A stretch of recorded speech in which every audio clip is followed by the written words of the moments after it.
fakes it. He's setting him up. Throws it to fucking Conklin. Rucker. It's really just the Jets chamber pot.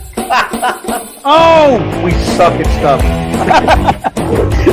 To Garrett Wilson. Oh, what a catch! What a catch! That was all Zach, everybody.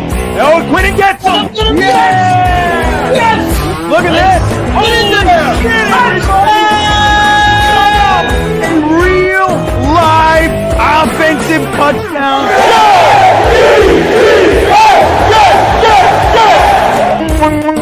Got pressure. Run, you idiot. Here we go. Oh, that's a catch. That's a catch. All right, everybody. Garrett Wilson doesn't give a shit. Look at Zachy Blue, huh? Let's go, Zod. Gets it around the end. Run, little guy. Touchdown. Oh! Are you kidding me? I'm the Lobin, Zod. Let's go, Jets.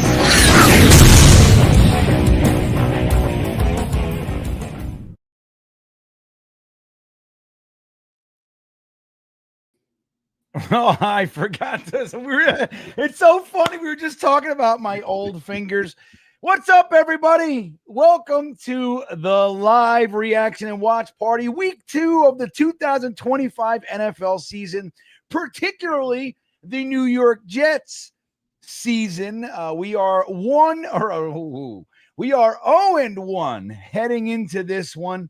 Division matchup against the Buffalo Bills. I am GreenBean. I'm happy that you're hanging, and I get to spend this next 9 hours with the guy you're looking at next to me. Let's say hello to Frankie from Flatbush. What's cooking? Good looking.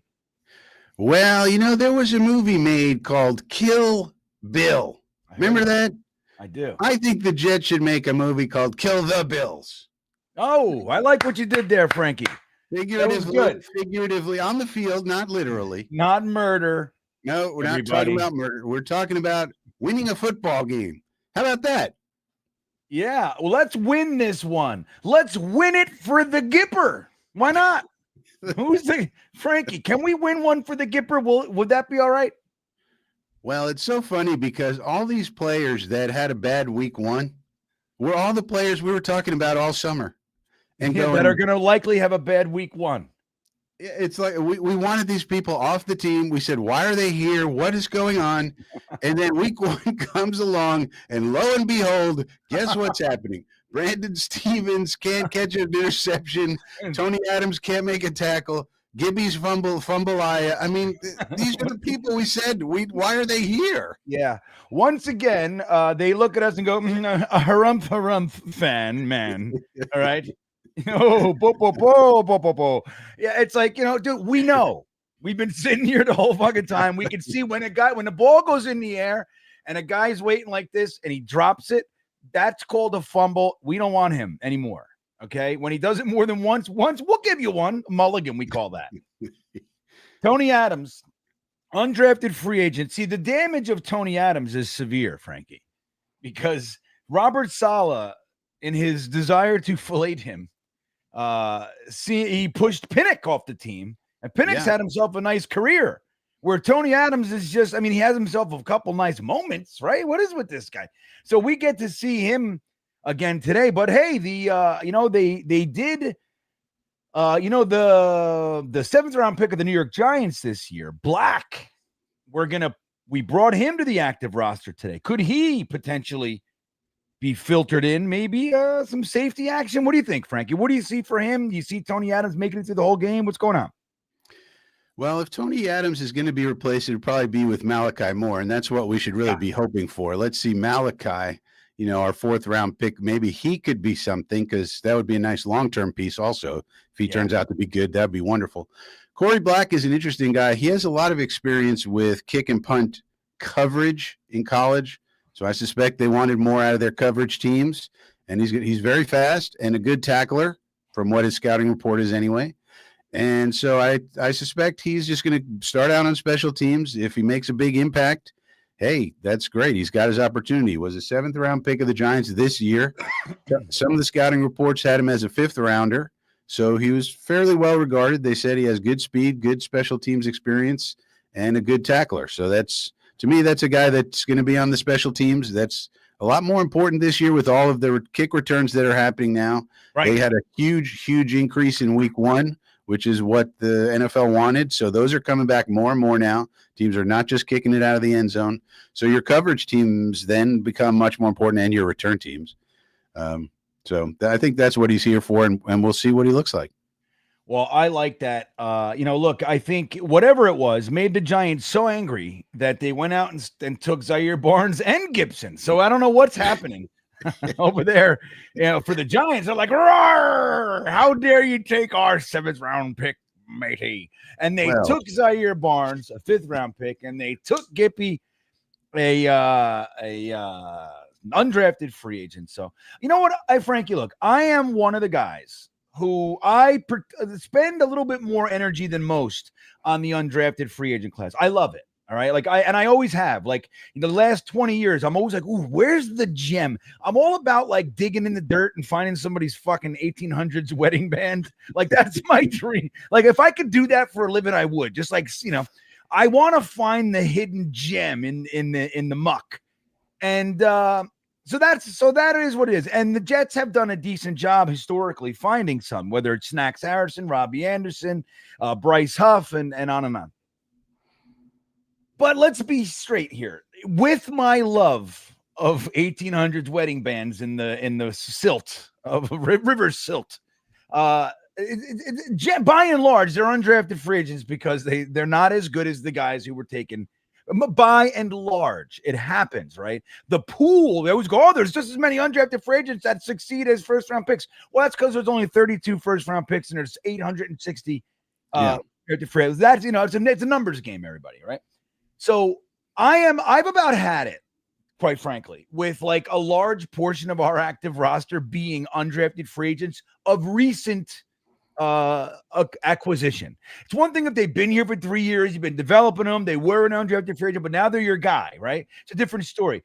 When with that year, we had Brownlee and Irv Charles and fucking Gibson. It was like, wait, our whole wide receivers core is undrafted free agents in the last 2 years. Like, what something dude, it doesn't take a white-haired, crazy Einstein-looking guy to come in and go, excuse me, this doesn't make any sense. Everybody, are we trying to win?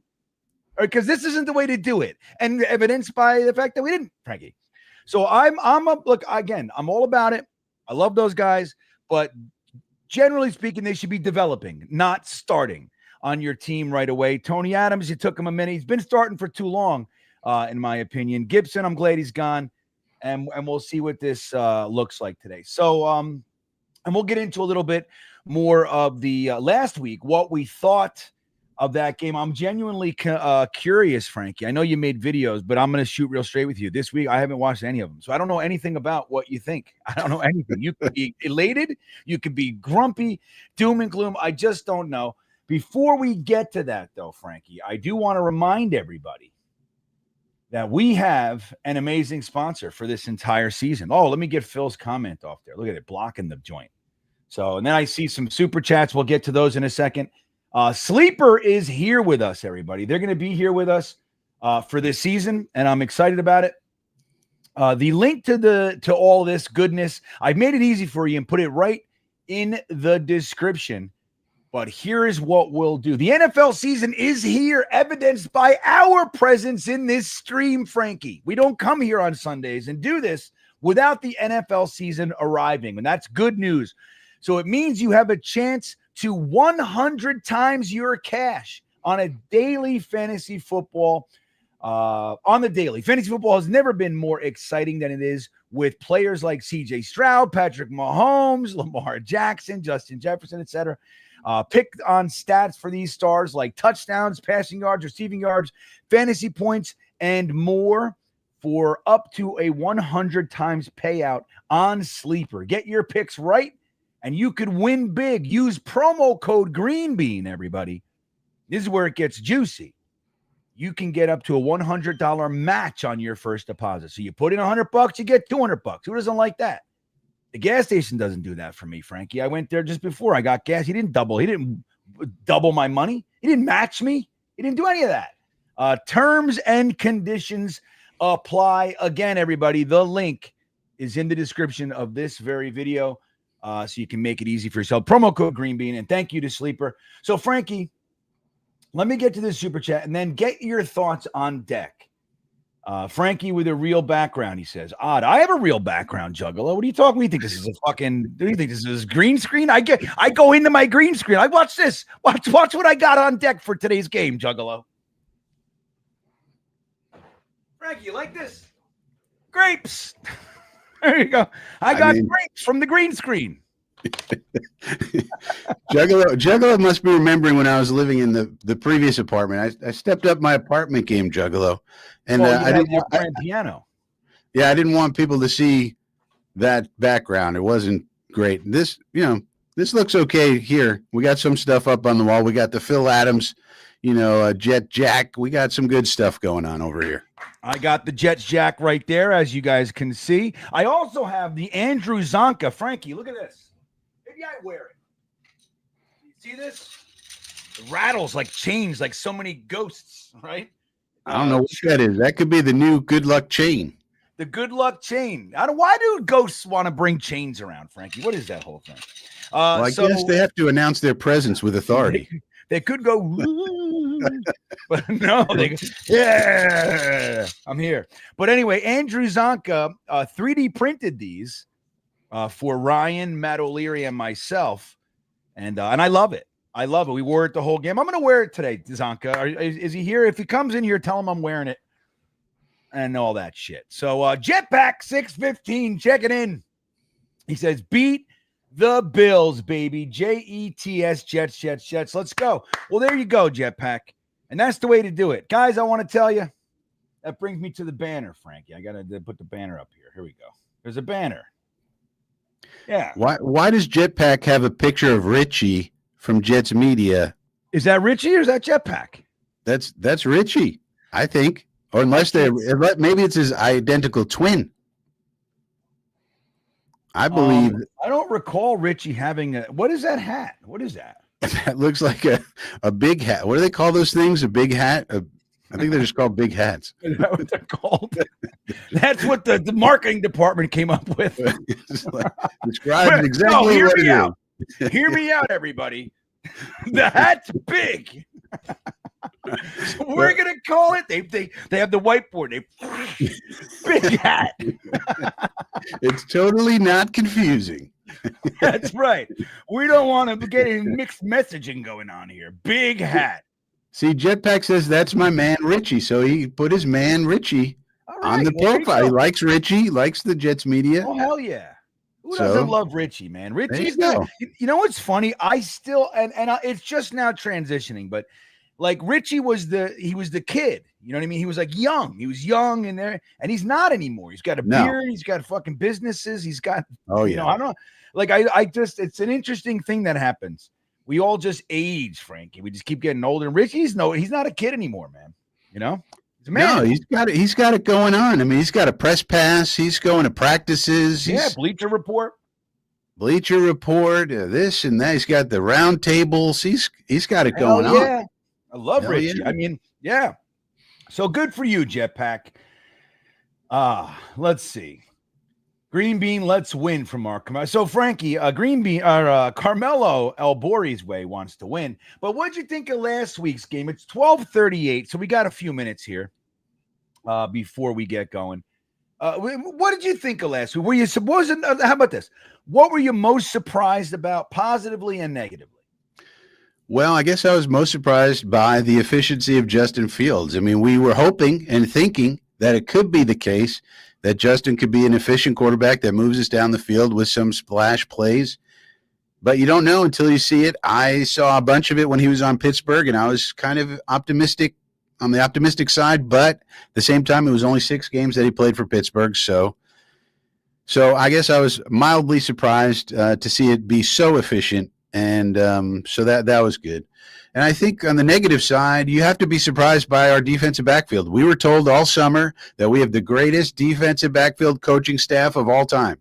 Zach Rosenblatt told us that. Connor Hughes told us that. Lots of people wanted to write large articles about how great Dre Bly was and how great Chris Harris is and how great Steve Wilkes is. And, of course, Aaron Glenn being a defensive back himself, they're going to coach up all these defensive backs. They're going to change Brandon Stevens into something amazing. They're going to change Tony Adams into something amazing. They're going to sprinkle magic DB coach dust on them and turn them into something the Baltimore Ravens could never see coming.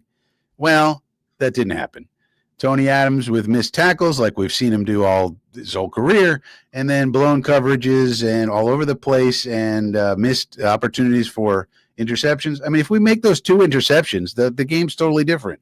Michael Carter missed a difficult one, and then Stevens missed an easy one. And so I was hoping that these great defensive back coaches that we heard all about all summer were going to be able to transform these people. Well, not exactly. Yeah. See, once again, it's like, look, I can tell you, we spend more time on this team than they do. So they should have a direct line to some of us. Like, all right, look, we're looking at this Brandon Stevens guy. Here's what we think. And they should have 10 of us. Like, all right, look, I know that you're high right now. So why don't you fucking let yourself come down, and then we're going to talk about this. But yeah, man, I mean, it's an interesting thing. I got into a discussion with somebody about this right the week before the game, a couple days before the game. And I might have been you. I don't know who the hell it was, but they were not arguing, but they were debating that defensive back could be the strongest unit on our team. And I was arguing that the running back position was the strongest on the team. But they had a point, right? They had a point. I don't think the point was based in a lot of what if, and this and all that kind of stuff, where I thought my point, the running backs, we've seen them. Dude, these guys, we have 3 really good running backs. Now, it sucks that Nwangu's banged up a little bit, because I did like his impact on the kicking game. And even as depth, I thought he ran really hard in the preseason. He showed I belong here. And I like that with him. So I feel like our running back room is really good. But the defensive backs, man, we have work to do there. The good news, Frankie, the good news is that we did use 2 draft picks on players that could come in, and not for nothing. Remember when Brandon Stevens was first signed, the Jets, the 16-year-old intern put him as a safety on the depth chart thing. Remember? Yeah. Maybe if we keep the game in front of him, you know what I mean? By all accounts, he's a good tackler, right? I mean, yeah. And he does have good coverage skills, man coverage. He's always there, right? It's just they always catch it too. So he looked like real shit last week, but maybe that's an option as well. Well, what would you think of that? If Brandon Stevens struggles and they decide to move him to safety, would that be they feel like Malachi Moore isn't quite ready, or what have you? How would you feel about that, and putting it like AZ Thomas at cornerback? Well, I don't mind putting AZ Thomas at cornerback for sure, but I keep having the same thing that comes back to me. The Baltimore Ravens are one of the best run organizations in this league and have been for a long time. If we think we're going to outsmart the Baltimore Ravens, we got another think coming, because right. Yeah. First of all, they tried him at safety when he first came in the league as a rookie, and he was bad, and they put him at corner for the rest of the time. So, you think they didn't think, why don't we play this guy at safety? They could have done so at different times during the period he was there. They didn't have in their defense, they have some pretty good safeties down there. Well, now they do, but he was there for 4 or 5 years, and during different times they had injuries, they had this and that. They could have moved him, but they didn't. All right. And so it always just comes back to me like, really, we're going to outsmart the Ravens? The Ravens. It's hard for me to believe. Now, maybe, I'm open to it. You paid the man $12 million, which is a great overpay for a guy you're going to take and put out of position and then play at safety. You could have just signed Justin Simmons for 8 or 7, who actually knows how to play safety. But that's another story. So I'm open to it. I think the thing you could hope for, if these guys aren't it, is that Malachi and AZ are it. And then you got some pieces. Then you really have some pieces. And maybe next year in the draft, you add a Caleb Downs or somebody like that, and now you're cooking, So we'll see. I'm open to it, but I just keep coming back to the Ravens. They're one of the best teams and have been for a long, long time. They know what they're doing for the most part. When there's something wrong with their defense, they fix it, at some point. Well, and look, this is, I think, the number one example of how smart the Ravens are. They had Chuck Clark there for a long time, 10 years or whatever it was. Not one injury, played every single play. They knew This guy, one more fucking. The next time he steps on a football field, he's tearing it. He's out. Yeah. And that's when we go, oh, we'll take him. 7th round pick. That's a steal. And he came here and he's like, pop. The doctor looked at it. They were doing their little end of the season fucking exam. And he goes, this is looking shaky. Yeah. So I don't know. But look, Mr. Terrible Takes is here. I wanted to point something out. I saw another comment from you grumpy bastard, but I left it up there. But this one's better. It's good to see you, Mr. Terrible. Truly. I mean that truly in my heart. It's good to see you. It was weird to actually have fun watching a Jets game last week, but they did lose. So here's the thing. It really was. I'm going to tell you guys. I haven't stayed. I didn't even know what the end of a game looked like. I haven't been in a stadium till the last play of a game. I mean, I honestly can't remember. I cannot tell you the last time that happened. It's got to be 20 something years, right? Because I'm always like, fuck this. And I'm out of here because I don't go to winning games most of the time. So I'm like, it's the end of the 10 minutes left in the fourth. We're down by 21. I'm like, there's just nothing here. I'm out of here. So we stayed till the end of the game. Frankie, I didn't even know what to do. Like the game ended. Everybody's just standing. I'm like, well, are we going to leave or what? Everybody's like, we can't. The stands are packed. Like the stairs. I didn't even get it. I'm like, why are we walking? Like, what's happening? I didn't even know what the hell happened. It was a weird thing to see. And the fact, you know what's interesting though, Frankie? That was a 60-yard field goal. And there was not a single second. I didn't even entertain the idea that he wasn't making it. I knew was like, how much time do we have left? What's the next? What do we do on offense? You know what I mean? I knew he was making that kid. That guy gets no publicity. No one knows who he is. He is an amazing kicker. He kicks 50-plus yarders all the time. He saves Tomlin's ass a lot just by the volume of kicks. I mean, even when Justin was with them, they were kicking a lot of field goals, especially in the beginning, and just having good defense and winning low-scoring games.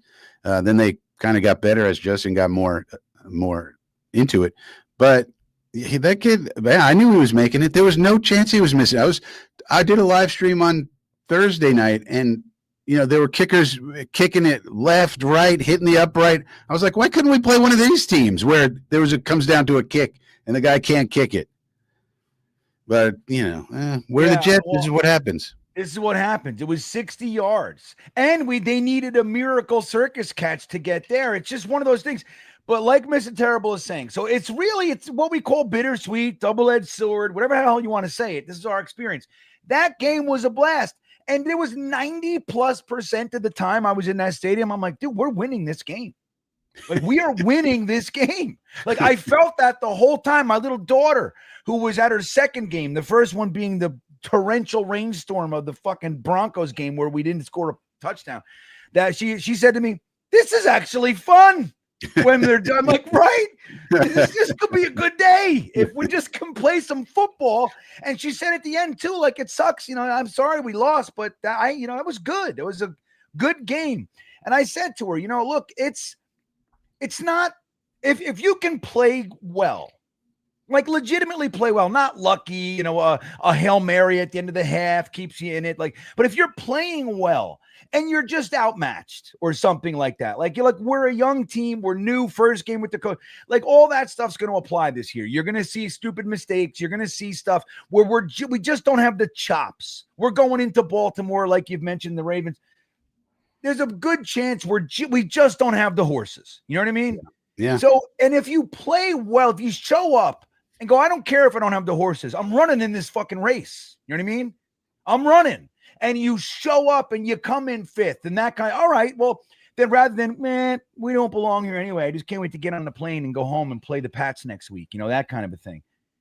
Then there's still you can have a good time. And dude, I've been so beaten down over the last 40+ years, Frankie. That's all I'm really looking for. I just want to have a day where I don't feel like a complete turd. You know what I mean? Somebody was talking to me about it today. How are you going to feel watching the game? Because I was telling them I'm a Jet fan and all this. And I was like, well, I'm going to be nervous. And they laughed. And I was like, and they're like, what are you going to be nervous for? I'm like, you don't understand what it's like to be a Jet fan and walk around and admit that you're a Jet fan and have everybody make fun of you and have everybody, have pity on you. It's annoying. Yeah, like to have some pride in my team. Yeah. Right. And even in this, like you see it, like I actually had somebody said to me this week, a few people have said it in different ways, but once somebody literally said to me, "Why are you happy when your team lost?" I said, because you don't understand. Like, if you have to ask me that, then you haven't been paying attention. Then there's a complete section of the sporting world that you don't know exists. You know what I mean? Like, what are you, a KC fan? Like, I think I told you, I was having a discussion. I was sitting between a Ravens fan and a Steelers fan, like 2 weeks before the game. And they were bitching and complaining about, but I don't know if Lamar's ever going to win. I don't know. And I just said, shut up, both of you. What the fuck is wrong? You haven't had a losing season in 30 years. You've had 3 coaches since Woodstock, and you're in the championship game here. So what? You choked. You got a good team, man. You're gonna be proud. We draft kids with the 2nd overall pick. They suck. We go and get a Hall of Famer. He sucks. And guess what? He comes out and he beats us. He throws 4 touchdowns. Dude, like, that's us. That's our world. Yeah, people don't get it, man. It's just, we live in a special world. I mean, there are people like us, the Panthers fans, Cousins. Bears fans, Browns fans. They're in the ghetto with us. I call it the ghetto, the middle class, and the gated community in the NFL. We're in the ghetto. We got people in the ghetto with us. I mean, look at the Panther fans. The Panther fans thought they had Bryce Young. He was looking great at the end of last season. He's got it. Canale's got it. Everybody's got it. Comes out and looks terrible. Now, I don't know if he's going to be terrible, but so, like, how upset are the Panthers fans now? They thought they had it. They did. Maybe they do. Maybe they don't. But it's kind of like all those teams. I mean, look at what's going on with the Browns. I mean, that's a mess. Or the Bears. I mean, Caleb looks horrible. How many top picks are they going to go through at quarterback with the Bears? It's like, Caleb's defense, he's 2nd year in the league. He's on his 5th offensive coordinator. I don't know how they did that, but he's on his 3rd or 2nd or 3rd. So, but now he's got the genius. He's got the genius. Ben Johnson is a genius. I was told. What I want? Here's what I want. Because, like, look. All right. Everything on the table. I know I say shit like I just want to be competitive. Obviously, I want to win the Super Bowl, right? All that stuff. But here's what I really want, Frankie, because I am an angry, cynical, just petty Jets fan. What I really want is to find out that Ben Johnson is a fraud and it was all Tanner Engstrand. That's what I want to find out. You know what I mean? And then, of course, what happens is in 1 or 2 years, Tanner Engstrand will then become a head coach somewhere. And then where are we? Then we got his protege. That's the way to do it. Whoever he's protege in right now. Who's his guy? Scott Turner? That's the guy. Scott Turner. You can't bring somebody. You got to do the thing. You got to build the comeuppance system, man. You know? All right, hold on. So look, our buddy Ablab checking in. Welcome, Ablab, to the season. It's our first game together. You know, we were at the, Chaos. Oh, by the way, Chaos won't be with us today. That's what that last super chat was. He's traveling. I go, Frankie, I think we're alone. He goes, where's Jeremy? I said, traveling. He goes, traveling? Like, fuck's traveling? I hate traveling. You got to pay me to travel. Come to Hawaii. Nope. No thanks. Yeah, I'm a Rolling Stone, man. I sit somewhere for a year. I start thinking about how I'm going to sell it. Like I want out. That's where I want to go. I want to get in an RV. Man, I keep thinking about buying a house and just having it, and that's my house. Staying there. Yeah, staying there. Dude, since I have a best friend, he's been in the same house since the day I met him. I've lived in 6 different places and took an RV trip for 2 years. I go visit him. He's in the same house. Hey, man, same room, same couch. It's like, it's crazy. Different strokes. But Ablab, good to see you, man. I hope you hang out all day, dude. It's going to be a fun day, I think. Look, guys, we can win this one, and we're going to get to that. I want all your here. It's getting close now. I wanted them to do this a few minutes ago. Get your prediction, your game predictions in the chat. We're going to put those up there. Ablab, I want to hear yours too. But thank you for the support, my friend. Sincerely. Great way to start the season because we were at the game last year. So this is technically, literally our first. This is our opening day game, even though opening day was last week. So thank you, AbLab. Jason Antana checking in. Best duo in Jets content creators. Well, thank you, Jason Antana. That's just wonderful. Isn't it, Frankie, to hear somebody say something nice like that? We appreciate that, Jason. All we usually hear are negative comments. You guys are too ugly. Your voices stink. You don't know what you're talking about. The Bills are the best. The Patriots rule with Vrabel, and the Dolphins are gonna, swim all over you. That's what we normally hear. Yeah. Well, and like Mr. Terrible Takes comment earlier was like, when are you guys going to talk about the game? Like, we were just saying hello. He's like, hey. Like, so we get that kind of shit all the time, Jason. We got the whole game to talk about the game. Yeah, we're gonna be on during the whole game, fellas. Like the whole game. Oh, it's so good. Mo Dean is here. No, he's not. Tony Alexio checking in, dude. Tony Alexio's package there's something wrong with Tony Alexio's package. But here's the thing: he might be embracing the Justin Fields package. Oh, but he did that's say, a package. Oh, look what he did say first. He said, "Safe flight for the chaos package." So he's got his everybody's a package now. Everybody's a package. Wyatt checking in, my good buddy out there in California Wyoming via California, Frankie. That's the way we say that. There are teams who makes the playoffs every year who complain at the lack of success. They have no idea. Wyatt, a fan of 4 years, Jets fan of 4 years, dude, his skin is getting leathery, Frankie. He's getting crotchety. I don't know anything. I'm telling you, man, it does it to the best of us, Wyatt. You're one of us, buddy. I love having you aboard. I'm fucking terribly sorry. Let's see. I got an interesting soup. Look at this one. I think this is Chilean. 10,000 CLPs. Chilean pesos. All right. Chilean pesos. All right. Well, thank you. Rafa Toro, 1, 2, 3. Let's go Jets. Die hard in Santiago, Chile. I love that, Frankie. We were just in the Beanbagger Discord this weekend on our Wednesday meetup.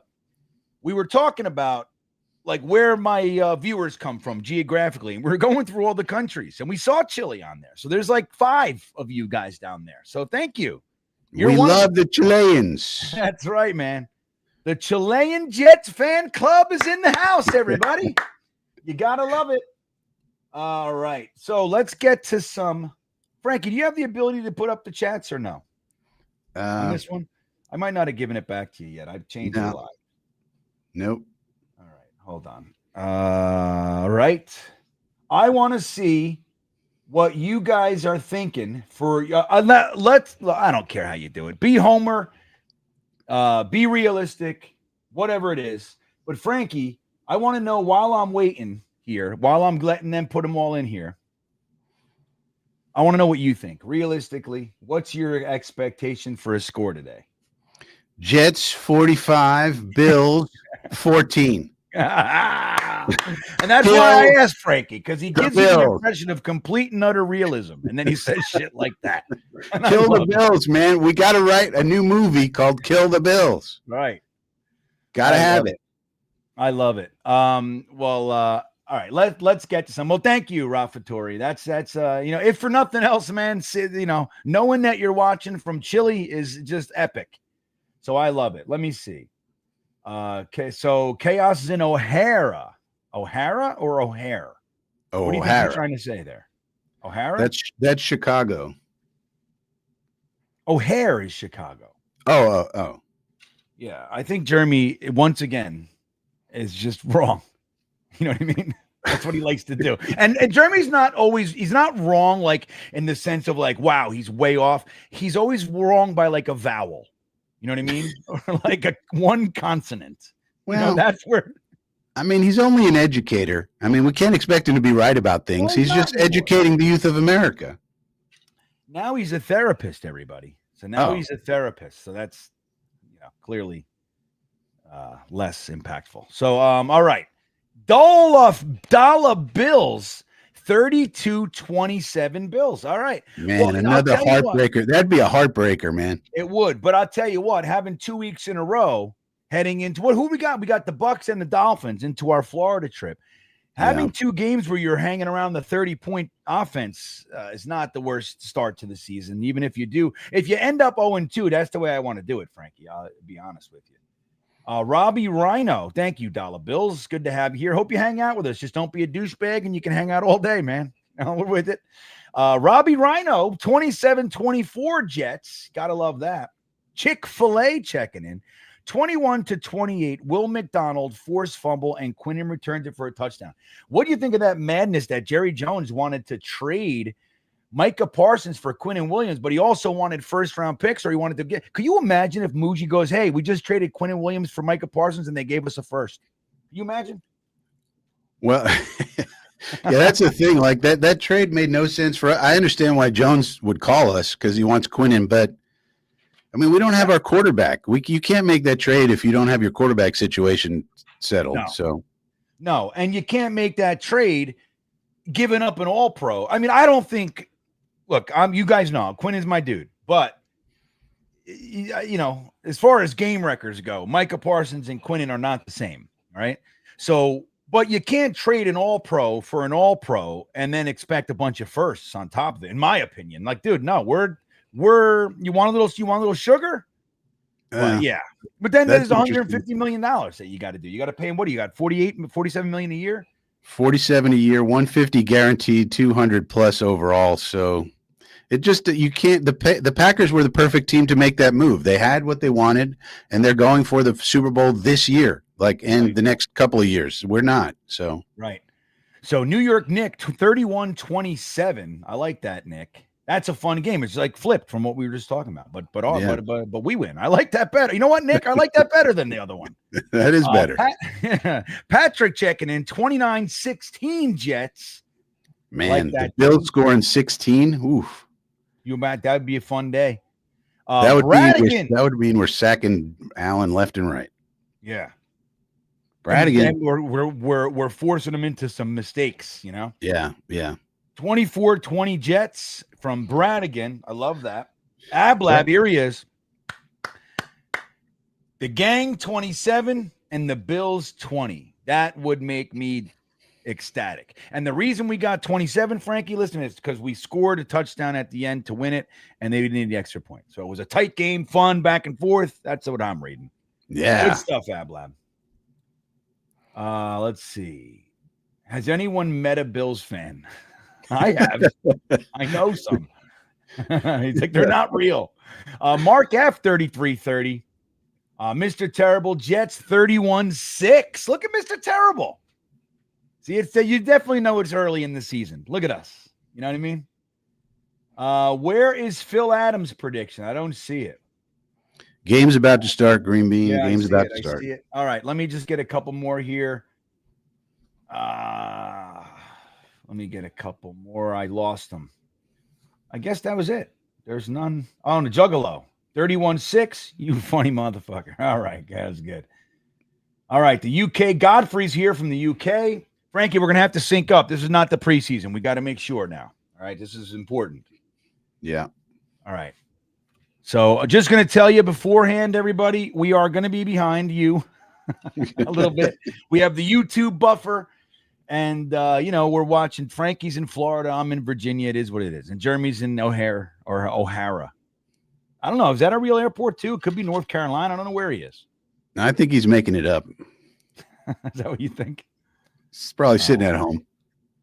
All right. Here we go. So I see Sean McDermott on the screen. What are you seeing? I see McDermott walking back and forth. Yeah. Got the Sony headphones. I wish they would show us who's getting the ball. Sony, big sponsor of the. We're getting the ball, so they deferred, I guess. Sheesh. Okay, well that didn't work. Let me see here. All right, I'm getting the kickoff now. We're receiving the ball, which is exciting. You just kicked off on mine. Oh, okay, so you're gonna have to hold up for me. I'm seeing the kickoff now, Frankie. So I'm like 3 seconds behind you. Look at that. That's Isaiah Davis if I ever saw it. Run, buddy. That's right. Gets to the 36. Got an extra yard. I like Isaiah Dale. You know, there was an idea about Braylon Allen being the kickoff return. Imagine. Yeah, if he can do it, be a good idea to try him out. I like him. Imagine him and Isaiah. I mean, Ngwangu's a running back, right? Look at this offensive line. Look, Mason Taylor's out there. He's looking sprightly and healthy. That's nice. All right, I'm ready. I'm ready for this, Frankie. So I'm at 13, 12, 13, 11. Okay, hold it for 1 second. All right, here we go. Brees Hall with the handoff, trying to get outside, bounces it, gets, I think he could have jumped and got an extra yard there, but he gets what, 1, Frankie? 1. I got him for 1. Yeah. So wherever Ed Oliver isn't, I would literally run there right now. Like that's what I would have been doing. That's how I start this thing. I go, where was he? There. Here's where we go. 2nd and 8, 14:25 on the game clock here on the. Oh my God, Brees swallowed. Is that Milano? So this game plan so far is not working. No, not good. You might want to block Milano. I mean, you might want to account for him. I mean, how does he sneak through like that? Look at that. That was not good. Not good, everybody. No bueno. No bueno in Dano. Basically, yeah. And 3rd and long is not where you want to live ever, and especially with Fields. So, yeah, and that's why. And here we go. So that's an up and 3, down and 3. We call that one. So we've taken our advantage of the first half and we've putting it into the trash can. Everybody, not a good start. Should have hit that. God my God, dude! We had 2 receivers wide open. Good God, that is bad. I would say. Going to track and Fields is throwing as well. That would be called a bad pass. Yeah, that's bad. It's the official term for it. And what's interesting there too is, the positive there is that 2 of our receivers were wide open. So that's going to be there. If Justin Fields can settle down and, I just got kicked off my app. What happened here? YouTube TV. What are you doing? Don't they know the game's on? What's happening? I saw McNamara. Did he punt it, Frankie? Talk to me. Yeah. He punted it. We covered it. It's 1st and 10 for the Bills. Here comes Josh Allen. I still got it. So this is P and 10 from the Wyatt checking in. I resent that notion. We're going to the Super Bowl. Hey man, I'll ride your positivity all the way to the shore, bud. Like so many 2-foot waves in New Jersey. All right. Here we go. Okay. All right. So here we go. Defense. Now we're going to see what our defensive backs look like. Brandon Stevens. I see Cisco out there. Look at them all. They're ready. Frankie, tell me when he snaps. I got the snap right there. Quick handoff. Jermaine Johnson. Good. Good stringing it out. That's why you need a good defensive edge, man. You got to be able to string it out. The D-back came up and did a good job, too, to help out. Yep. Look at this.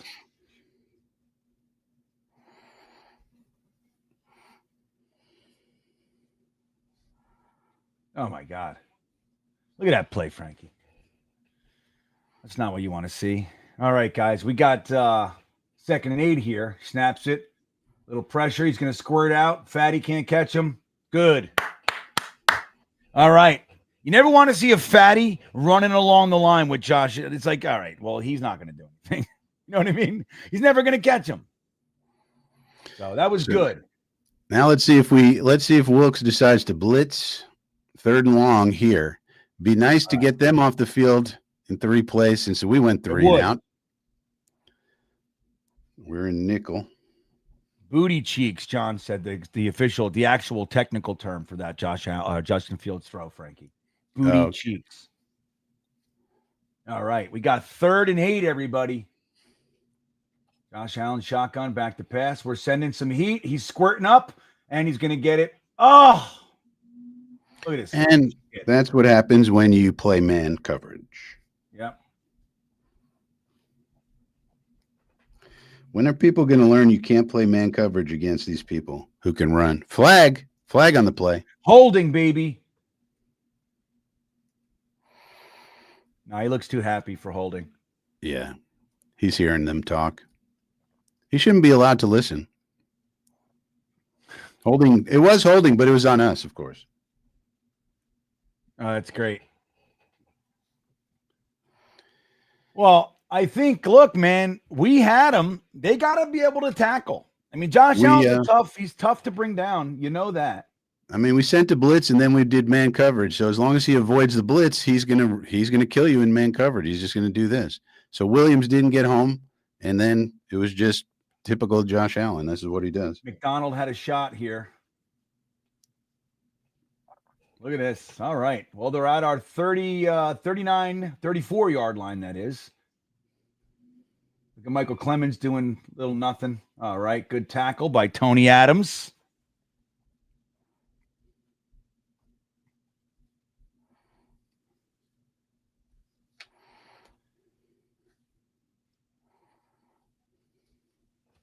Oh, shit. I got to do. Hold on here. I forgot to send the link out to some folks. Here we go.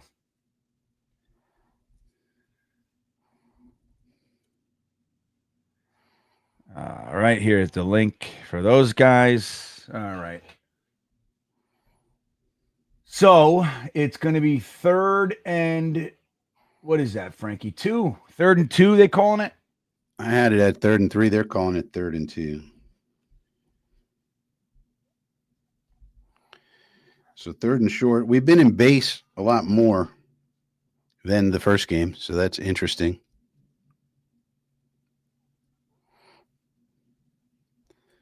We're in nickel now. All right. 0-0, 11-14 left in the first quarter. 3rd and 2 here from our 22-yard line. Oh, all right, Jets defense. Tony Adams came to play. He read the reports. He's on Twitter. Right, Frankie?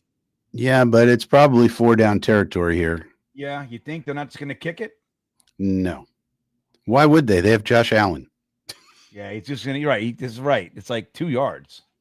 Or a yeah. yard. It's really a yard. 4th and 1.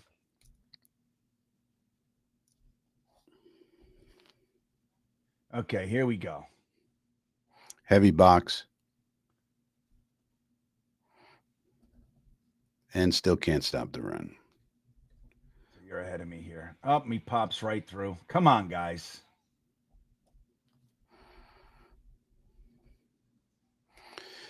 Yeah, we got to be able to stiffen up on that, 3rd, 4th, and 1 kind of thing.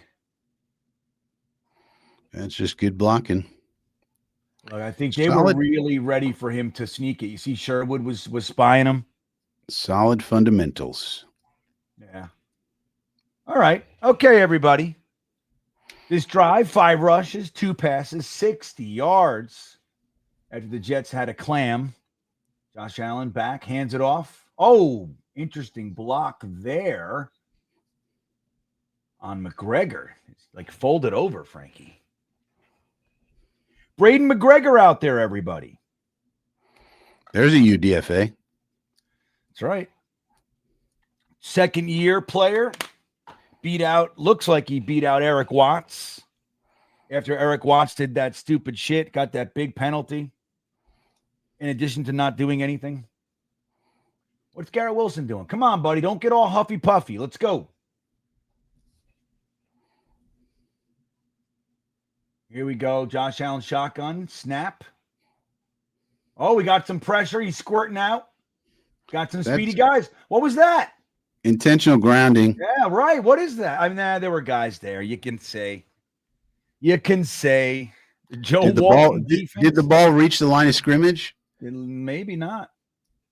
That's grounding, man. That's a good point.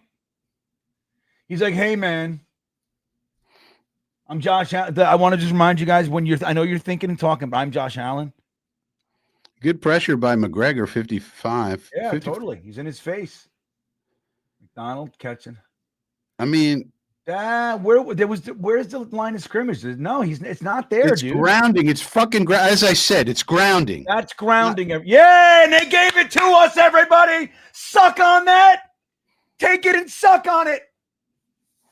All right. I mean, good. I hate that rule, but if you're gonna have it, then you got to call it. Like, and I'll be honest with you, when I got that excited, I thought that was third down, but that's okay. It's still positive. I like that we got the call, Frankie. That's a big one. Yeah, I mean, they should call the rules as they're written in the rule book. You know, Yeah, be nice. Yeah. All right, everybody. It is now 3rd and 19. Josh Allen telling people to do stuff. The center as well. He's pointing out his big hole in the middle of the field. That's where I'm going to throw it. Chase him. Get him. Good coverage. Don't you fight. All right. Michael Carter's back. Flag. Come on. What's it going to be? Roughing the passer. Michael Clemens. Really? Yep. I saw it. It was, and it's get the right this guy call. off the field, man. Like, Get for real. him off of my team. There's no reason to do this. He threw it. Let him go. You just move out of the way. Allen's going to call for it, of course. It was great defense otherwise. What a schmuck. What a schmuck. Yeah, Can we and it's always please the Bills, get this too. guy off of the team? Please. Worthless piece of garbage. How many times do we have to do Glenn's this? letting him have it, though. It's the first time he's hearing it, dude. Get him off. Great. How about cutting him and signing Jadeveon Clowney or somebody? Instead, I got to deal with Michael Clemens on my team. Stupid jerk. Holy shit. Popped right through there. That was some bullshit. What a stupid player. We say we want smart players, but then we keep the stupid ones. Oh. He's got to So be annoying. cut, right, Dunker Sloot? I mean, look at this come coverage on. by Michael Carter. Michael Carter that was great by Carter. You can't play stupid against Josh or against anybody, really. Especially Allen, though. All right. We got a 2nd and 2. Handoff. Ugh. All the way to the 1. Those are backbreakers. 3rd down, Yeah, you have them beat. Yeah. Right. It's 4th and 19. The drive's over. Yeah, the drive's over. They're going to kick a field goal. this. Just move on. Yeah, Ablab saying Clemens should be benched the rest of the game. I mean, look, if you're going to keep him, you make that point. You take off your fucking helmet. You just gave them this touchdown. That's a 4-point swing at minimum. Oh, we got a little offsides there, it looked like. Get him. Who was that with the jump? Did you see that? They might have timed it right. It was close.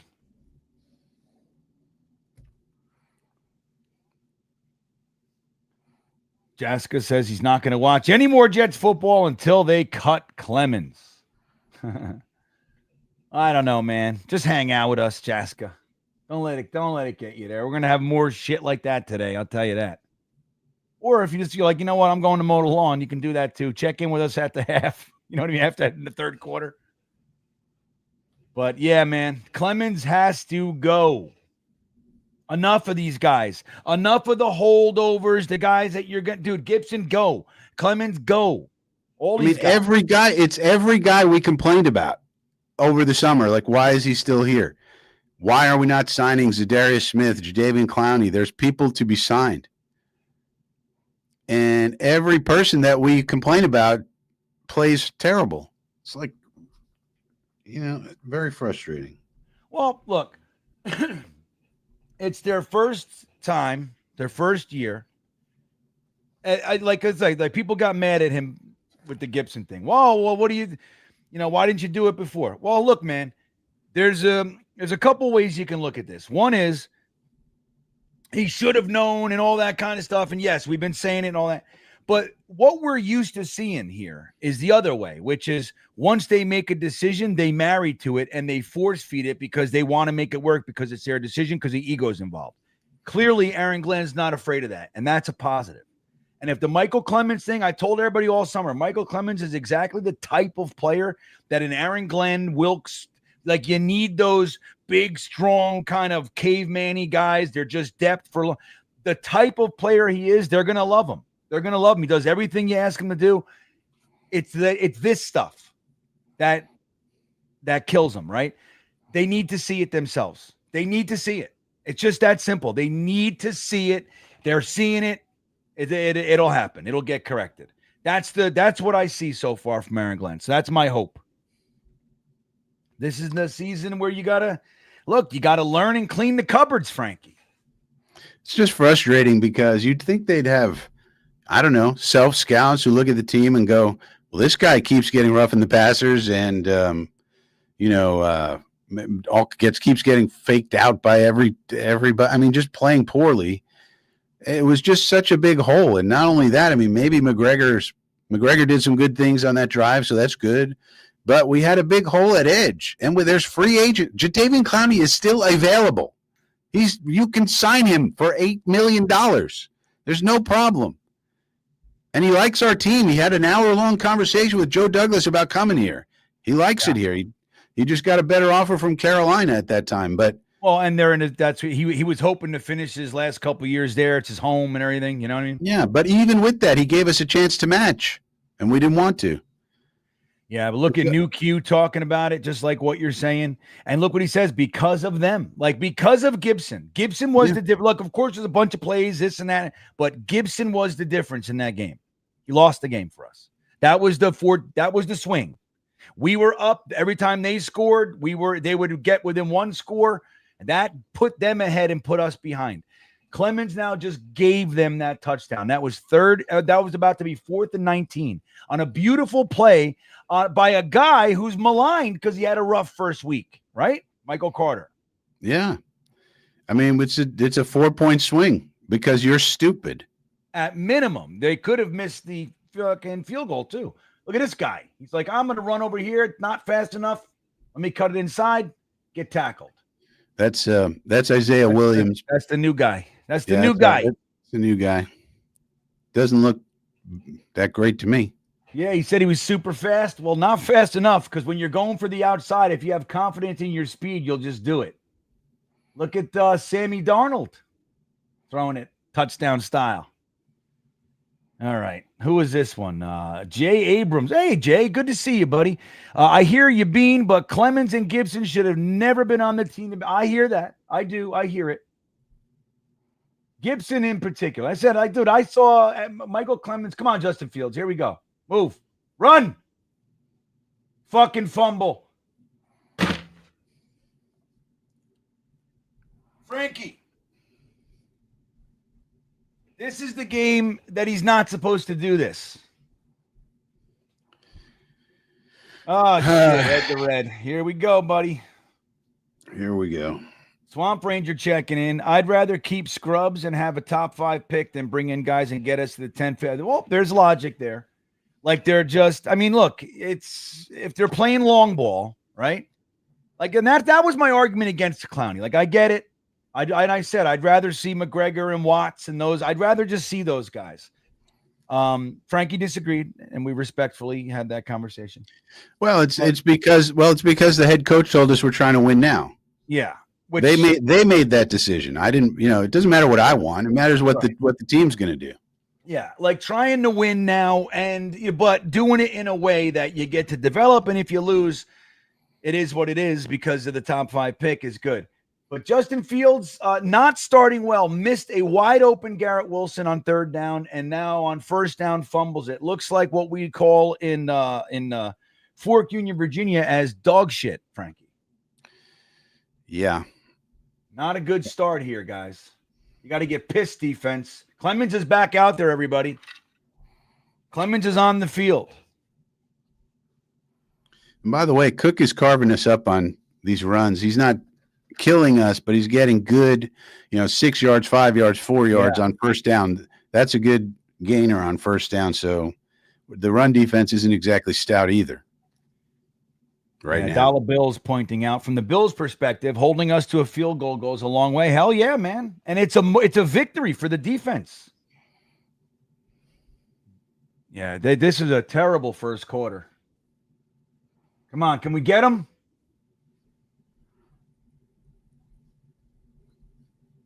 All right, Dawson Knox with the first down.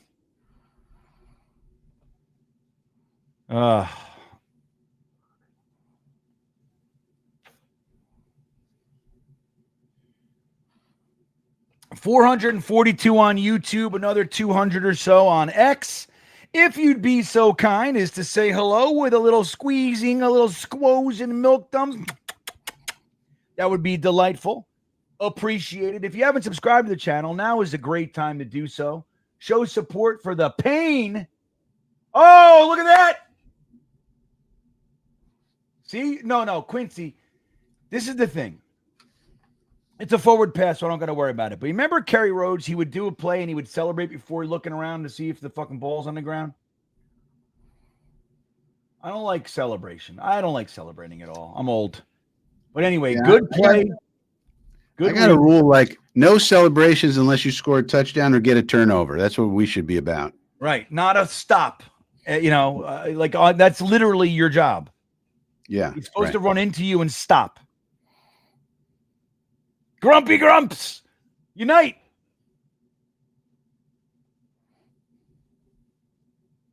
Stuffed on that one, Donker Salute, or W. Here we go. Get him. Okay. Cisco coming up to help out with run defense. Got Phillips in there. Whole bunch of guys hanging out.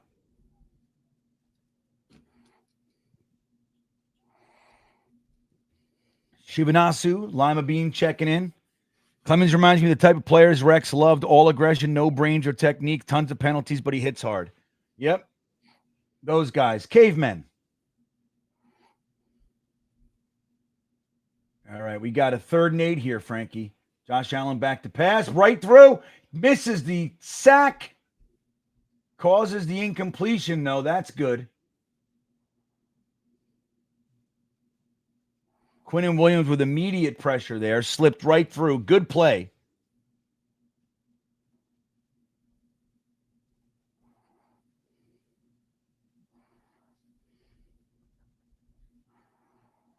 Sith Happen says, I signed up for Sunday Ticket last night, got the 7-day free trial and canceled it.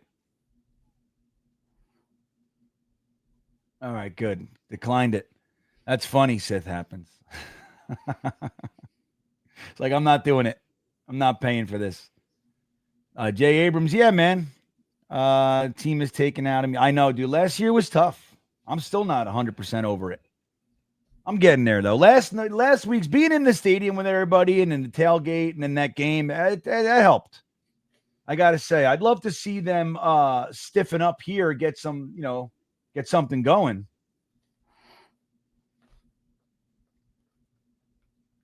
The place is packed. Look at MetLife. It's packed. Everybody's there. It's a sunny day because I'm not there. I haven't been to a non-rainy game in 5 years. There is an argument to say I shouldn't go, Frankie. There really is. Well, some people were saying that the entire key to the Jets' performance last week was the fact that I did the live stream solo.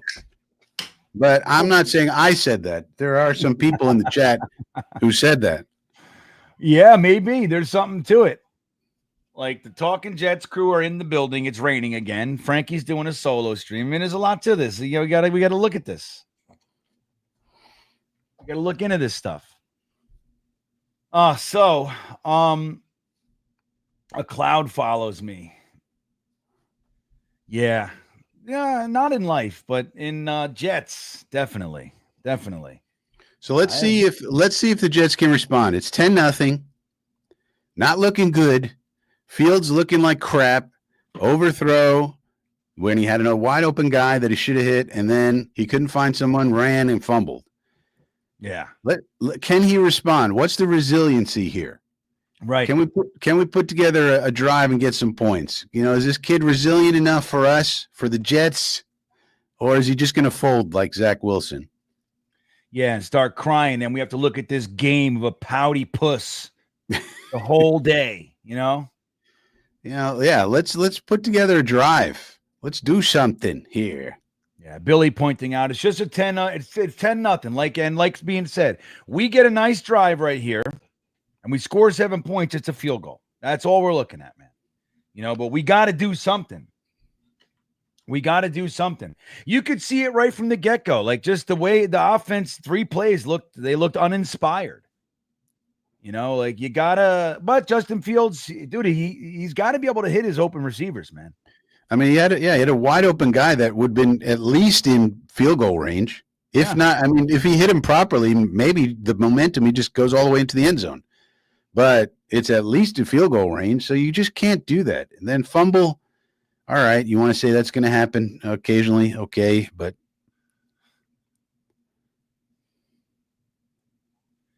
you know, I don't have any Doritos, John. I don't have them. I have grapes. We're trying grapes this year. Grapes and clementines. I'm going to break out the clementine now, John. See how it works. We got the kickoff unit on the team or on the field. We got double Isaiah. We got the double Isaiah going. The Isaiah return package, Tony Alexio. Yeah. We need more people named Isaiah. We do. We got 3 of them. Isaiah Oliver. There's too many Isaiahs in this league. Jeez, this guy stinks. Frankly. This guy's hot garbage. Can we get him the fuck out of here? I mean, no vision. He seems like he's pretty quick, but then you got to have some vision where to go, what to do. Got to know something. Yeah. It's not helping our cause here. Look at this guy. Yeah, show us this again, in case we forgot. And, of course, the Bills have a great return man named Brandon Condrington. He used to be on our team, and we gave him away for nothing. Oh, we gave him away. We couldn't lose Gibson. That was the problem. Couldn't lose Gibson. Oh, now Kiko's injured. Oh, great.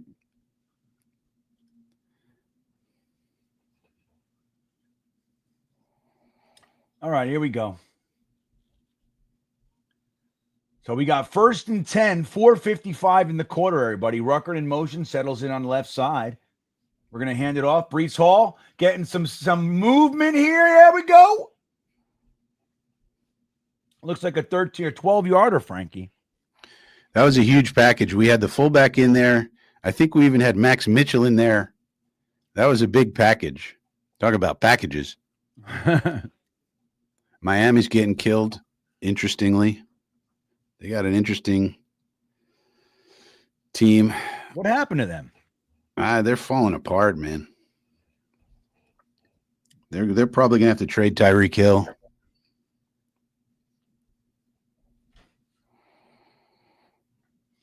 Trading to the Chiefs. All right, we got 1st and 10. Justin Fields back to pass. First completion of the day. It was the same play, Frankie. It looked like. It seemed like at least downfield the routes looked the same from the receiver. If at first you don't succeed, try again. Right. Maybe not the same. Yeah. Two receivers. How many yards is that in the chat? 5, 10, 15. Ooh. A little bit of a scary hit there. Yeah. Yeah. A little bit of a scary hit. All right, man. We got 1st and 10 again. Holy shit.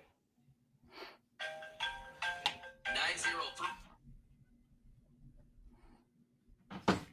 God.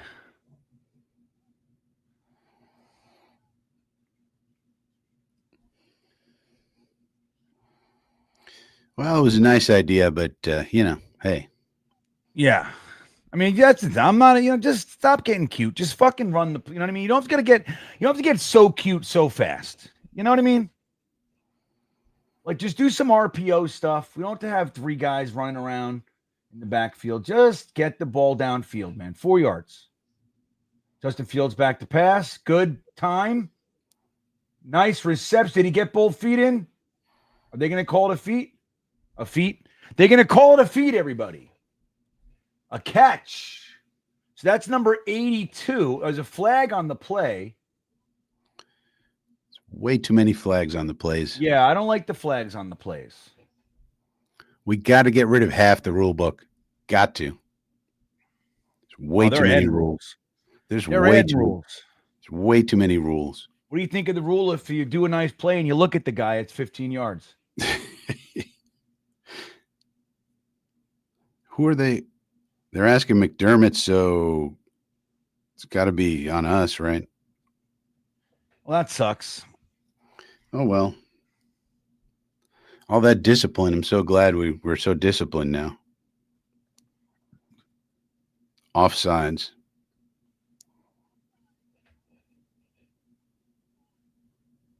What? There were 2 penalties? So that was declined, and it's an incomplete pass. That wasn't the ruling on the field, though. Let's see. 1. Nope. Well, almost. 3rd and 20, just like that, everybody. Look at that. Oh. 1st and 10, 3rd and 20.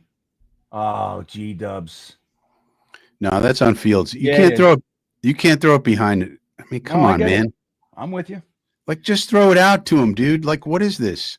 I know. I still expect him to catch it, though. Like, I don't know. It's just like he's good. You know what I mean? Yeah, he should, I guess, but he's, he was so laser accurate last week, too. He's just not that way today. Yeah, and so it's looking like last week was just an abnormal thing, and we're just getting the real Fields now. So, but too early to call. Yeah, we don't know that either, though. You know what I mean? I mean, these are bad.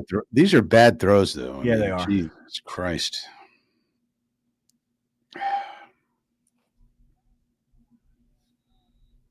All right. Well, we get a touchback there. And this is the worst outcome where if we were losing and Fields was playing great and Fields was going to be our quarterback, okay, great, because then we go into the draft next year, just load up and we just go with Fields. If Fields isn't the guy, now you're in what the hell mode again. I don't know if you've been watching these college quarterbacks, but a lot of them are not living up to the hype. Arch Manning, DJ Lagway, these people, some of them are young, but then we got to fish in the waters of which one of these guys coming out of the draft is going to be the one. And, we don't have obviously a good track record of picking the right one. So if this keeps up, it's the worst scenario where Fields is not the guy and we're losing. And now we got to pick, Drew Aller and hope he's the guy, or whoever it is. Yeah. The Jeremy special. So, all right, man. So far, it's 10-0 Buffalo Bills, and we just punted it back to them. We're able to do nothing in the first quarter offensively. It looked like we were getting a little momentum there. Had a couple nice runs, a couple passes, and then all of a sudden, a little penalty, and that's it. Look at that. It happens quick. Justin Fields doesn't look crisp like he did last week. The defense playing hard. But you can't look, the second one, Frankie, the field, at least they held him to a field goal. That was off of Justin Fields' fumble in our territory. So you got to give the defense a little credit. It's kind of we're getting decent pressure on Allen. He had that big run, which, happens every game, basically. It happens to everybody. But if you again, you really cannot play man coverage, straight up man especially without a spy on Allen. I mean, he's just going to kill you that way. And then we had the stupid penalty that, we had him. It was over. How many times? I mean, it's like 3rd and long every time we do something stupid. When we stop them, and then we do something stupid to get a flag. It's like every time. So, yeah, Ablab checking in says, can we get a takeaway on this possession for Christ's sakes? Perhaps a pick 6 for once. Yeah, currently we are -2 in the turnover differential, Frankie. We don't not the best way to start. We don't get turnovers for the most part. It's weird consistently. It's like it's just not what we do as a defense. Like I don't know. That's a pretty big thing. Look at this. Get the tackle. Okay, good. About what is that? That was like two yards. 2 yards, yeah, something like that. 2 yard gain on that one. Got some good pressure in Josh Allen's face. Look, since that we've had 10 different starting quarterback. They've had Josh Allen. I just can't take it. I want a quarterback. I want a team for more than a year or two, you know?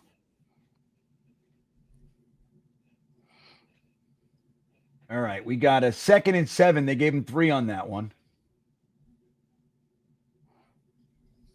Hand up, fake RPO. Get him. There you go. Gets back to the line of scrimmage. Oh. He has to come out. Why? Yes, I don't know. I mean, he can't play this play no matter what. He came off the field. Oh, he's fucking bleeding all over the place. Look at that. Yep. Trubisky in there. Something's wrong with him. Yeah, but it's third and long. Third and long. There you go, Ablab. Look, who did it? Clemens. Clemens stuck his hand in there. He's gonna get fined $78,000 for that. Oh, get him! Look at this, unfucking believable.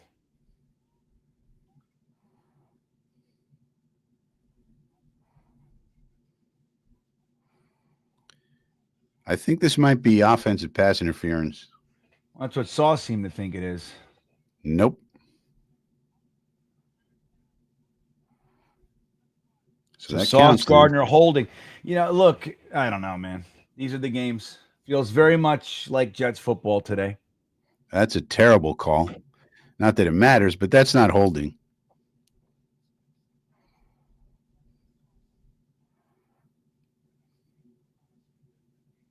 Yeah, it's Michael Clemens did it to his nose. And of course, Trubisky just comes in and shreds us. You know, yeah, no problem. No problem. No big deal.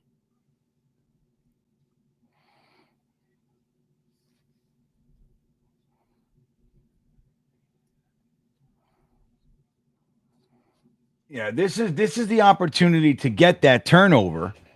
And no, instead, he gets a touch pass over Sauce Gardner. It's like, it's crazy, man.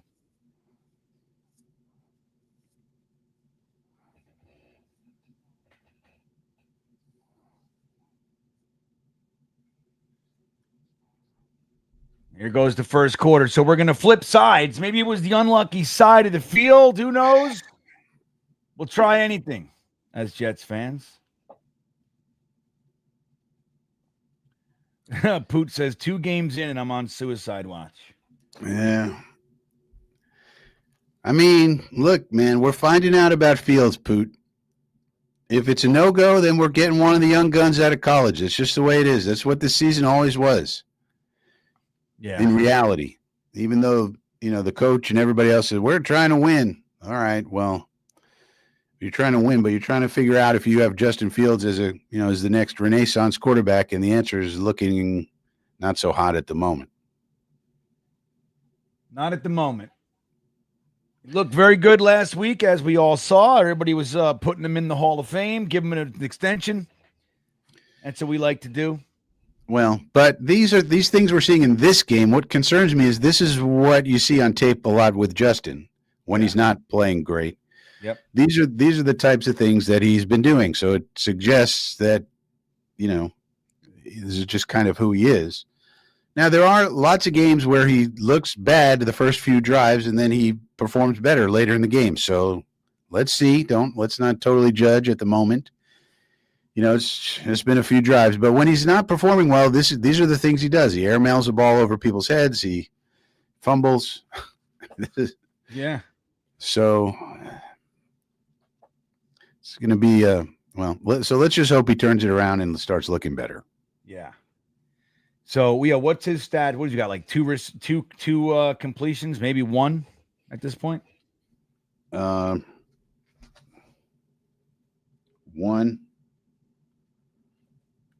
Yeah, 1. He's like 1 out of 4. 17 yards. I mean, it's bad. It's bad. Yeah.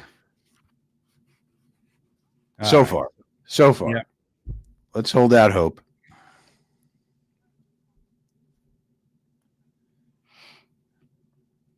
All right. So I'm going to drop a poll in there for you guys. See how you guys are feeling about Justin Fields. And of course, the Bills cannot go any amount of time without Josh Allen. I mean, if they have to stick a gauze pad up his nose to make it work, they have to have Josh Allen because they are the Buffalo Josh Allens. Right. Yeah, no doubt. But I think they can win a game. But their whole offense is built around him. All right, we got a fake handoff. You got a screen. Oh, he drops it. I mean, I often say their offenses should be renamed Josh Allen Run Around and Do Stuff because that's basically what it is. And it works. I mean, hell, you can't criticize them. They've done everything except go to the Super Bowl. So, yeah. Hard to argue with the success that they have had with him. So, all right. Billy says to take off the chain. I'm going to leave the chain on for a little bit longer. Let's see. It's a half thing. I can't get crazy, Billy. I hear you. I'm with it. Point taken. It's now into consideration for this week. I swear to God, these referees just they just don't want us to win. Like every time it's third down, there's a flag, and on us. Yeah, I mean, how much defensive holding are they going to call? Who was it on? I mean, the one on Sauce was straight bullshit. Let's see this one.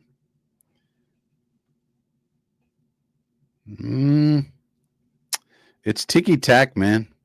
I mean, it is, but that is not really altering his route, see? And that's what I hate about these rules. They could just call whatever they want. It's fucking bullshit. So another 1st and 10 for Trubisky. Hands it off. Michael Carter's got him.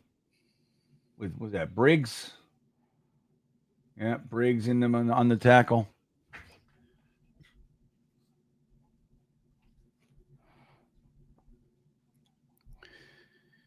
I mean, if you watch these college games, they let them play in college. Yeah, you're supposed to. I don't understand. I mean, if it's really a foul, they call it. I mean, the NFL, man.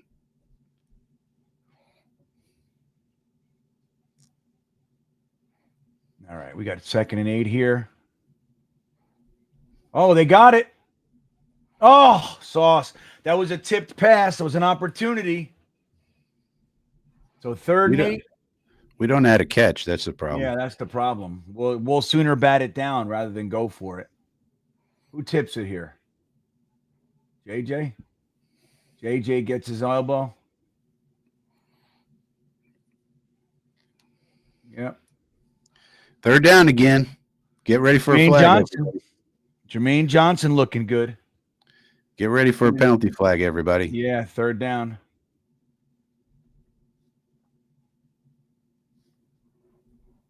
Any flags? Flags? Josh Allen wants a flag. You got to throw a flag if Josh Allen wants a flag. He's Josh Allen. He's the MVP. How can you not throw a flag? The refs are going to get fined now. I mean, Josh Allen is saying there was a penalty. He runs the whole NFL. Oh, man. Okay. So what is it? But they do need to stop. They need to get their fucking hands off these guys. I'm saying that too, though. We are a little handsy, everybody. I don't know why we just can't shake that. Just a little more handsy than is allowed, you know? Why? Especially if they're calling it tight. I mean, you're giving them a reason. Oh, I thought he was going. So 13-0.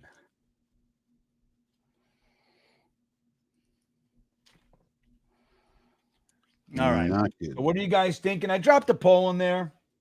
Let's see how you're feeling about Justin Fields. He's going to get the ball back in just a minute here. Eddie McGuire's Allen is very bitchy.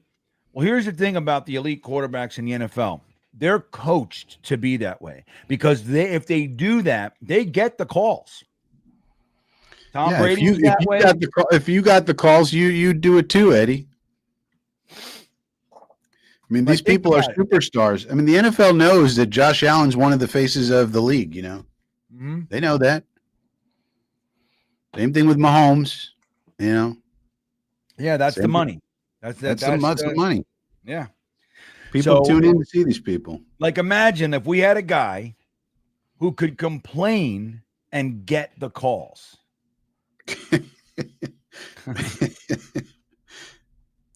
I mean, we had a guy named Rodgers. He couldn't get any calls. Did Rodgers get any calls? I mean, very occasionally. I don't know. I think maybe he did. Maybe he did. The second half of the season, they were done with him. You know what I mean? Like, he sucks. Yeah. What else is going on around the league? When do the Steelers play? I got to be honest. I'm curious. See how Rodgers turn. If he continues to play like he did week 1, or is that just because it was us? Jason Edwards checking in with his 29-month consecutive support via the GreenBean membership. Anybody can do that by hitting the join button underneath the channel. You can also gift memberships. That is greatly appreciated. It helps support us here. Says, I feel like I'm watching the Bad News Bears right now. Help me, Obi-Wan Kenobi. You're my only hope. Yeah, man. I don't know what it'll take. I don't know what it'll take for us. I just want to see some clean football. Like, again, it's one thing to get beat. It's another entirely when the offensive line's great, the wide receivers are open, and your quarterback just decides, I'm not going to be able to play quarterback today. Like, there's nothing more frustrating than that to me. And we see it more than anybody. You can argue the Bears. I'd say the Bears. But we're up there. I mean, all the teams in the ghetto, it's the same. The Panthers. Yeah. The Browns. I mean, it's, the way it goes. That's why we're watching these college kids. That's why we're keeping an eye on the college ranks, because we got to know who it's going to be if it's not Justin. So, yeah. All right. Well, here it is. The kick is up. Who's going to get it? Looks like Isaiah Davis. 10, 20, squirts through a little bit. Come on, keep going. He seems a little better. He seems a little better than Williams. So, yeah, because he's got testicles. He doesn't care. You know what I mean? He's like, I have the ball. I'm going to run. You don't have to overthink this kind of stuff, man. That's my thoughts on the matter. I don't have to overthink them overthinking it. All right. See hole, hit hole. See hole, hit hole. That's run. it. Keep running until somebody makes it so you can't. Hennessy says, all right, we just need 2 touchdowns. I mean, look, that's it. We just do it. Get a drive going here. Oh, God. That ain't the way to do it. The frustrating thing is that we're not fooling anybody with these plays. And we're looking back, and when we do get a play to make, we're not making the play. We're overthrowing it. We're doing. Yeah, so what's happening here? Where's the breakdown? Yeah, I don't know. Olu just got beat. You'd have to, we got to look at the all 22, but it's not good. Lazard didn't hold a block, and Olu got straight beat. So that was the 2 guys that were in on the play there. Well, that's not good. Nope, not good. All right, we're bringing Mason Taylor to the line. And when you watch plays like plays like this, you can see it. He's got happy feet. You see how jumpy he got? He had a beautiful pocket, and he was jumpy before he needed to be. I don't like it. And you notice, too, that when the bad quarterbacks, they can't find anybody. Now, maybe nobody's open, but the good quarterbacks know in advance, they can figure it out, and they can get the ball there. When you see a guy dancing around, like Garrett Wilson's wide open here, and he can't find him, this is disturbing. Yeah. It's disturbing. Yeah, he's wide open. Oh, look, Hennessy. There you go. And we got to do a give up run. I hate those. Playing for the punt. This is probably as bad as it could have been, because it's more like the style of play, how Justin is playing, and this is the reputation that has dogged him, during his time in the NFL. This is what people say he is. And that's annoying because he's not showing improvement today. Yeah. Yep. What about that hold? You didn't see that hold?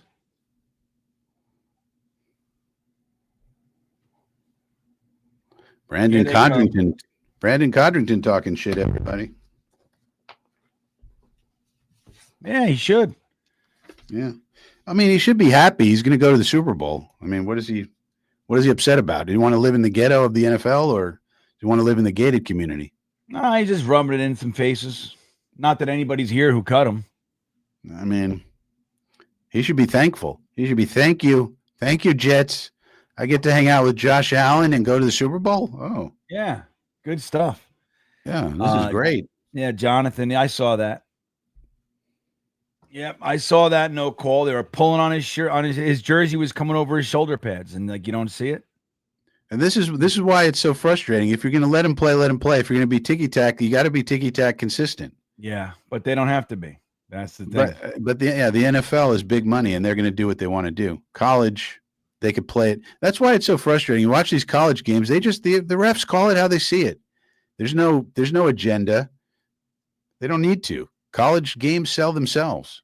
You don't need to have narratives and this one's, this guy's got to be a superstar and that guy, they don't need that. Yeah, so, it's really something like they don't get it like that. Just a good, exciting product is what it was built on. You know what I mean? And just keep building it. Well, it's because everybody's building, every league builds off this idea. If you remember in basketball, remember when it was Magic and Bird? Yeah. Remember NBA basketball? They had Magic Johnson and Larry Bird. And then the commissioner said, well, what's made the NBA great, instead of the quality of the games, which is really what it was, he said, no, it's the personalities of Magic and Bird, this great rivalry. Everybody loves Larry Bird. Everybody loves Magic Johnson and these two great franchises. But they're the face of the league. So then they retired and they said, well, who the hell's going to be next? And they came up with a guy named Michael Jordan. Some people may have heard of him. And they said, we'll make him the face of the league. And they basically catered the entire league to make sure they tilted everything to make sure he could win. And he did. And the NBA exploded in popularity. Everything was great. Business was booming. So all the other leagues looked around and said, okay, I guess it's about the personalities. Who do we got? Well, we got these quarterbacks. All right. So the ones who are going to make us the most money, a little hold here, a little defensive pass interference there. Nobody can tell the difference. That's how it is. And that's what's going on. That's First what's going 10, on. Ryan King, same old Jets. Right on, buddy. That's what we're seeing. Okay. A good defense there. Looked like it was going to be a bigger play. 3 yards.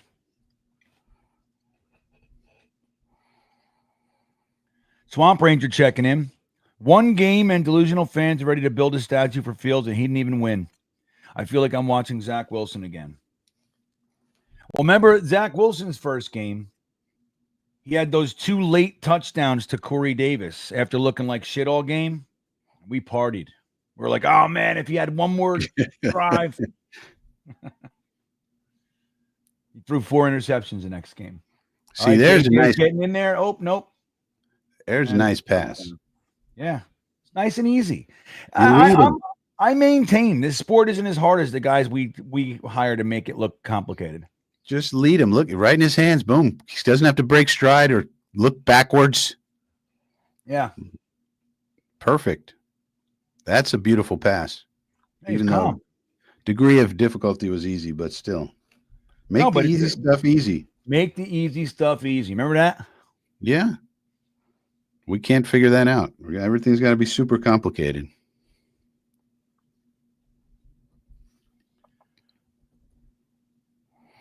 All right. 1st and 10. Fake handoff here. Josh Allen. All the time in the world. Jukes this guy. All right. 11 yards.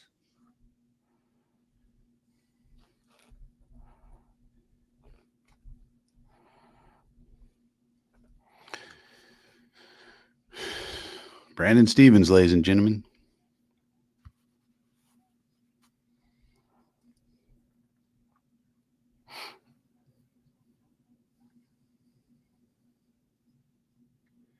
Fun. But Swamp Ranger, hey, you know what the problem isn't with Jets fans here. Hand off. The problem is that we're so starved, right? Like it's like not letting us eat for 3 days, and then you put up, something like a Checkers double burger, and you're like, wow, I think this might be the greatest burger ever made. And it's complete bullshit. It's just you think it's the best ever because you're starving. You see something that looks like food, it's got drip cheese on it, looks good. Oh my God, this is the best. This must be the best burger in the world. That's us. It's not our fault, man. It just shows how willing we are to be fans, Get them. Look at this. Fucking Quincy. Look at this. This is terrible. Terrible, dude. This team, I mean, we're not even in the same league as this team. We should be relegated to the CFL. I mean, look at the blocking here. Boom, boom. Yep. Missed tackle, Quincy. Later.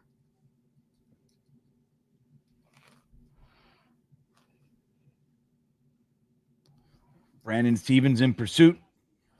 Ugly, man. No fun. They've had 4 possessions. They've scored 2 touchdowns and 2 field goals. That's no bueno.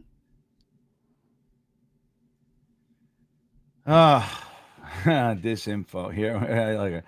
I don't know, man. Let's watch the whole game and see where it goes. But this is not a good start. 20-0.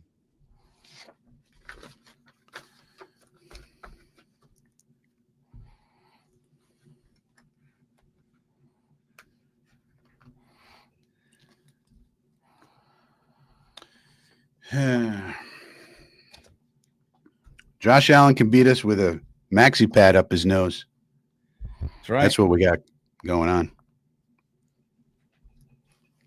Yeah, so here we are, man. 20-0. Not that the score thing on my screen is updated properly here. I don't know what's going on with that. It's taking a minute. It just got to the 13.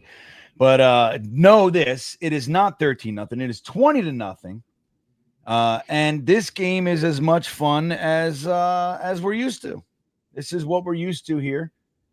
Jets football. Blowout alert. Yeah, man. They quit. Well, I don't know if they're quitting yet, but it's definitely, I don't know. I don't know what I'm seeing. It's all about, like, the defense can only be on the field so long, dude. You know what I mean? Like, we had one drive that wasn't 3 plays. One. And that was only 5 at that, I think. We had, the 2 first down play, maybe 6, I mean, the fact of the matter is that their roster is a Super Bowl roster and ours is not. I mean, they're much, much better than us. That's what it is. You can't have a bunch of bums and expect to play against a Super Bowl caliber team. We need to restock this roster significantly. And most importantly at the quarterback, but there's lots of other spots.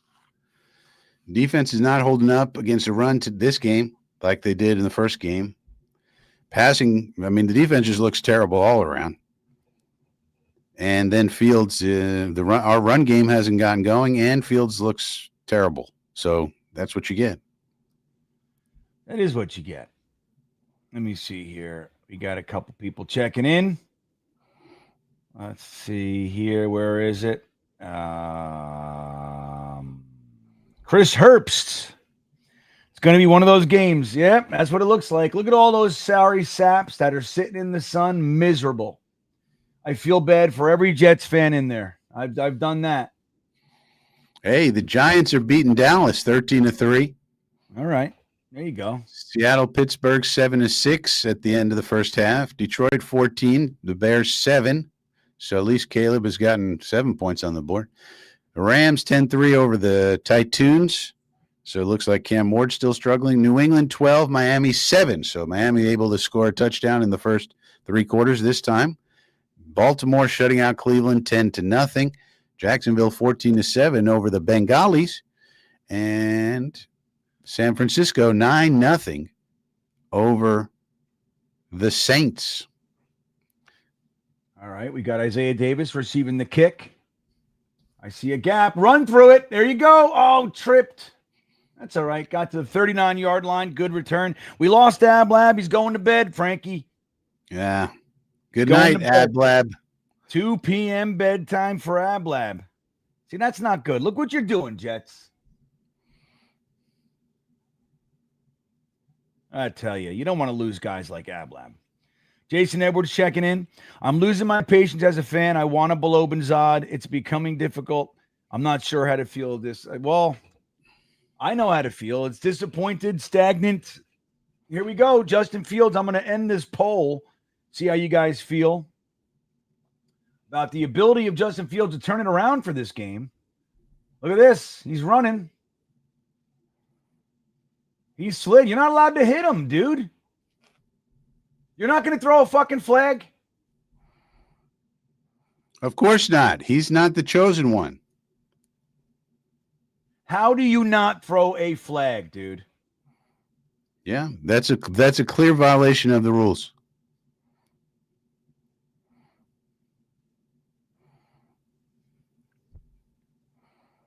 That's right. Get pissed then.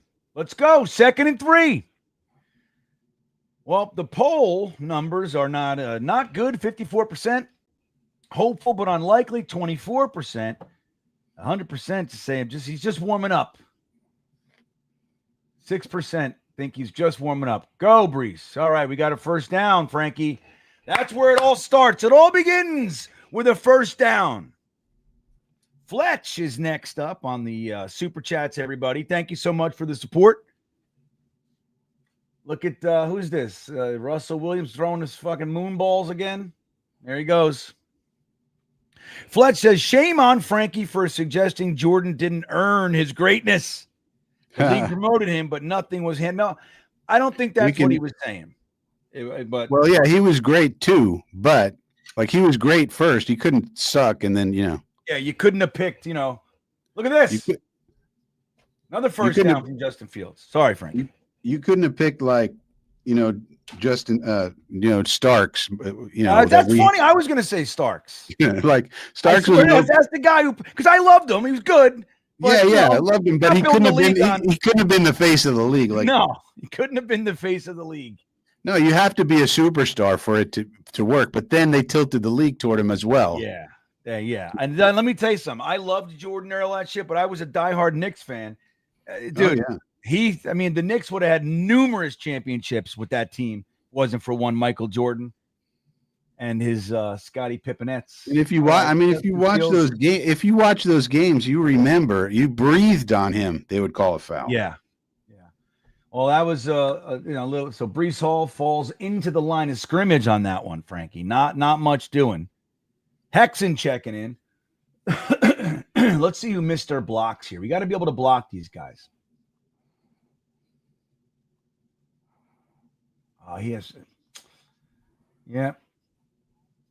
Anyway, GreenBean. It could be worse. This could have been the game you went to. Yeah, that's right, Hexen. See, I love that. Silver linings galore. Positive spin. I'm in.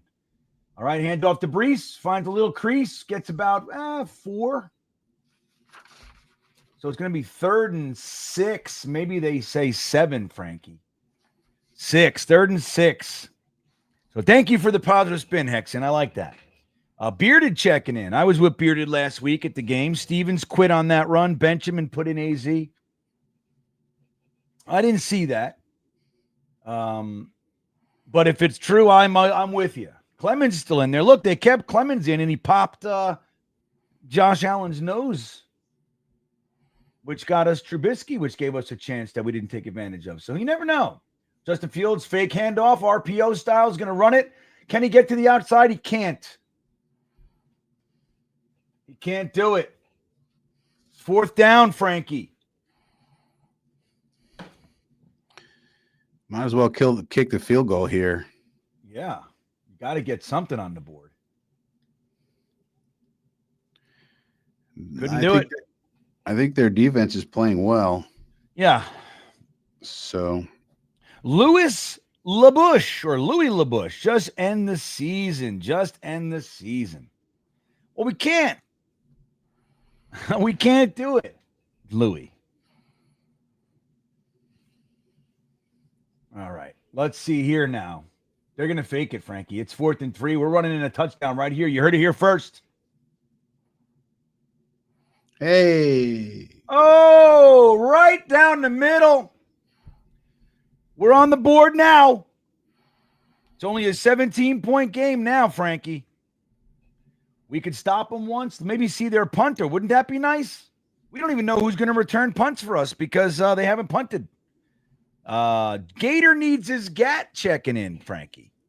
Their ability to be non-competitive with different parts each year needs to be studied. How Clemens Adams lasted this long is beyond me. It is an amazing phenomenon with the Jets.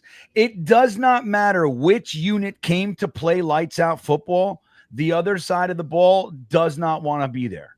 It's the craziest thing.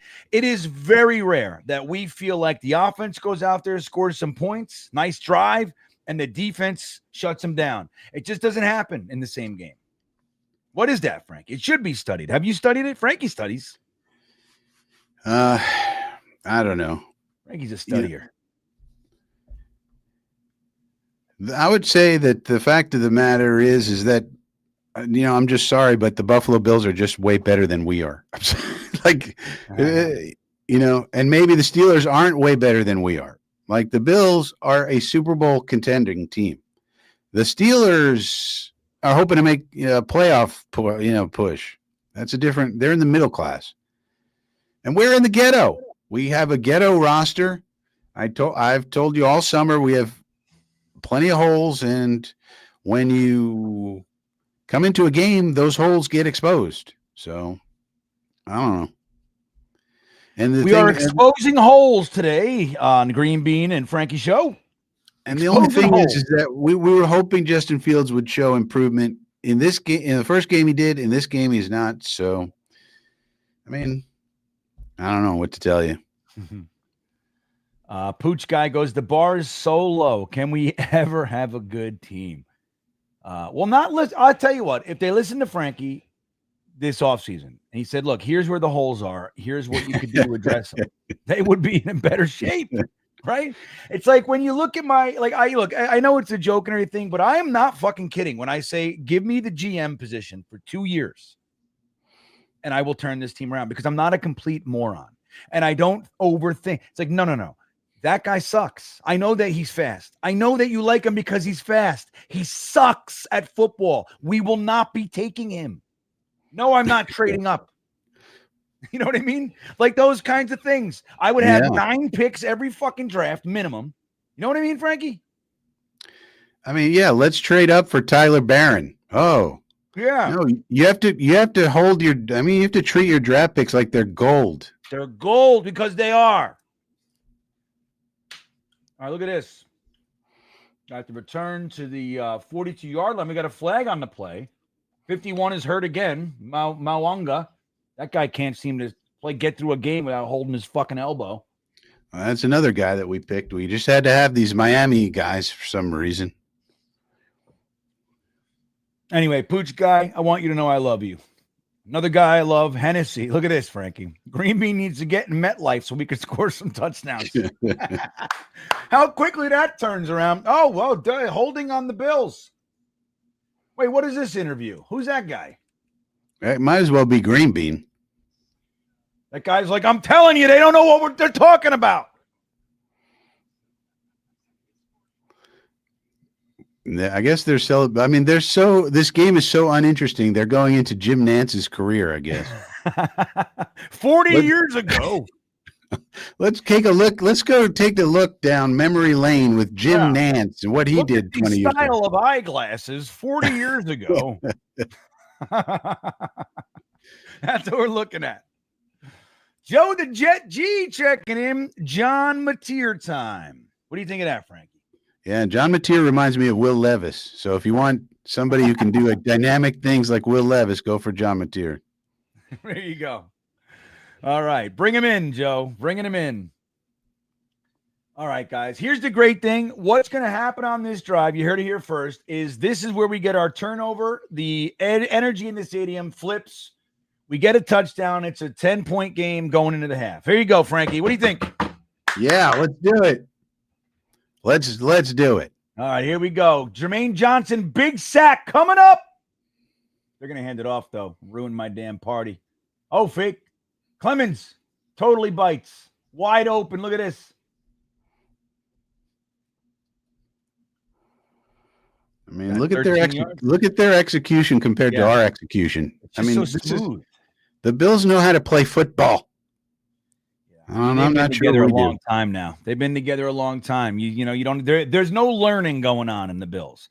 And they've been doing that a long time. It was defensively first. Like the first thing they built that defense. Those guys were together 5 to 8 years.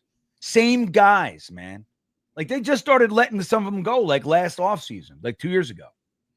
Poyer and those kinds of guys. They were there forever. There's no thinking. There's no learning.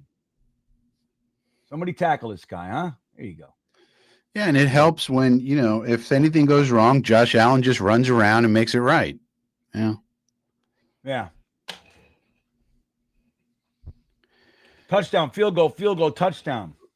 It's a good way to start the game. Yeah, yeah. Not for nothing. It's how we started last week. It was actually field goal, touchdown, whatever. But, it's nice when you're scoring points. 2nd and 6. But they're getting first down. Even on that play, they got 4 yards. You want at least 4 yards on first down, and they're getting it.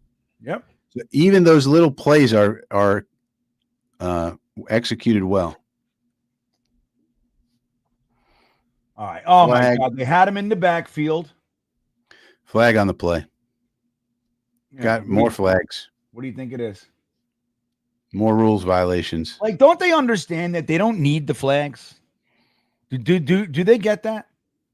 Holding offense. So. All right. Back them up. 2nd and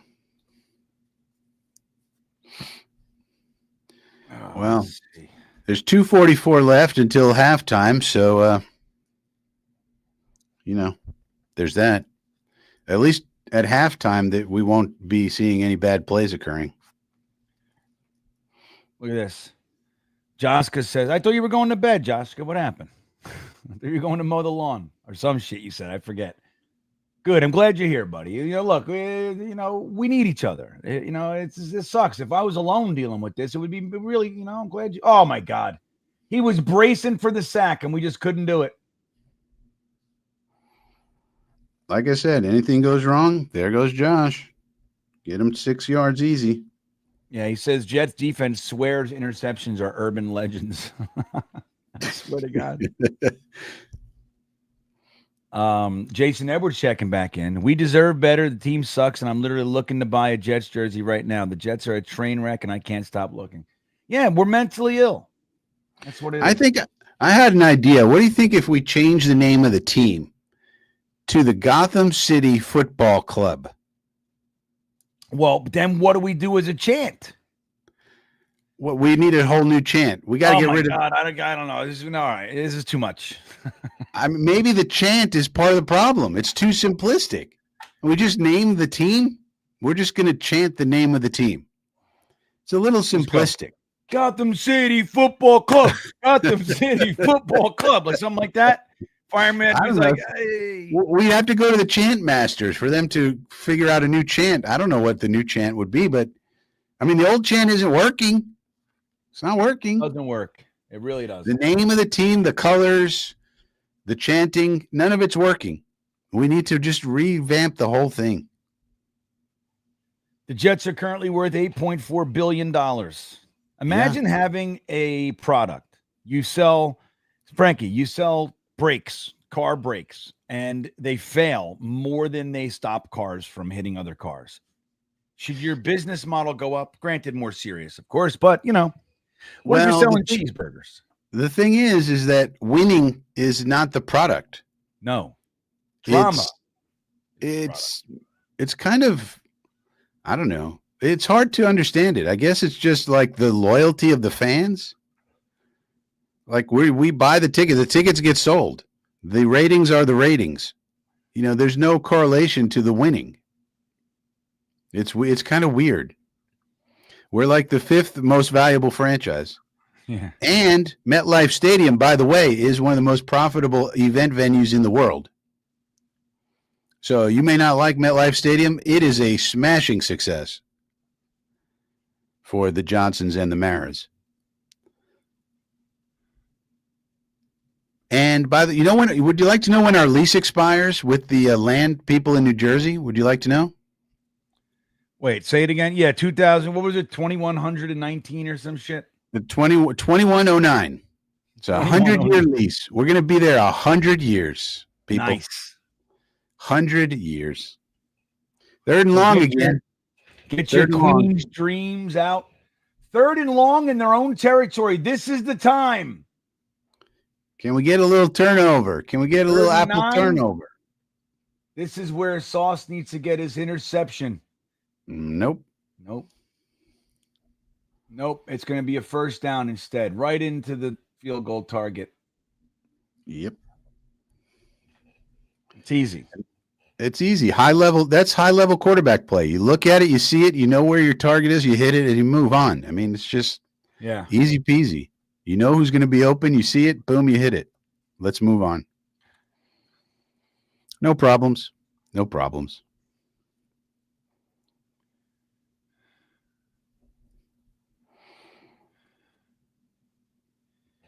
Well, the good news is the Bills get the ball at the half. So there's that. So we can keep this going. Somebody look at that hold. Hello.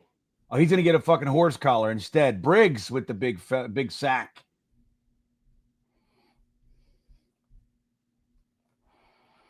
Was that Briggs or Phillips? I think that's Briggs. Yeah, I thought it was not. Look at this. Look at the hold. They might get a half and half. It's only holding if we do it. Don't you know that?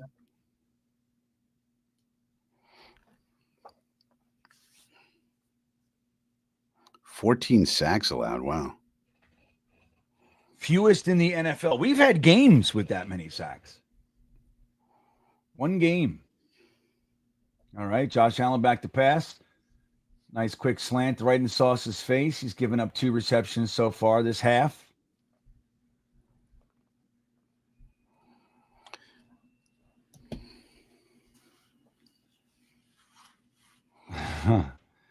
Ryan King says team's like a soap opera. That's my narrative. I'm telling you, they know how to do it. As soon as something goes down, they make a trade, they cut somebody. There's some big news. We are at the top of the news cycle for 15 out of 17 weeks in the regular season. We're right at the top. We know how to do it. This is a professional. They have 19 sitcom writers on staff. That's what they're doing. Like, hey, it's time to bring in a baby. It's time to have a baby. That's what they do. They go trade. Hennessy. Thank you, Ryan. Hennessy, Gotham City, because we play like crap. Sewer logo. You know what? I made a case. You know, they like to say that Metropolis is New York in the day and Gotham City is New York at night, right? That's what they like to say. I think Gotham City is Newark. That's what I think it is. Well, it's just Newark. What's interesting is Gotham has been most often associated with with New York, but it has been that shit. Oh my God. Sorry, Frankie. What are you saying? Well, Gotham has been associated with other cities as well, other than New York. That's why I like it too, because it could be New Jersey. Oh, they called OPI. Yeah, it looked like he pushed off. Yeah, I was wondering if they were going to call that. There you go, Hennessy. Take that. Pass interference offense. Yeah. Pretty obvious. Yeah. Can't throw a guy around like that. That's illegal. Jason Edwards, winning is not the product. Classic. Yeah, it's clearly not, because we go up in value every year and we don't win. We haven't won in 15 years, man. This is 16 years of this shit. 16 years of it. I mean, the business is booming. Business is booming for the Jets. Booming. It's packed. They sell hope. Nice. Look at Cisco. 4th and 14. What'll they do, Frankie? probably kick a 78-yard field goal. Why not? Well, I asked the chat. Yeah, why not? What should we change the name of the team? 58% said no, but 41%, this is the more alarming number. 41% say yes. Yeah. The name, the colors, got to What all would be change. your color, Frankie? If you had, if you were like, all right, I think the Gotham City uniforms that we're going to see later in the season, that should be the uniform. like black and gray. Yeah. We need to be dirty and gritty and grimy. We need some grit on this team. The first punt of the game by the Bills comes with 48 seconds left in the half. Fair catch called. 48 seconds. That was Peterson. Godo says Namath did it. Yeah, I don't know. There's definitely there's a large contingent of Jets fans that believe Jay Namath needs to go. When he passes away, we'll see something different. I don't know, but it's been interesting. Richard Allen, New York Jets should be New York same old Jets.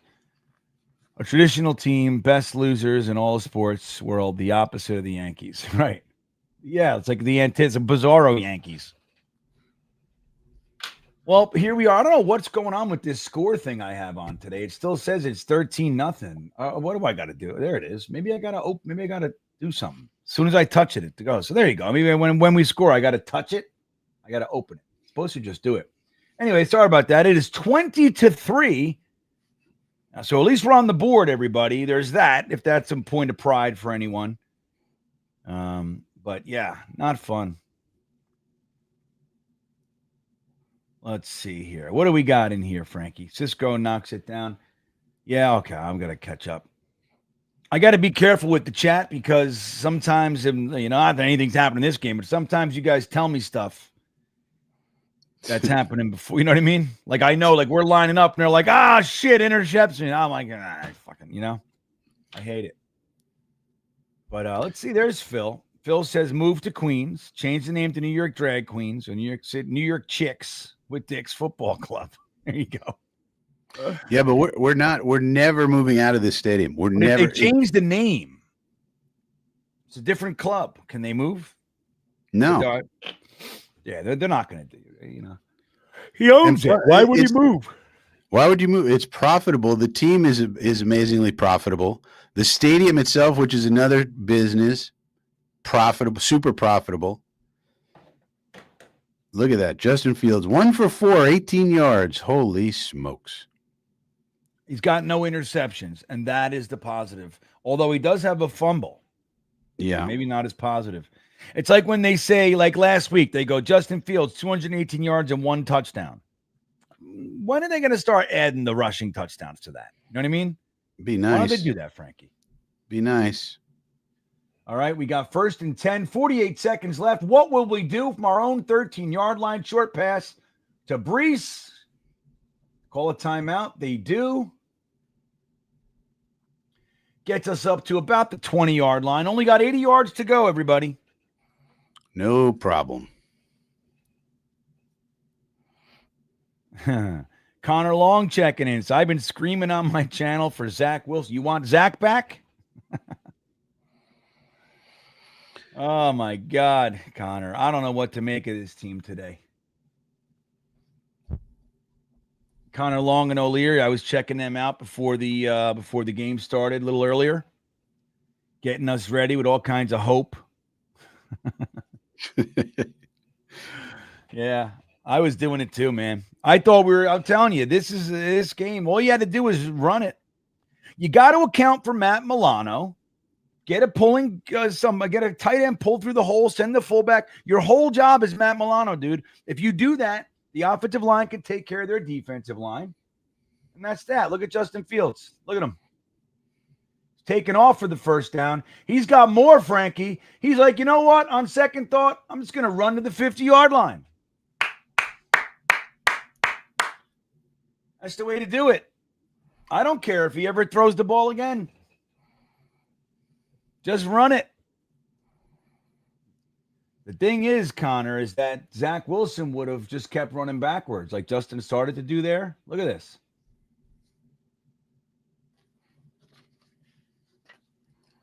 Right up to the 50-yard line there. I like it. 30-yard play there, 30-yard run, give or take. 31 seconds left in the first half.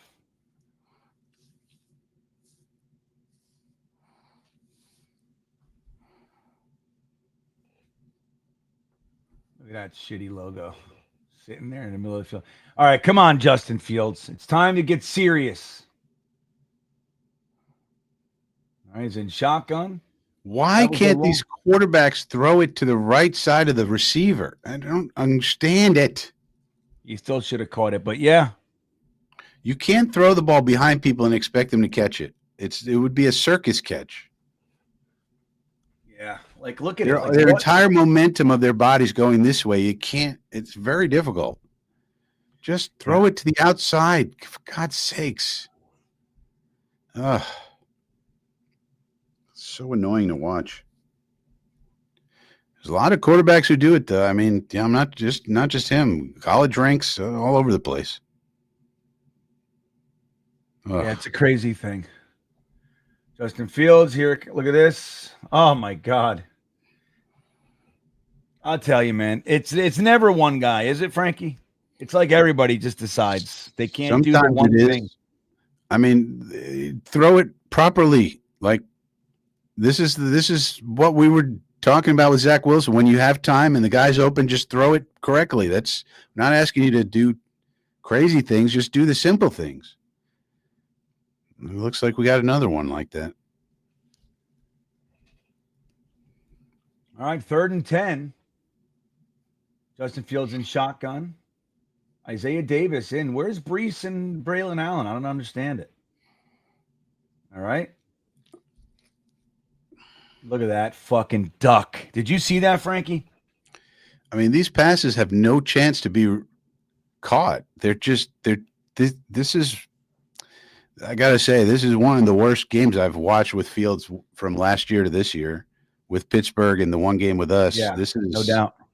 This is just bad. I don't know what to tell you. Like, what was that supposed to do? Yeah, like, what is it? Put the gloves back on, man. Yeah. And now we got to punt. I mean, with 17 seconds left.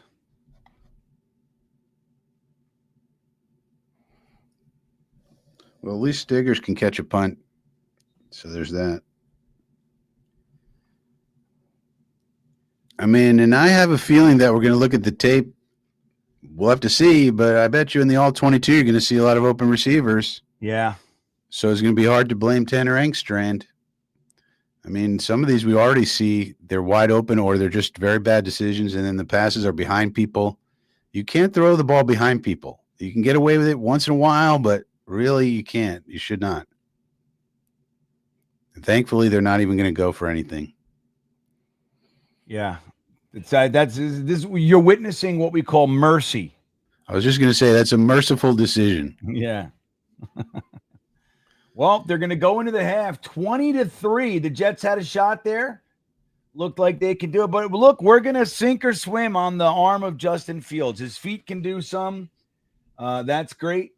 And they saw that 27-yard run there. But he is as off gets. Yeah. The only thing he's not doing is throwing it to the other team yet. But I wouldn't be surprised, Frankie. So what's your overall assessment here? The defense. Let's talk about them. They've been on the field all day. Yeah, I mean, again, I think there are weaknesses to the defense. We don't have enough at edge. We don't have good safeties. They made some plays. They also made some boneheaded plays. Clemens continues to kill us as always.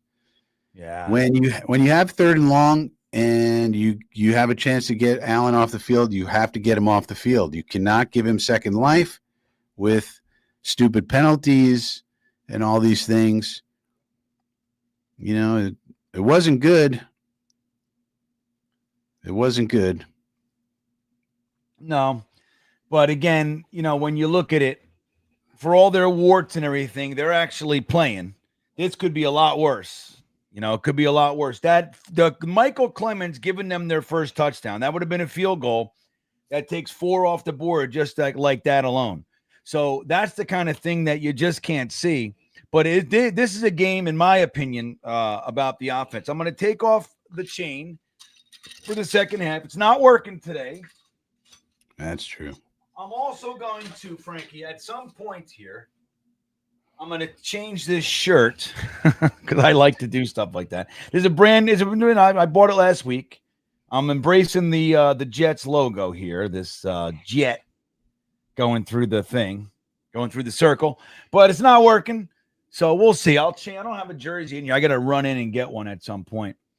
But and we'll get the grapes out. I've eaten the clementines. They've done nothing. I've eaten a beef stick. It did nothing, Frankie. I mean, beef stick and clementines, not good luck. Maybe the grapes will do it. And then we'll see what's going on with what you guys have to say. I will say it's a good time to remind you, look, because the Jets are Jetson. It's a good time to remind you about what you can do. Where is it? In fantasy football here. Whoop. Sheesh. I'm telling you, I'm lagging. All my buttons are sticking, Frankie. So there we go. All right. I don't know what the hell's going on here. Yeah, I'm really lagging. It's crazy. It's like all my buttons are sticking, and when the screen moves, it clicks on something that was there before. You know what I mean? Hate when it does that. Anyway, guys, Sleeper.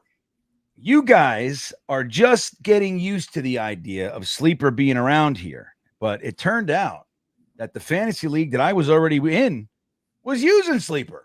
I was like, look at this. Oh, this is great. And the Talking Jets Pick'em League is also on Sleeper. And if you think you know football, then try to turn your football knowledge into real money with the Sleeper app, the ultimate fantasy sports app that can turn game day into payday. Just download the Sleeper app and pick more or less on your favorite players with more stats than any other daily fantasy app. Just choose 2 or more of your favorite players from the pregame or live. Pick more or less from the predicted stats, and you can win up to 100 times your money if your picks win. Use promo code GreenBean, and you'll get a $100 match, up to a $100 match on your first deposit. If you only put in $10, they're not going to give you $100. You know what I mean? Match. That's the key word to pay attention here. Terms and conditions apply. The link is in the description, everybody, to make it easy for you. So all you got to do is go down there and click on the link. You don't have to think. No, think, click the link. That's how we do it. But man, I'm going to tell you guys, I'm not having a good time. I'm not having the best time because of this fucking game that we got to watch. And I'm getting a little bit aggravated with the fact that no matter who it is, it looks the same. Isn't it crazy? Last week, we got an amazing respite. Couldn't get the W on top of it, which would have just, it makes all things better, I imagine. I can't recall because we don't ever win.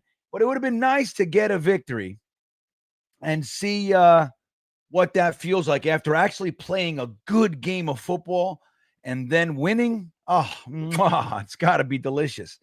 But where we are right now, this is not a good game of football. Currently, we are losing 20-3 with the Bills receiving the second half kickoff. So not the best way to start here.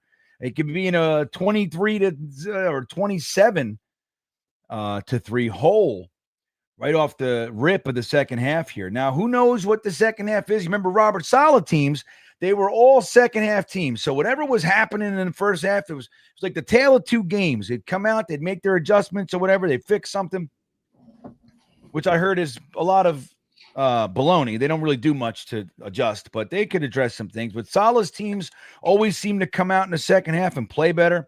Let's see if that happens here. But offense is the key. Offense is the key. I want to thank Isaac for joining up and becoming the newest StreamBeaner. Welcome aboard, sir, and thank you for the support. We're going to be doing some contests this year. Again, this one being our opening day game after being up in New Jersey at MetLife last week. We got to develop this season a little bit, but there's going to be some giveaways. This week, I'll give away a T-shirt this week for all Super Chats. At the end, we'll do a little raffle, and I'll give away a What Would Green Bean Do T-shirt. to the winner. All you got to do is email me with your info, and I'll get it out to you. That'll be fun. Get you guys something back, But don't forget to support Frankie's channel as well. Link in the description. Frankie from Flatbush on YouTube. Some of the best Jets content you can find anywhere, quite frankly. I'm not being facetious either just because he's sitting there next to me here. I'm just, I say that stuff when he's not around. So thank you to Isaac for hanging out. Thank you to all you guys for hanging out. But yeah, man, Frankie, this is a tough one. This is a tough one to watch. There's nothing fun about it. There's just nothing fun about it. You saw Justin Fields ripped off a little run. He thought, okay, maybe he's settling down. He followed that with true clunkers of passes. I mean, not even just incompletions. I mean, clunkers of passes. So what the hell's going on here? I don't know, other than to say maybe the Bills' defense really is good as opposed to, I mean, they gave up tons of points to the Ravens. So you started thinking, well, is this defense really bad? They put a lot of resources into the defense in the offseason. So you would just expect them to be good, but the Ravens obviously did something to them that you thought maybe the Jets could replicate this kind of attack. Well, no. They made whatever adjustments they needed to make. We could not run the ball. And then, of course, Fields was scattershot all over the place, which is not good. Yeah. Well, and I think we forgot to bring to the equation that, they're actually the Ravens. So they're good. Yeah. Particularly on offense, right? So, but yeah, Phil Adams, I don't know what you mean. Contacts for what? What do you need a contact for? I know plenty of people in Fort Lauderdale. Oh, yeah. Phil's got a whole thing going on in Fort Lauderdale and his wife. There's some sort of like Olympic games going on in Fort Lauderdale called the DECA something or other championships, and his wife is involved. She's some sort of champion athletics person. Really? Yeah. So reach out to me, Phil. I don't know, contacts for what? I don't know what you could be looking at. I mean, I haven't lived there in 8 years, so I still know a couple people, but not people you'd want to hang out with. I promise you. But yeah, let me know. That's interesting.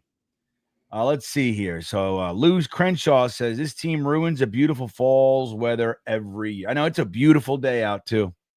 Beautiful day. Stanley Mann. What's up, Stanley? Terrible play calling and Fields not throwing the ball well. Misses way too many passes. Looks rattled. He does look rattled. He looks afraid, which is, I don't know why they would be afraid. What are you afraid of? Like, you're getting hit. You're on a football field. You're a quarterback. It's what you've been doing your whole life. Like, what's there to be afraid of? Getting hit. It's the same shit that happens every week. What do you mean? And your line is good. So, and I'm a big fan. Like, when there's nothing doing, when there's no receivers open and there's no running lanes and they're coming, just throw it away. Why don't they do that? Like, just throw it away then. Why you got to be panicky behind the, and do happy feet? You see the great quarterbacks, that's what they do. They go, all right, well, this one ain't working, throw it away. Reset. I don't have to get hit. Nobody has to run. Nobody has to get hurt here. Just throw it away. Start on the next play.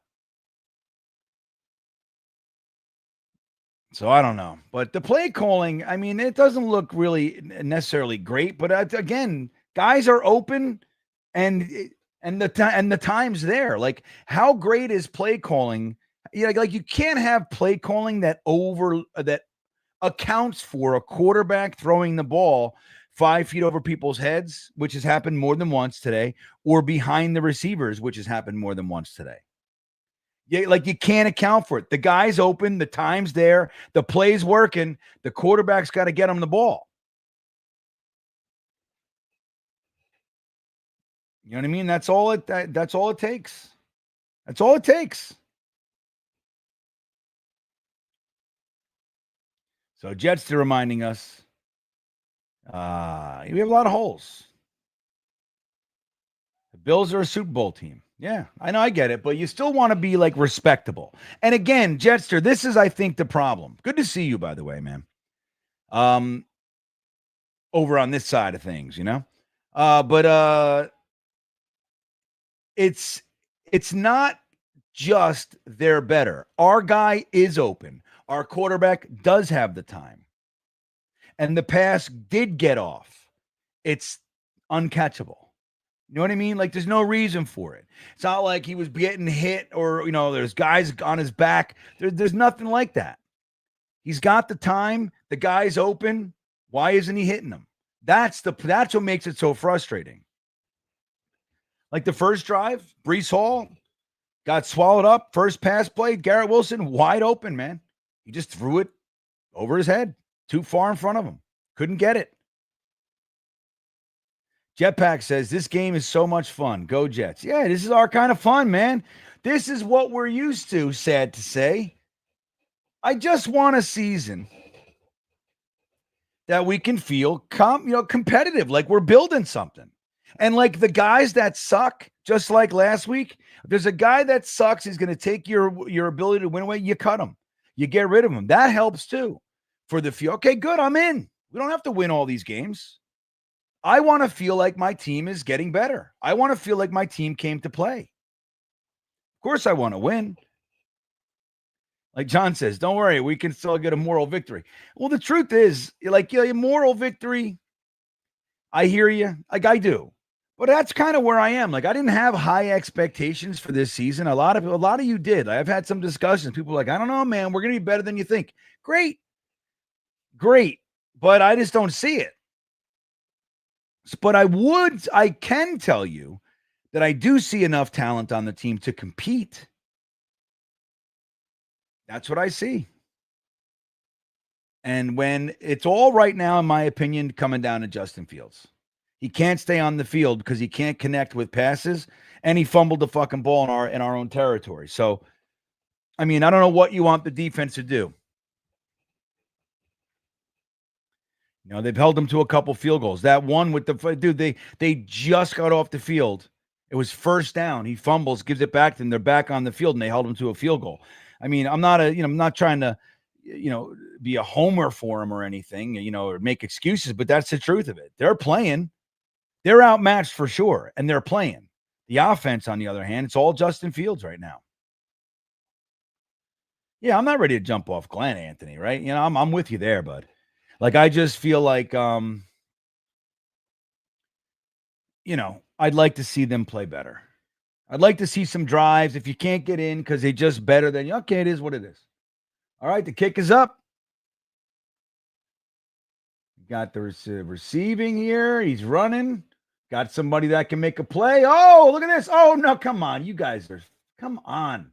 It's only 6 yards, but come on. Starting at the 15 or the 21, different things, right? Sean Dog checking in. I get trying to be positive, but I lose respect. For who? For me? For them? I think you mean for them, Sean Dog, not me. What do you want from me? I got very little control here. I lose respect too, but not for Glenn. It's his second game, man. Give him a minute to figure this all out. Like, you can't support hiring a rookie defensive coordinator, rookie defensive head coach, I mean, and expect him to all of a sudden just be great. It's just not the way it goes here. All right, handoff, 7 yards, just like that. Just like that. I'm sticking with AG. Yeah, I am too. I think Aaron Glenn's got the chops. Look at this: 15 passing yards, 63 rushing yards. We've gotten 5 first downs. We have a whopping 3.4 yards a play. What did I tell you guys about that? Is that enough to win the game? Nope. Absolutely not. This is it. Go Hangard's got it. Oh, man. Another 7 yards. Crazy, dude. They're just run. Now the defense. I'm going to stop defending them in a second. I really am. But it's very simple. When your offensive coordinator gets your receivers open, you got to hit them. It's just that simple. Phillips getting pushed around on that play. That's 2 in a row. Why are these guys huffing and puffing? It's not 90 degrees. It's not Miami. 1st and 10. Oh, my God, this defensive line. Like, right through them.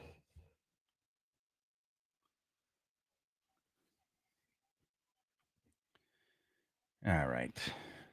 Look at this. Oh, Jesus. My computer. I hope I'm not lagging like this on the stream itself.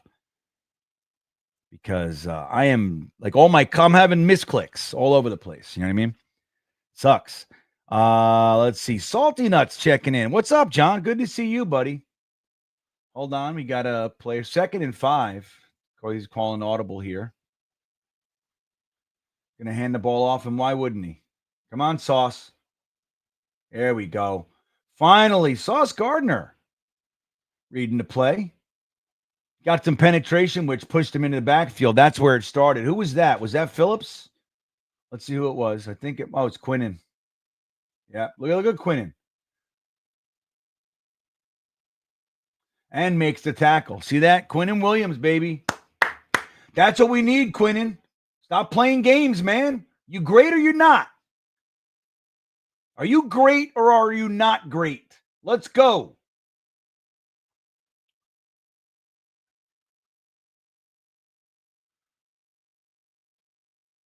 Ugh, who the fuck was that? Michael Carter falling on his face. I can't stand it. And let me tell you this. I'm gonna point something out. Wilkes had Quincy Williams on the line. Like he moved over the defensive tackles, and you look at him. Quincy Williams is essentially playing defensive end here. Essentially, not really. He's in that. But what a waste of a player, in my opinion. Why are you doing that? Like if he's going to have any impact, it's going to be because he's running in.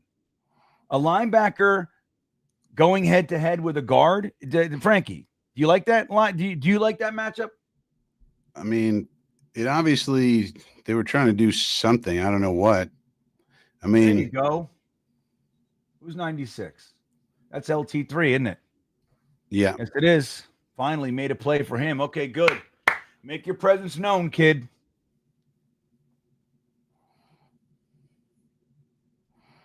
That's the way. Yeah, they're trying to do something. I support that. They're definitely trying to do something there. But I don't know what they're trying to do. I mean, you saw like the Packers do that with Micah Parsons the other night, but this isn't Micah Parsons. I mean, you can't. Yeah, they're still learning what their players can and can't do. And Quincy Williams can't do that. Look at this. Splits them. Oh, Steven sucks. So Salty Nut says, last week we looked like a mean, angry team. Not this week, and nothing is nothing with Clemens. Yeah, I don't know what to say about Clemens anymore. Like, he just is what he is. You know what I mean? At this time, at this point. Like, I really don't know what to say about him. I mean, doesn't have much of an impact. Our coaches looked at these people and said, yeah, we're good. We don't need to add. This is good defense right here. Malachi Moore is on the field. Yeah, he just did a nice little pop, too, on that tackle. So, I've been thinking that we're tackling soft today. I actually have been thinking that. We're tackling soft. You know those soft tackles, like you wrap your arms and fall to the ground instead of fucking laying the wood and wrapping your arms? Look at Malachi Moore here. He comes in and cleans it. But who's he in for? You know, if he's in for Adams, 27, he's in for Adams. So they took Tony Adams out. Could be a package, though. I don't know what they're doing. You know? Looks like he's just playing safety with Cisco. So we could be seeing some, some changes here. Changes, yeah, okay. Which I'm into it. Something to look at. I mean, we got to pick out stuff to look at. I mean, yeah, right. We, at least in this game, I think we're overmatched talent-wise. Hennessy playing Wheel of Fortune. He'd like to buy a turnover, please. Good, 3 turnovers. We don't know how to do that. We're not equipped. But he wants to buy one. How much? Split safety, middle of the field open. They run on it. Good defense there. They'll probably take the field goal. Probably. Yeah, because it's going to be a 3rd and a long 4. Might as well just kick the field goal. Or 4th and a long 4, I meant. That's funny, Hennessy. Let me know how much it costs when you get through to somebody. I don't have any connects to the live game turnover sales. Pooch guy, MC Stink. I know that's taboo, but he's on notice. I'm with you, man. Like I saw it said in the the Beanbagger Discord yesterday. Michael Carter signed his contract, packed his bags, and went to the injury report. That's where he went, and he comes on, but he doesn't look all that great. And the kick is good. So 23-3.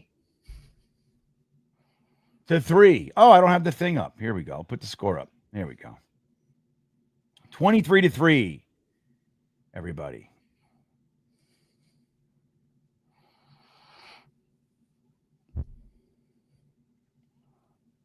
So, yeah, I'm with you, Frankie. So when you got guys like Malachi Moore in, Brandon Stevens still sucks. So he'll be replaced sooner than later. He's doing nothing, missing tackles, that kind of thing. So maybe AZ Thomas is sooner than later. That would be interesting to see. Yeah, let's keep an eye on Malachi Moore, see how he's performing. And these are the pieces we need. But, the sad thing is if we need a quarterback next year, then that's our first-round pick. You know what I mean? And then so you can't get Caleb Downs. You can't get, some of these studs on defense. But, hey, but that's why we need all of our draft picks. I mean, at some point, you wonder if we can make some trades to get more draft capital because we're going to need it.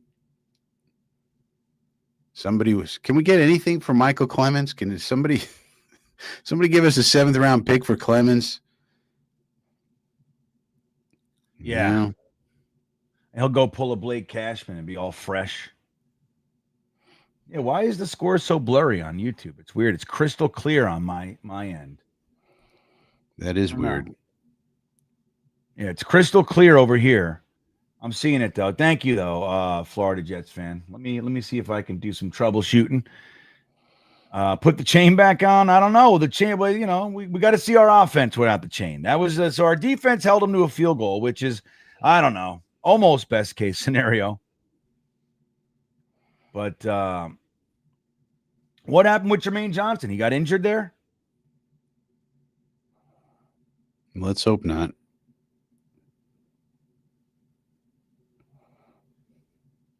So they're saying Solomon Thomas is looking good. Well, you know who's really looking good down there is the kid that we had on our team last year and didn't want. What the hell was his name? Not Boye Mafe, the other one. Maybe it was him. I can never remember his friggin' name. But we didn't want him. He went down there and he's doing great to Dallas. So I don't know what's going on with the Jets, man. We just can't seem to get it together consistently. But remember, we're in our infancy here. This isn't a continuation of last year. It's a whole new thing. So we got to take our lumps. We just like to see some competitiveness. Isaiah Davis, the ball in his hands.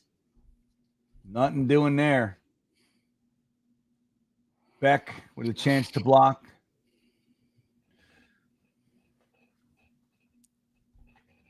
Well, Miami's gone ahead of New England 17-15. Look at that. Miami showing some signs of life. Maybe they won't be trading Tyreek Hill after all. San Francisco 16-7 over the Saints. So Macaroni Jones continues to live on. The Giants still ahead of the Cowboys, 13-10. Winfrey got injured last time I checked. Just a guy. It was like preseason. He was fucking tearing it up. So if he's injured now, he's injured now. I'm saying he was looking good. All right, we got to run. Breece Hall. He definitely got. That's injured. what I was thinking of too. So he's injured. All right, whatever. I was looking into. I didn't look last week, so to be fair, but that's what happens a lot of time. You see guys that I don't know what Solomon Thomas is doing down there. Did Joe Burrow get injured? They had Browning. Said that. Oh boy, that's bad for the NFL.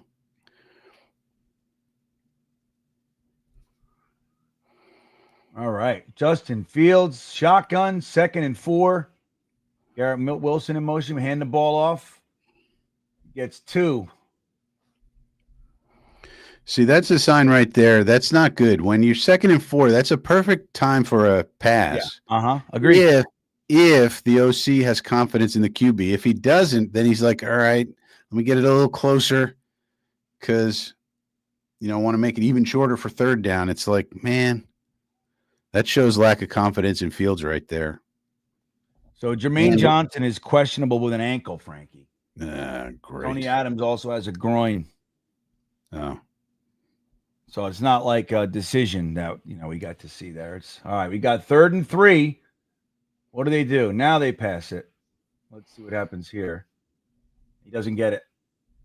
And he doesn't get it. I can't believe it. I can believe it. I can't. I want to see us be able to get 3 yards. Pass was not perfect, and then it's, defender made a great play on it.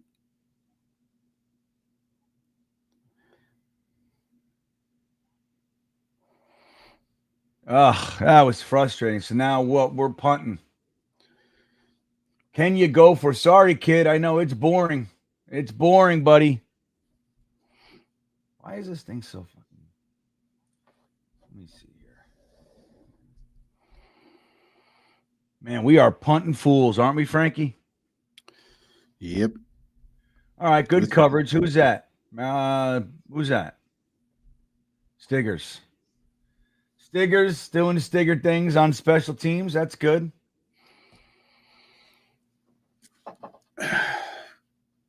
Right? That's a good thing. Let me try to refresh this score bug. This little app here. See what's going on. Well, the Jets are looking lifeless on offense, everybody. This is one of those games that feels very reminiscent of the last couple years. You'd think that we didn't have to watch games like this, but here we are.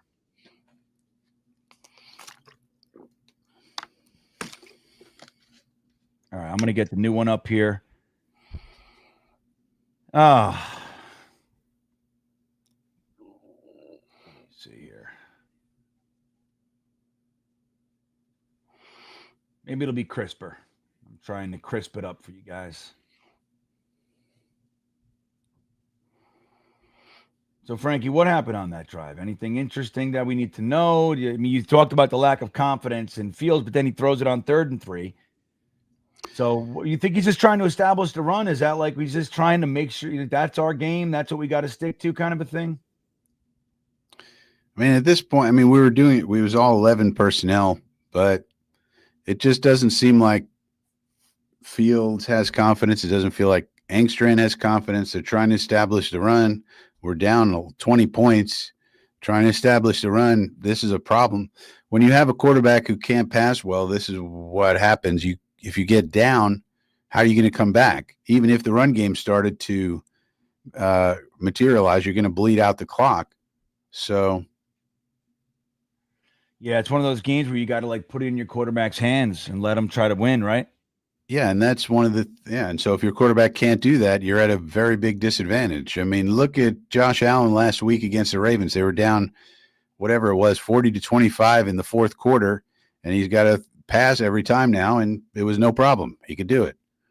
It doesn't seem like Fields is that is going to get to that point, at least from what we're seeing today. No, and don't want to overreact to one game, but this is not good. But it's just one game, so. And I keep saying the Bills are just much better than we are. That's just the facts. They're a Super Bowl contender, and we're not. So I'm not going to put too much stock in this game. They're in a different class than we are. Yeah, no doubt. I can't believe Jermaine Johnson, though. That upsets me. All right. Quincy Williams with another missed tackle.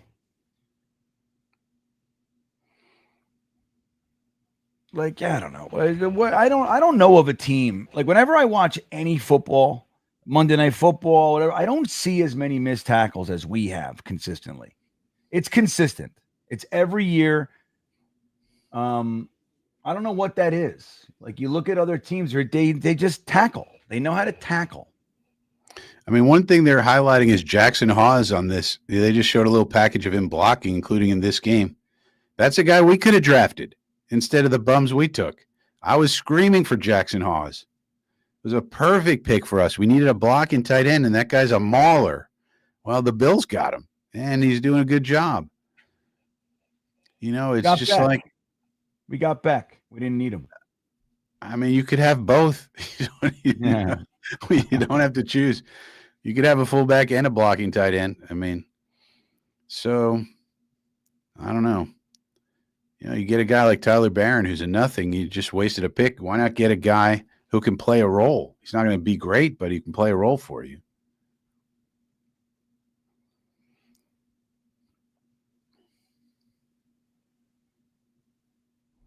It just seems like they can do whatever they want to do. Yeah, they can do whatever they want. This is one of those games. And like Quinton Williams just limped off a little bit. So I don't know what's going on. It's like you almost get the feeling. Like, you know those games like when we look like shit, everybody gets injured? You know? I don't want to be accusational or anything, but it just feels like that sometimes. Yeah, plus 2 games in a row on this turf. Let's not forget that. We have the worst field turf in the world. So there's that on top of everything else.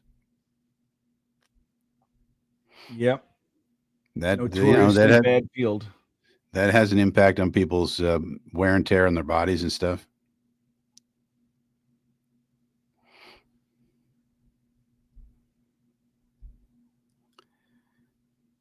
Well, Pittsburgh and Seattle are tied 14-14. Detroit over Chicago 28-14.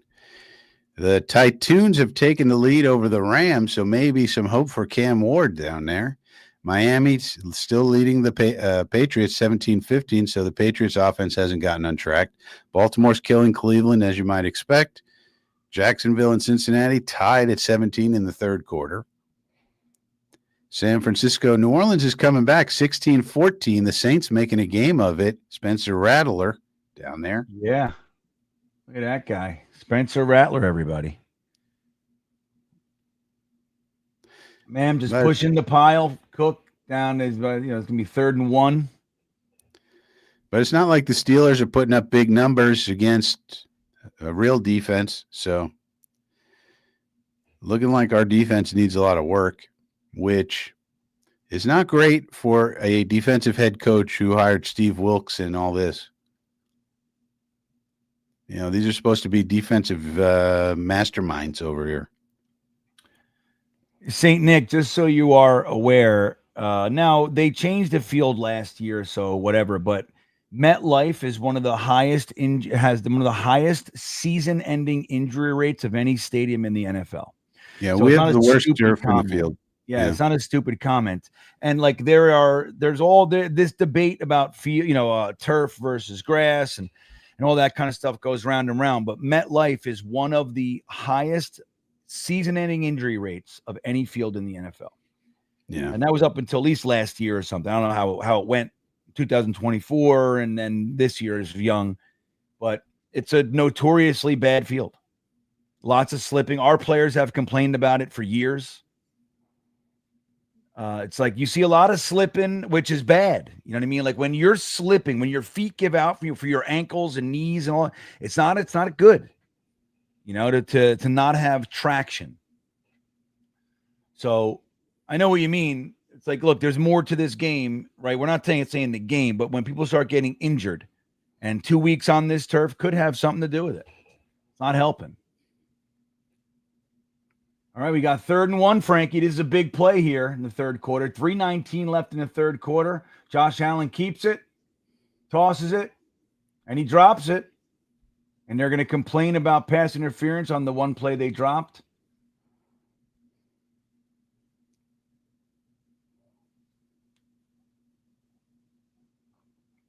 Michael Carter banged up on the play. Why wouldn't he be? I mean, that's ticky-tack. If they called it, that would be another ticky-tack foul. 4th and 1, of course, they go for it because they don't respect us. Yeah, they don't respect us. You got to earn that stuff. Yeah, and they have Josh Allen. Going to sneak it. He's going to sneak it. That's what it is. And there he goes. The Josh Allen run around and do something offense. Now what's the flag? Another flag. Yeah, this is the group, the group of refs that were They threw the most penalties last year. That's what they do. Another penalty on us. So that's what his third hold of the day. They're calling Sauce for it. Yeah, it's at least 2. That's pretty bad. Can't do that, Sauce. Well, Ahmad. He's not Sauce, he's Ahmad. All-American checking in. I'm at the game. More Bills fans and Jets. Vibes are down. Drinking the pain away. Love you guys. Oh, sorry to hear that, brother. Yeah, I mean, it wasn't more Steelers fans than Jets last week, but it was like about 40%. Yeah, that's what they said it was going to be about. They said it might be up to 50, but. Yeah, that sucks. Well, sorry you're at such a shitty game, man. Look at this. Yeah, the team's done. This is one of those games, like, we're just waiting for the end now, Frankie. We're in the third quarter. We're waiting for the end of the game. Yeah. All-American, not alone in there with all those Jets fans suffering. The parking, the traffic. Here's my recommendation. Leave. Don't drive, though, if you're drinking your pain away, buddy. But leave. Leave now. At least you can avoid the traffic pain. At least there's that. Unless you're going to tailgate afterwards, which can help. Another handoff. Oh, a fumble. They fall right on it. No problem. That would have been exciting, Frankie. Yeah. We're allergic to turnovers. We just, nice play by Briggs getting the ball out, but of course we can't fall on it.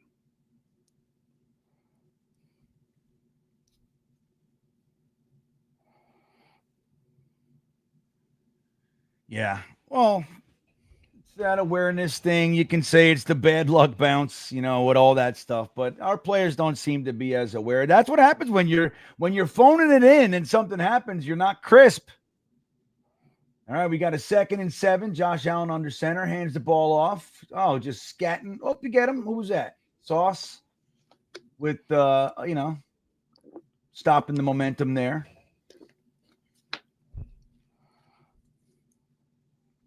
Benny says, every time I start believing. Yeah. Isn't that the way? No, I don't think so either. We're just hanging out at this point. We're watching a soap opera. This is one of the bad episodes where the Uncle Jim dies. You know what I mean?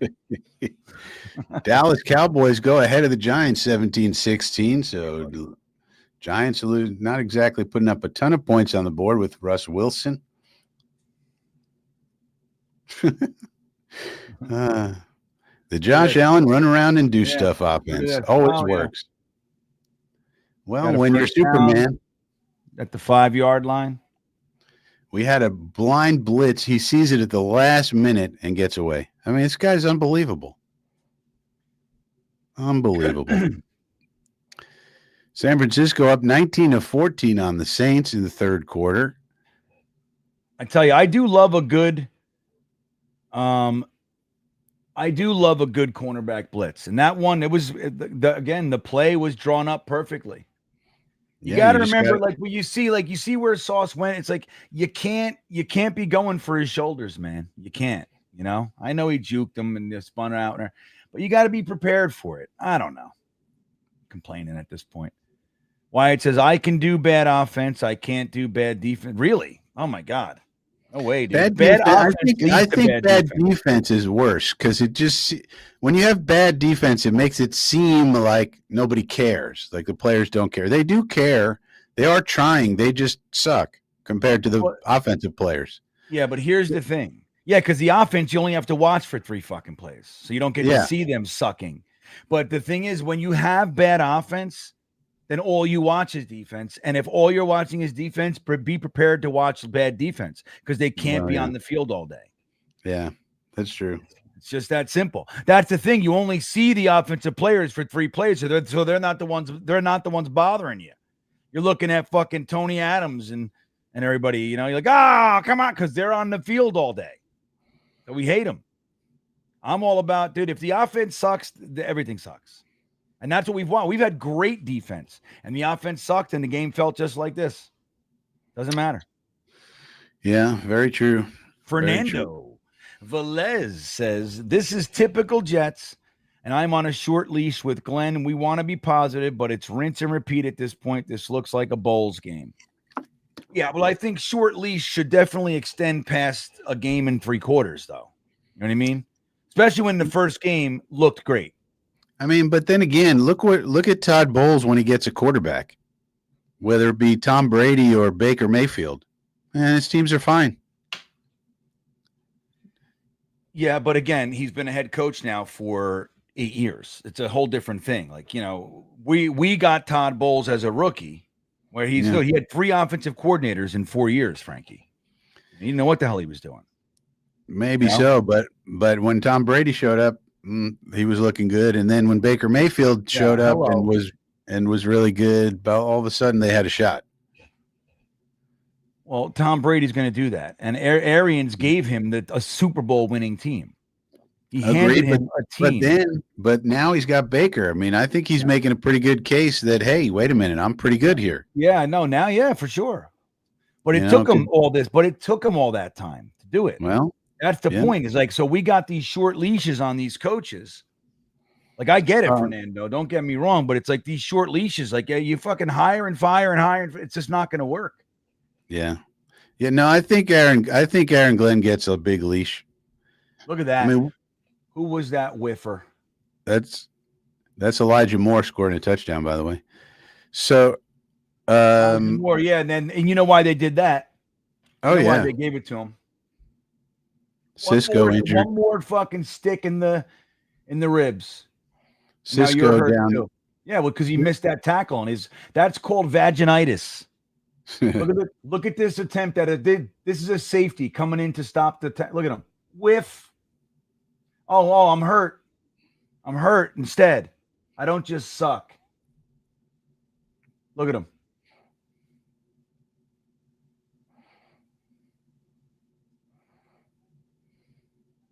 No, now he's fine. Yeah, he's fine, dude. Give me a break.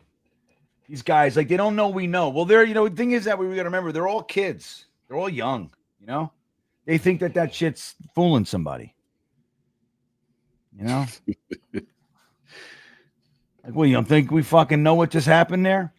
And again, Elijah Moore. Here's the thing with Elijah Moore, though, dude. Like, you can laugh and nobody cares about you. We forgot you even existed, buddy.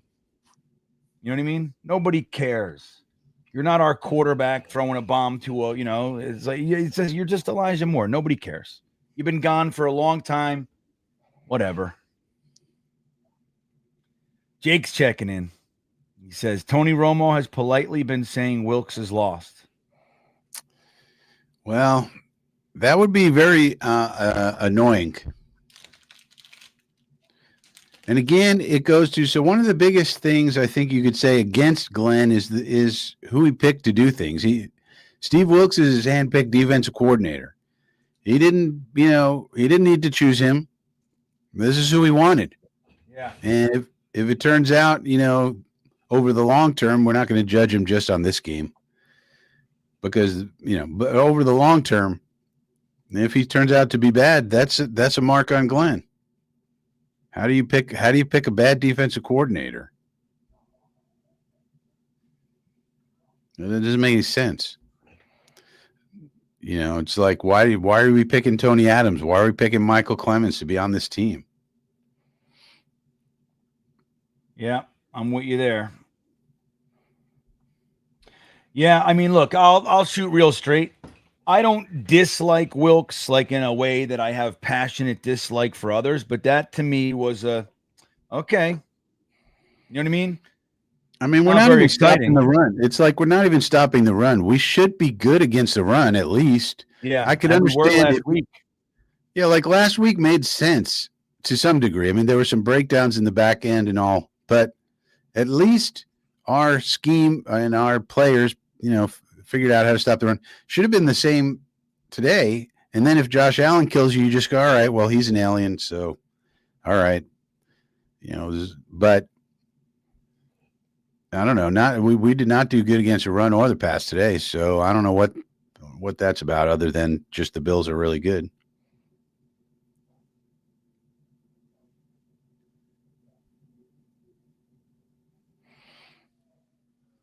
right, so we're going to do the point after. It's going to be a 30-point game. What do you think, guys? 15 minutes left. Can we come back? We only need 27 points, Frankie, to tie this one. Yeah, I would say the odds are against. Why? We're a fourth quarter team. We got a quarterback who can't throw straight. That's what's going on. Yeah. New England has taken the lead against Miami 23-20, so Drake May down there maybe doing something. Baltimore 20-10 over Cleveland. Cleveland hanging around. You would think that would be a little more of a blowout. Cincy and Jacksonville tied. San Francisco on top of New Orleans by 5 in the third quarter. And now Dallas is ahead of the Giants 17-16. So you wonder if Daboll's going to pull the plug on the Russell Wilson experience and go to Jackson Dart anytime soon. The Lions are killing the Bears 31-14, so it doesn't look like Caleb is playing well. Who knows, though? Rams 20, Tytoon 16 at the moment.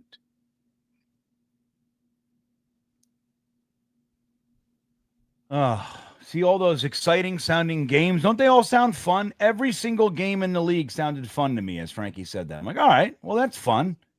We got lead changes. We had one fun game. Well, that was last week, and we lost it. Yep. So 0-2 home stint. Isaiah Davis. All right. And that view sucks. I don't know if they know that, but I want to know where he is on the field, Frankie. I don't care about what his face looks like when he's running. I just don't care. I want to see where he is, right? You agree? Again, too fancy. For who? Like they were showing on the kickoff return. They're like zoomed in on him running. Like, I don't care about that. I want to see where he is. Yeah, they're trying to make it interesting. 3 out of 9 for Fields for 27 yards. That is pretty putrid. Abysmal, they say. 30-3. Here comes the Jets offense, baby. Justin Fields back to pass. Plenty of time. Tipped at the line.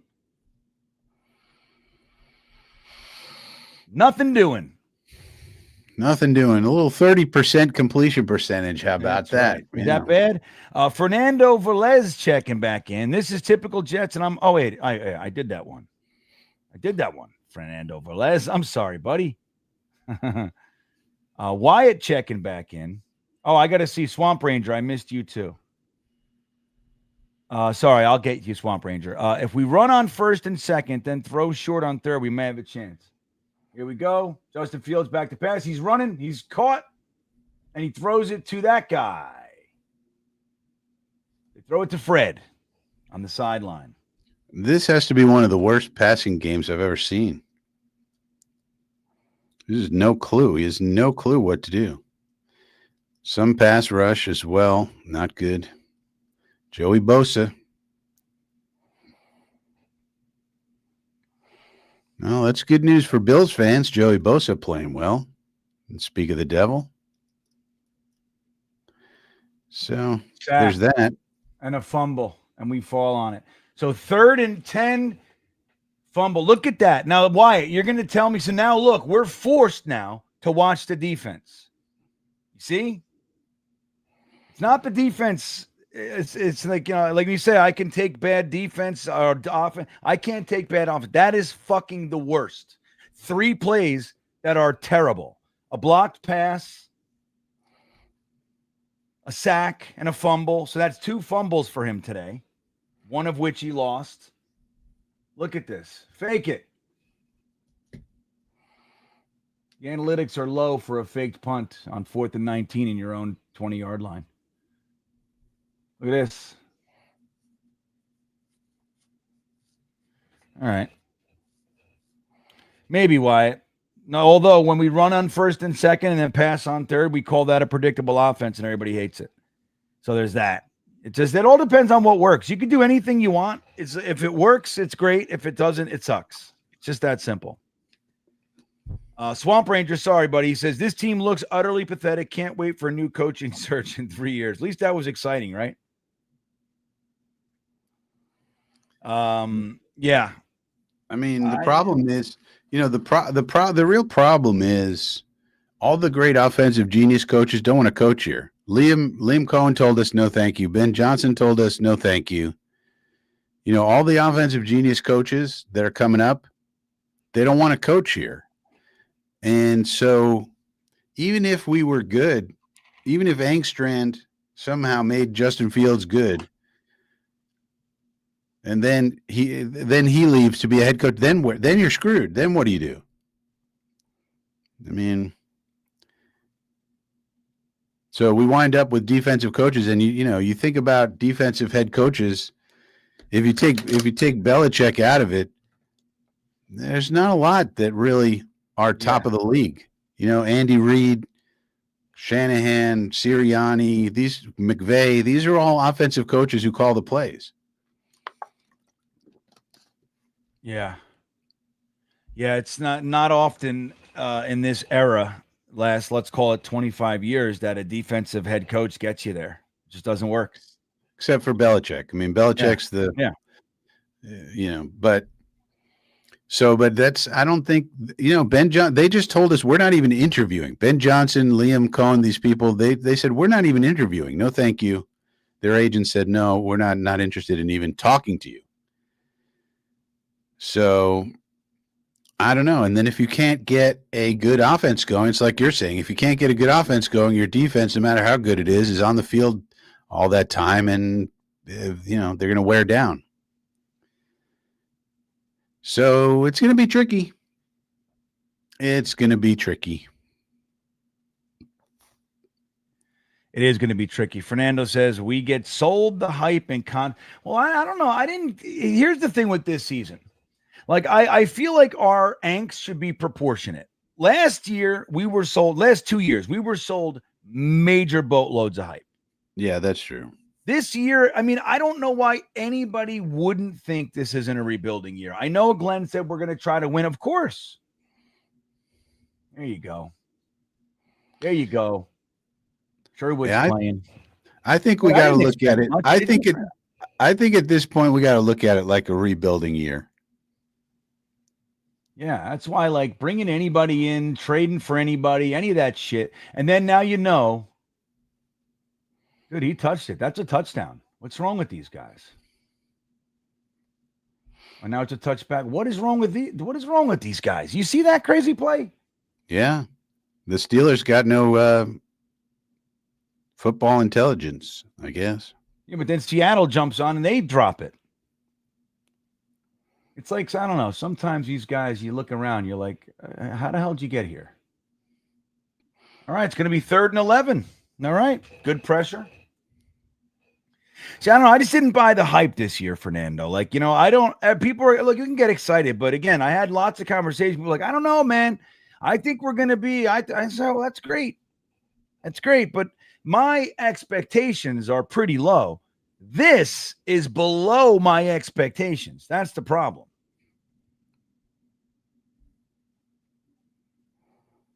This is not good. It's all Justin Fields right now, in my opinion. Well, that's what I always said. It's really intentional grounding. That's his second intentional grounding of the day. So there's something we lead the league in intentional groundings against. Yeah. But this year's really just about good pressure by Taylor about finding out about Fields. And if it's a no, it's a no. Then he becomes a backup next year and we're taking a rookie. Yeah. All right, let's watch this play. Josh Allen, 3rd and 24, dumps it off. He's running. He's not going to get it, but, All right, Sherwood with the tackle. Jake says 30% completion doesn't do justice to how off he is. I know, right? That actually sounds better. That actually sounds better. I mean, it's actually hard to, I haven't seen, if he ends up with 30%, that would be one of the worst completion percentage games I've seen. And I look at a lot of them. That is just you'd never see that. I mean, you'd think we could run a screen or a quick hitch, something to get a completion. Right. That's what I'm trying to say. This is their second punt of the game. This is the table turner right here, guys. This is it. Defense held. Punt returner is Isaiah Williams, so that's interesting that it's Isaiah Williams doing the punt return. So looks like And Fields is now out of the game. Tyrod Taylor has entered the game. Wow, because he sucks that bad. Wow. No, he got injured. Oh, he's injured? Yeah. What'd they say? What was it? His labia? It was his vagina. He has a labia pull. He definitely pulled his vagina. Soft tissue injury. But now we don't even, I mean, now it's true garbage time. Yeah. I guess. Yeah. So Ablab says, hey, I just got up to pee. What happened? What I missed? I have a whole bunch of exciting football, Ablab. Is the GoPro That's a good question. Is the GoPro working? No, apparently not. Yeah. Yeah, the game's still very fast for him. Didn't they do that thing? They slowed it down for him and all that jazz. Oh yeah, they slowed it way down. But the one thing that they sped it up, so the game was slow. That's how it went, Frank. Go ahead, Frank. Oh yeah, they sped it up. One thing that's interesting is at what point do we see Brady Cook moved up to the 53-man roster as a guy that you want to keep around? If you decide Fields isn't the guy, then maybe you want to, get a look at Brady Cook a little bit. Maybe he could be your backup, type of thing.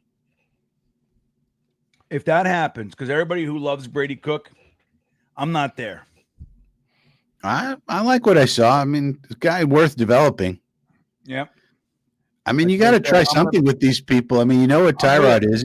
If you've determined that it's not Fields isn't the guy, and this would be several games in the future, but if you determine Fields is not it, then at some point.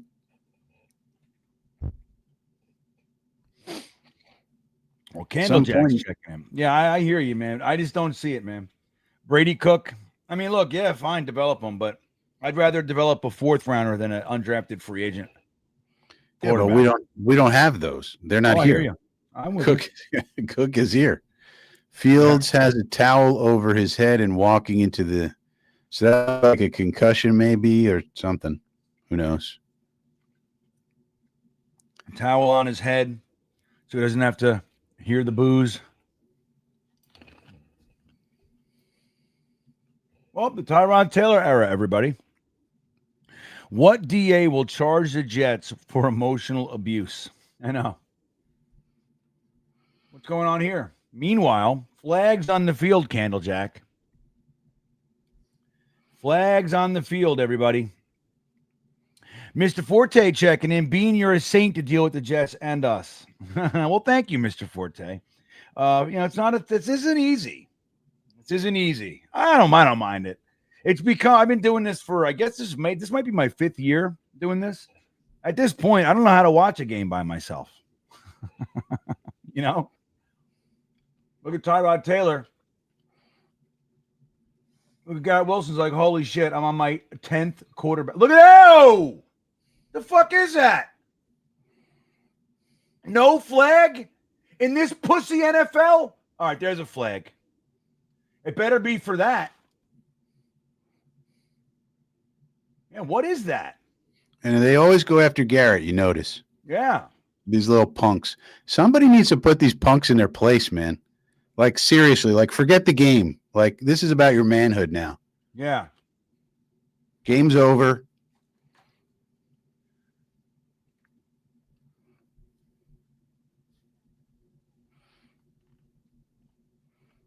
You can't let them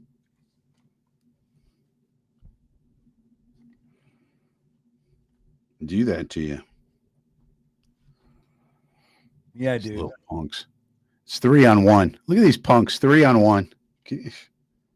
What a bunch of losers.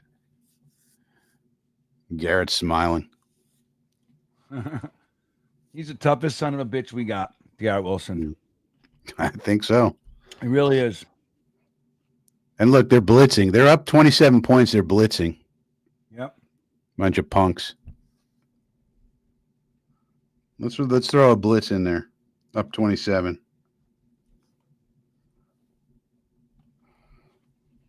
But you notice Tyrod Taylor threw a pass there, and the man caught it. So it is possible. Yeah, he threw it actually to him, which is the key, I think. Yeah, to him in a way that he could actually get it, not behind him, which is very difficult to do.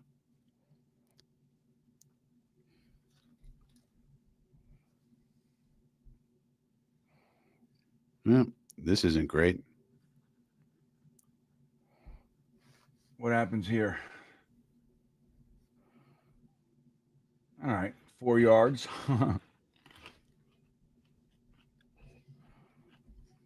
Now you're seeing the other thing that Jets fans were complaining about all offseason, which is you need wide receivers that can get open. It can't just be Garrett Wilson. And when the Yeah, quarterbacks are running around, looking around the field and nobody's open, that's the derivative. I mean, yeah, like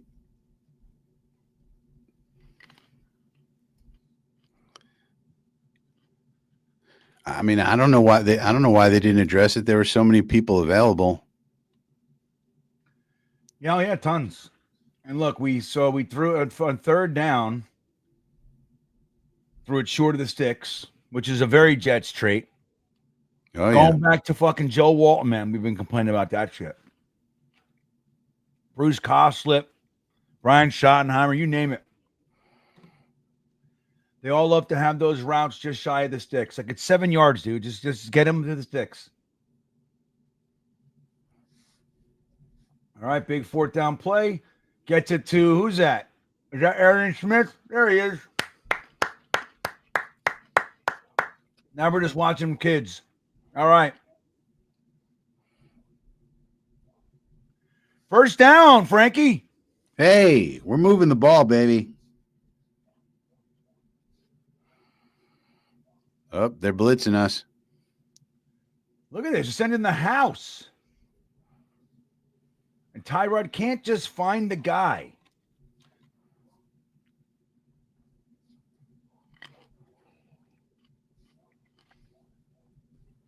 Yeah, sorry, A, B, C, D, E, F, G. It's tough because, like, I don't want to talk about it anymore. You start to lose the vigor. I'll tell you what's happened. Tyrod Taylor was just sacked. They blitzed. They sent, like, I don't know, 7 Yeah. on that one. They sent a lot of guys. We couldn't find anybody. All our fucking guys weren't realizing they're all still running their 25-yard routes, you know? With their Well, the back Giants have taken the lead over the Cowboys 23-20. Seattle holds a 24-17 lead over Pittsburgh late in the fourth quarter. The Lions are going to kill the Bears, so Caleb Williams not going great so far. The Rams have taken the lead over the Titans 27-16. Miami has taken the lead over New England 27-23, so that looks like a barn burner. And the Ravens are killing the Browns 27-10, so not so good for Mr. Flacco. Jacksonville over Cincinnati, 27-24. San Francisco now in control against the Saints by 12. And that's the scoreboard update with Frankie from Flatbush. There you go. Thank you for that update. Tyrod Taylor, 2nd and 20 in shotgun. Braylon Allen helping out with some pass protection. Tyrod still can't find anybody. He's running, gets 3 yards on 2nd and 20. It's going to be 3rd and 17, everybody. 3rd and 18. Not quite 3, they say. You got to wonder about this. I mean, we can't find a check down. We can't find, I mean, what the hell's going on? Where's the tight ends? Like, where's anybody? Right. Where's Mason Taylor? Mason Taylor's been ausente these 2 games, man. Where's he at? Like, how about a little dump off to the running backs? Like, where's that?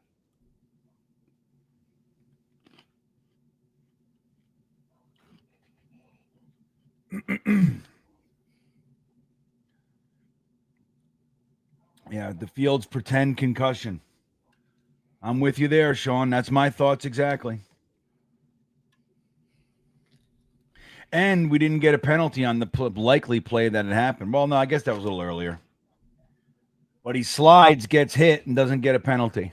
Well, where's that? Yeah.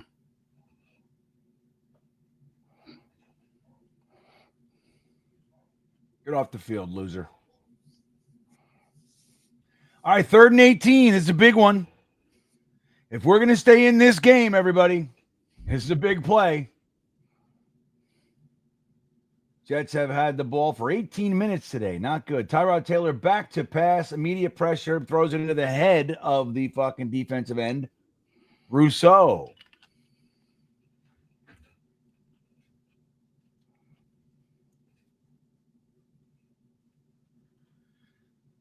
Aaron Glenn questioning many of his recent life decisions.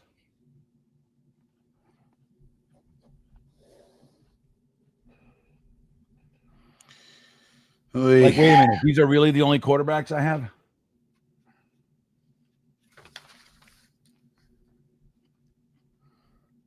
Oy. Hennessy wants to know, why did I take Garrett in fantasy? I'll tell you why. Because every year, Jets fans believe that somehow we're going to have an offensive explosion. Even when we have offense, like, look, if you keep him in all year, you'll get your points collectively, but he's never going to win you anything. Breece Hall last year, remember he was dude, in many leagues. Breece Hall was the first running back taken, the first player taken. He did what we call nothing. Yeah.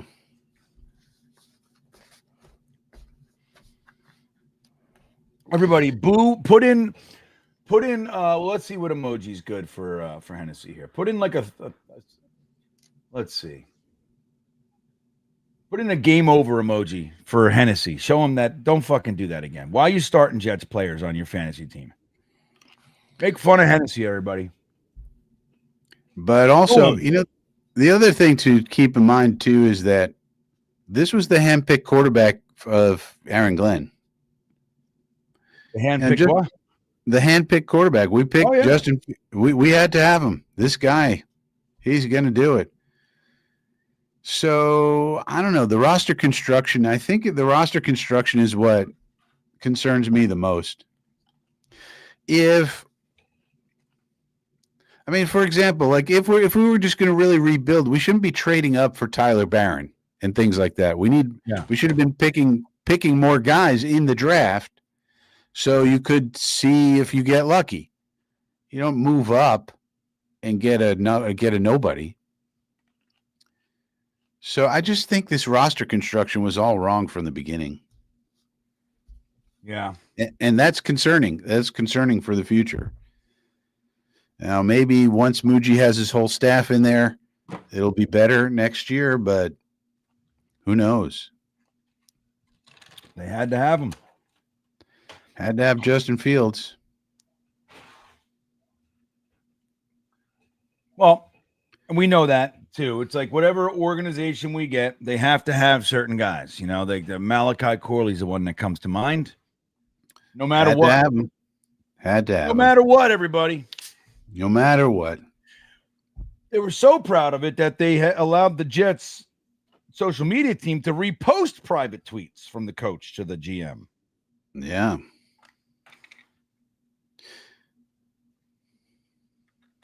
All right. 1st and 10 Bills. Well, they took out Josh Allen. That was smart. They don't need him. 8:19 left in this one, man. It should be all running from this point out. Let's get out of here, huh? That's what they should be saying. Yeah. Jacksonville on top of the Bengals, 27-24. San Francisco's 12 points up in the fourth, so it looks like Mac Jones had a good day. The Giants on top of the Cowboys, 23-20. So maybe Russell Wilson coming back. Seattle 31, Pittsburgh 17 with 2:57 and counting on the clock. Detroit is killing Chicago 45-14. So probably not a good day for Caleb. The Rams 27-16 over the Titans. So probably not a good day for Cam Ward. New England ahead of Miami 30-27. If they could get any kind of win, that would be really nice for their program over there. And the Ravens on top big over the Browns. What's the score, Frankie? 27-10. That's actually not as bad as this. 27-10. I'd take 27-10 right now. I might even still believe if it was 27-10. Probably. I mean, the only thing worse was the Lions are killing the Bears 45-14. And the Bears. And so you got to take a look and see how Caleb looked. His stats early on were looking okay. I saw somewhere. But, if he continues to flounder, that whole operation is going to be, at some point you wonder if they go to Tyson Bagent, and Ben Johnson just says, enough of the Caleb situation. Give me someone who can run an offense. That would be something, huh? That'd be a big story, buddy. Yeah, but they signed Tyson Bagent to an extension this year to give him some money and say, hey, we want you here. He's a guy, when he's come in before and previously, he's looked pretty good. And it would be kind of like we're pulling the plug on the Caleb experience, Yeah. All right. So we got Josh Allen or Trubisky, I should say, and shotgun here, 3rd and 8. And he throws it. Well, we held our ground in garbage time. So that's right. Garbaggio, we're great in garbage time. We are fantastic. So Hennessy, I think he was talking about sending in Clemens to protect Garrett. Right. We should send Clemens should be like the enforcer. Just put him on there on the offensive line and go after that fucking guy. You know what I mean? I agree. I mean, because at this point, the game doesn't matter. The penalties don't matter.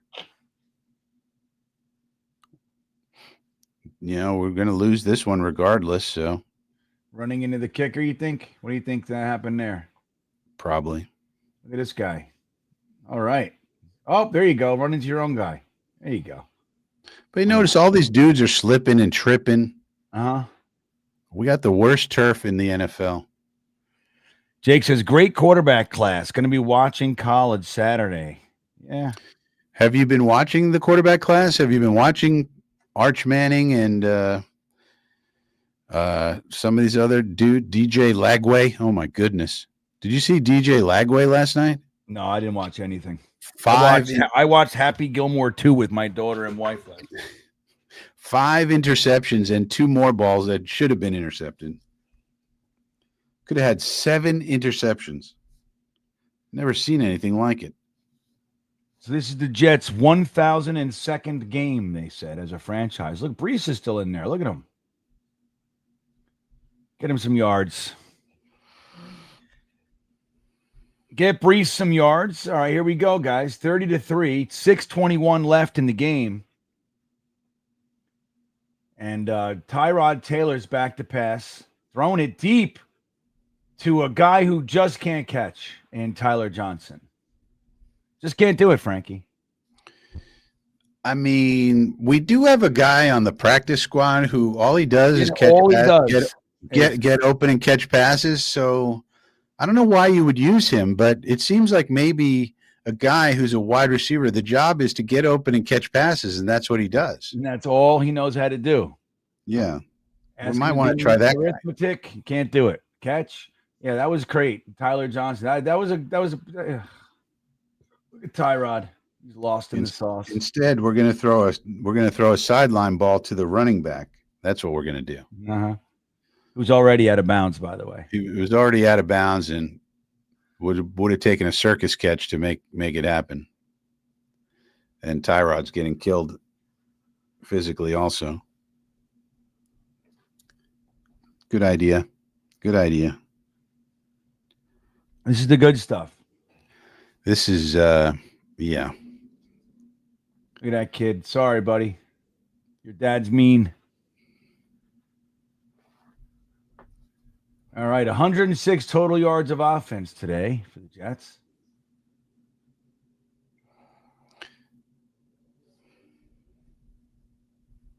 Finally, a dump off goes for a first down. I see Paula Bonner in here. Hey, Paula, good to see you. Finally, she says, with the first down. Jesus. Oh, my God. Tyrod Taylor back to pass. Oh, free run. Who's this? Garrett Wilson with the reception. Toe taps out of bounds for about 13. The drive's alive, everybody.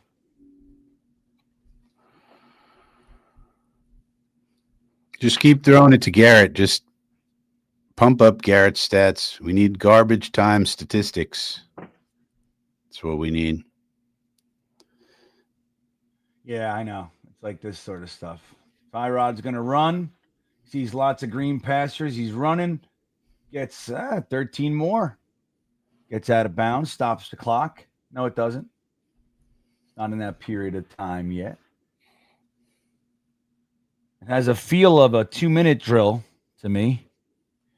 Jairo says, trade everyone. I'm done. Well, New Orleans is coming back against San Fran 26-21 right now.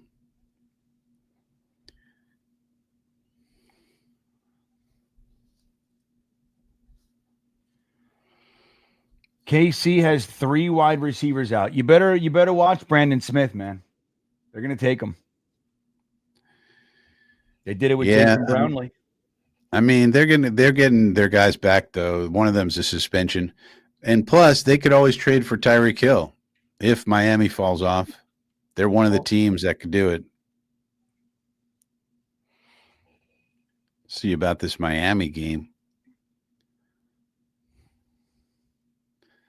Dallas has taken the lead against the Giants. 5 minutes left in the fourth quarter.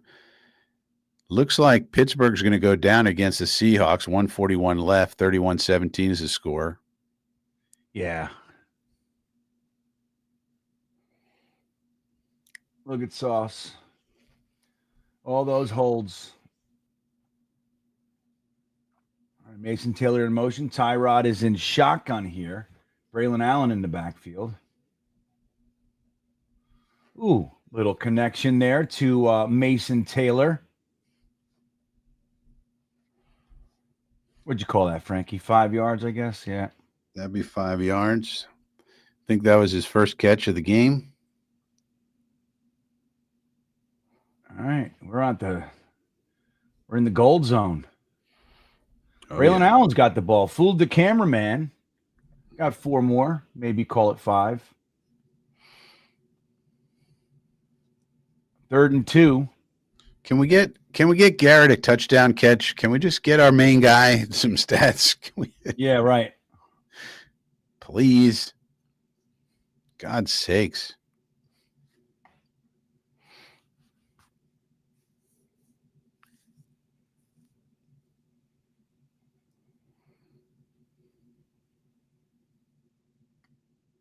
All right. So we got 3rd and 2. Yep. We're at the 6-yard line or so. Tyrod back to pass. Throws it to a dropping Braylon Allen. Can't hold on.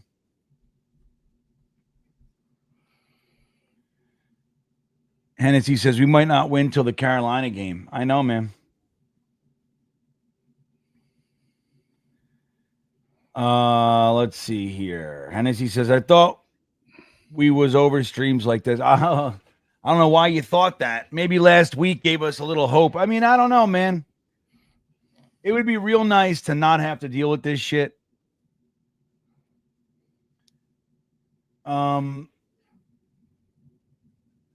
It would be real nice if we didn't have to watch shit like this. But here we are, game 2, and we already got one. What's going on here?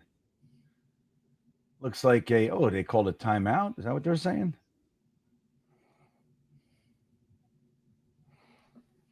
Jets called a timeout. All right. I wonder why. I don't know, Hennessy.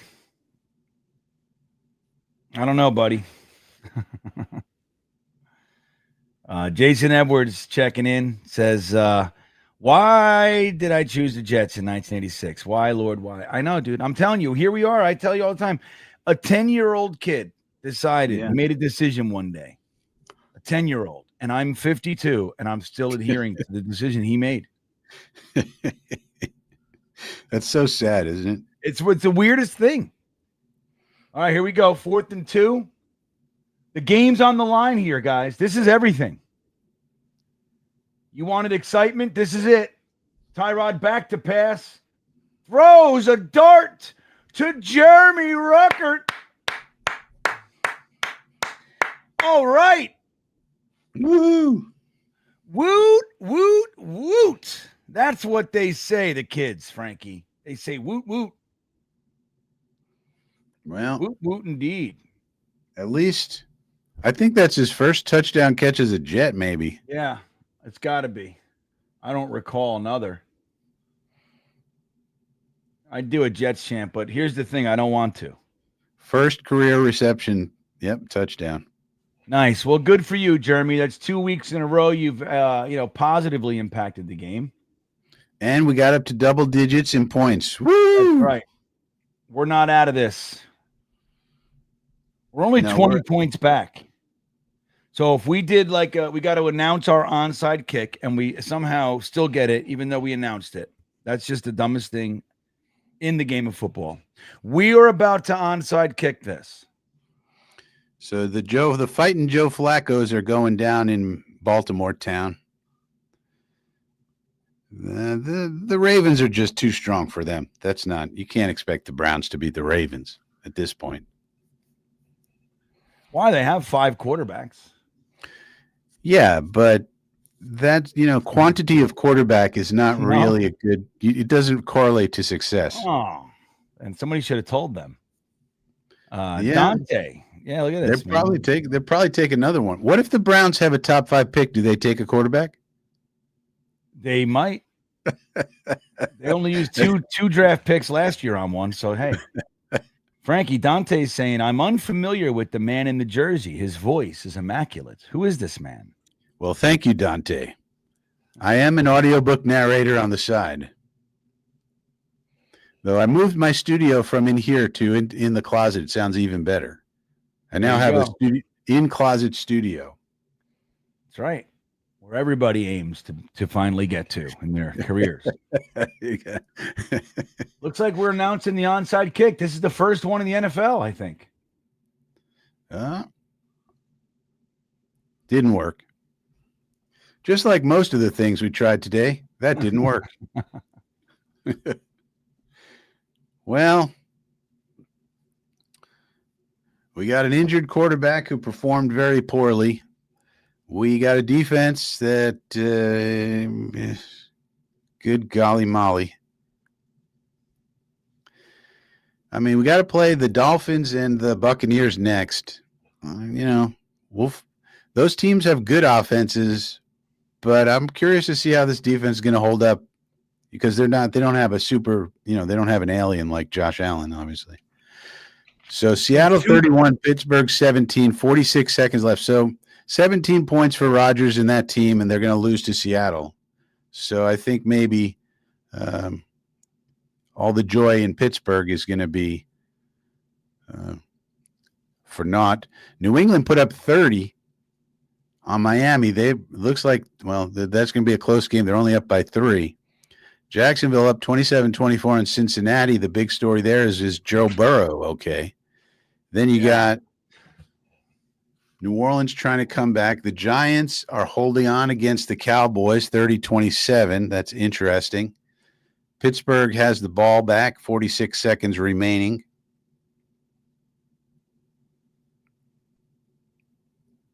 Rams taking care of business against the Titans.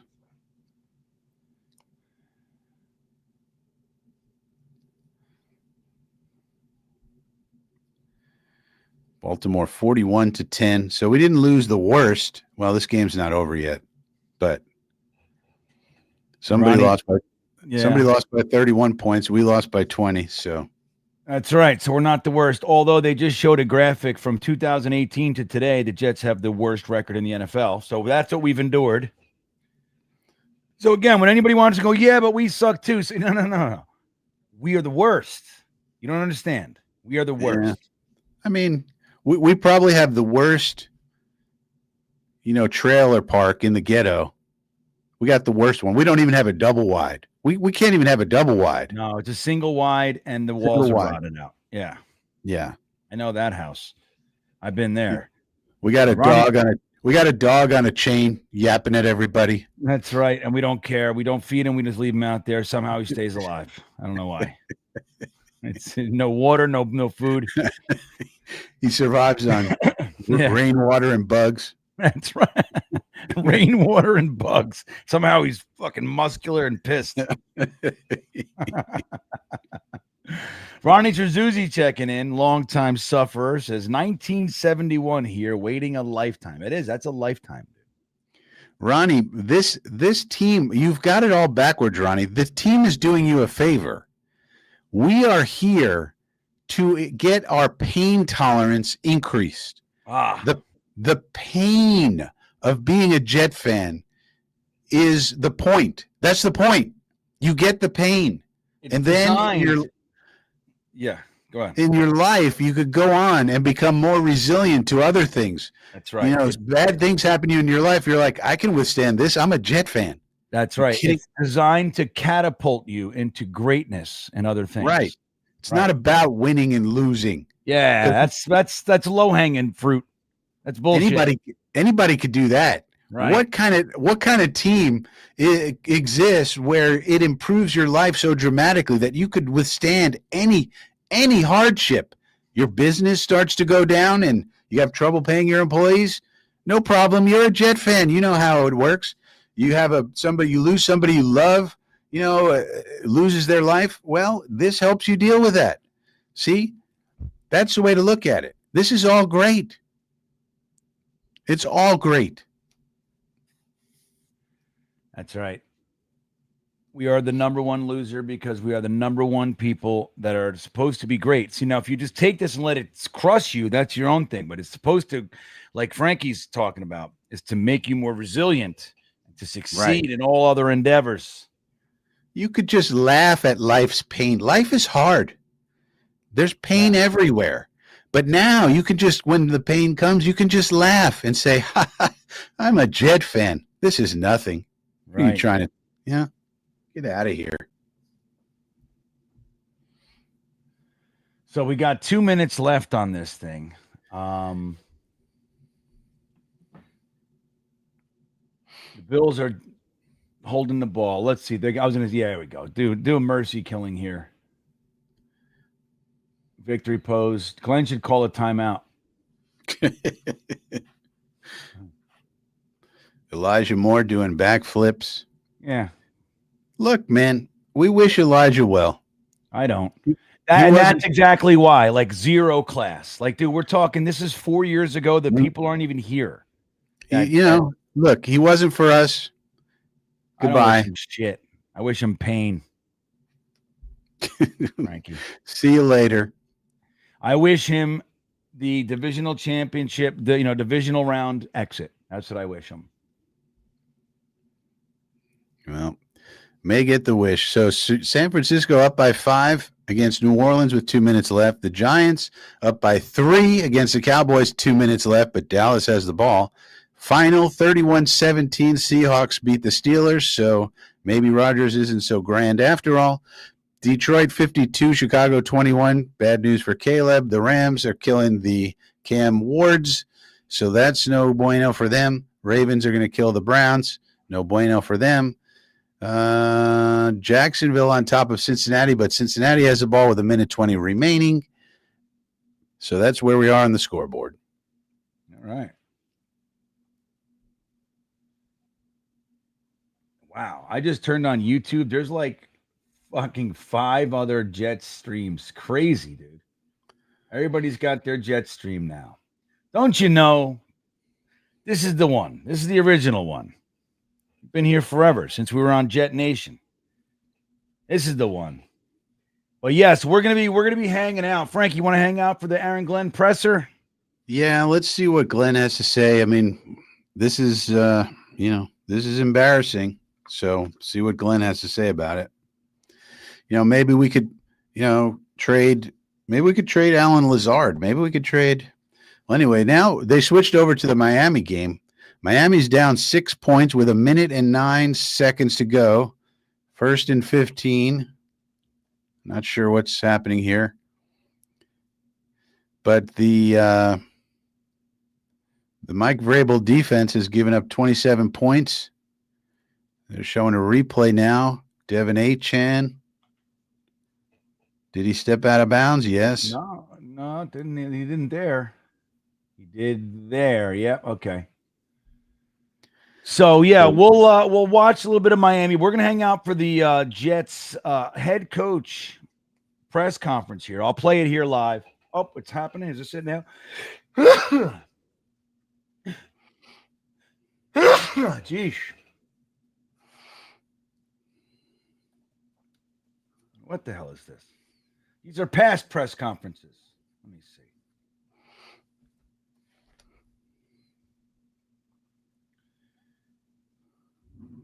I'll tell you, the New York Jets. Let me see.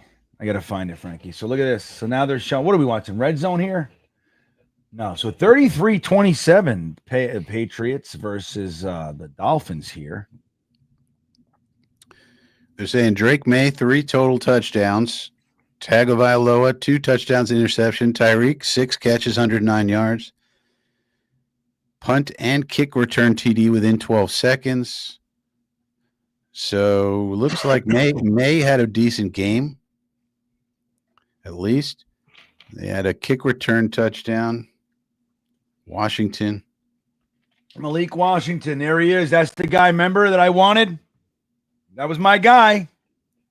Everybody, just want to remind everybody that was the guy I wanted. He made it to like the 6th round or 5th. I'm like, dude, why aren't the Jets taking this fucking kid?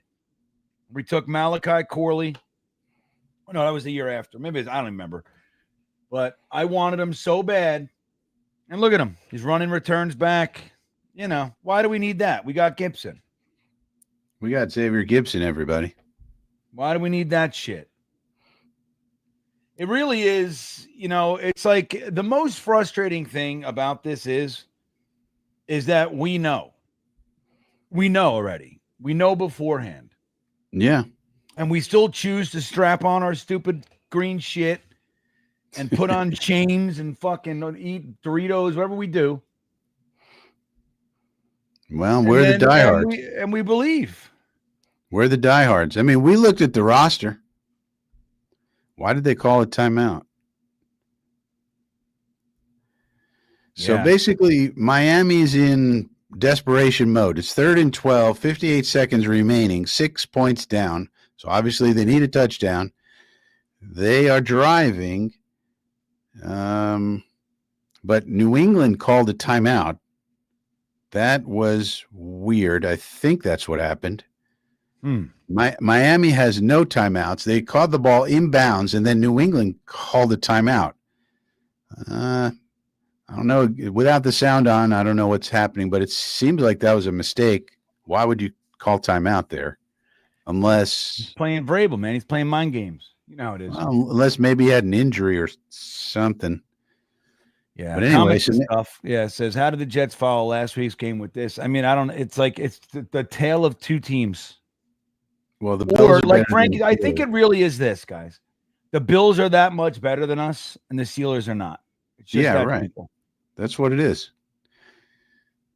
So Tua ran out of bounds. Now it's 4th down. He didn't gain any yardage.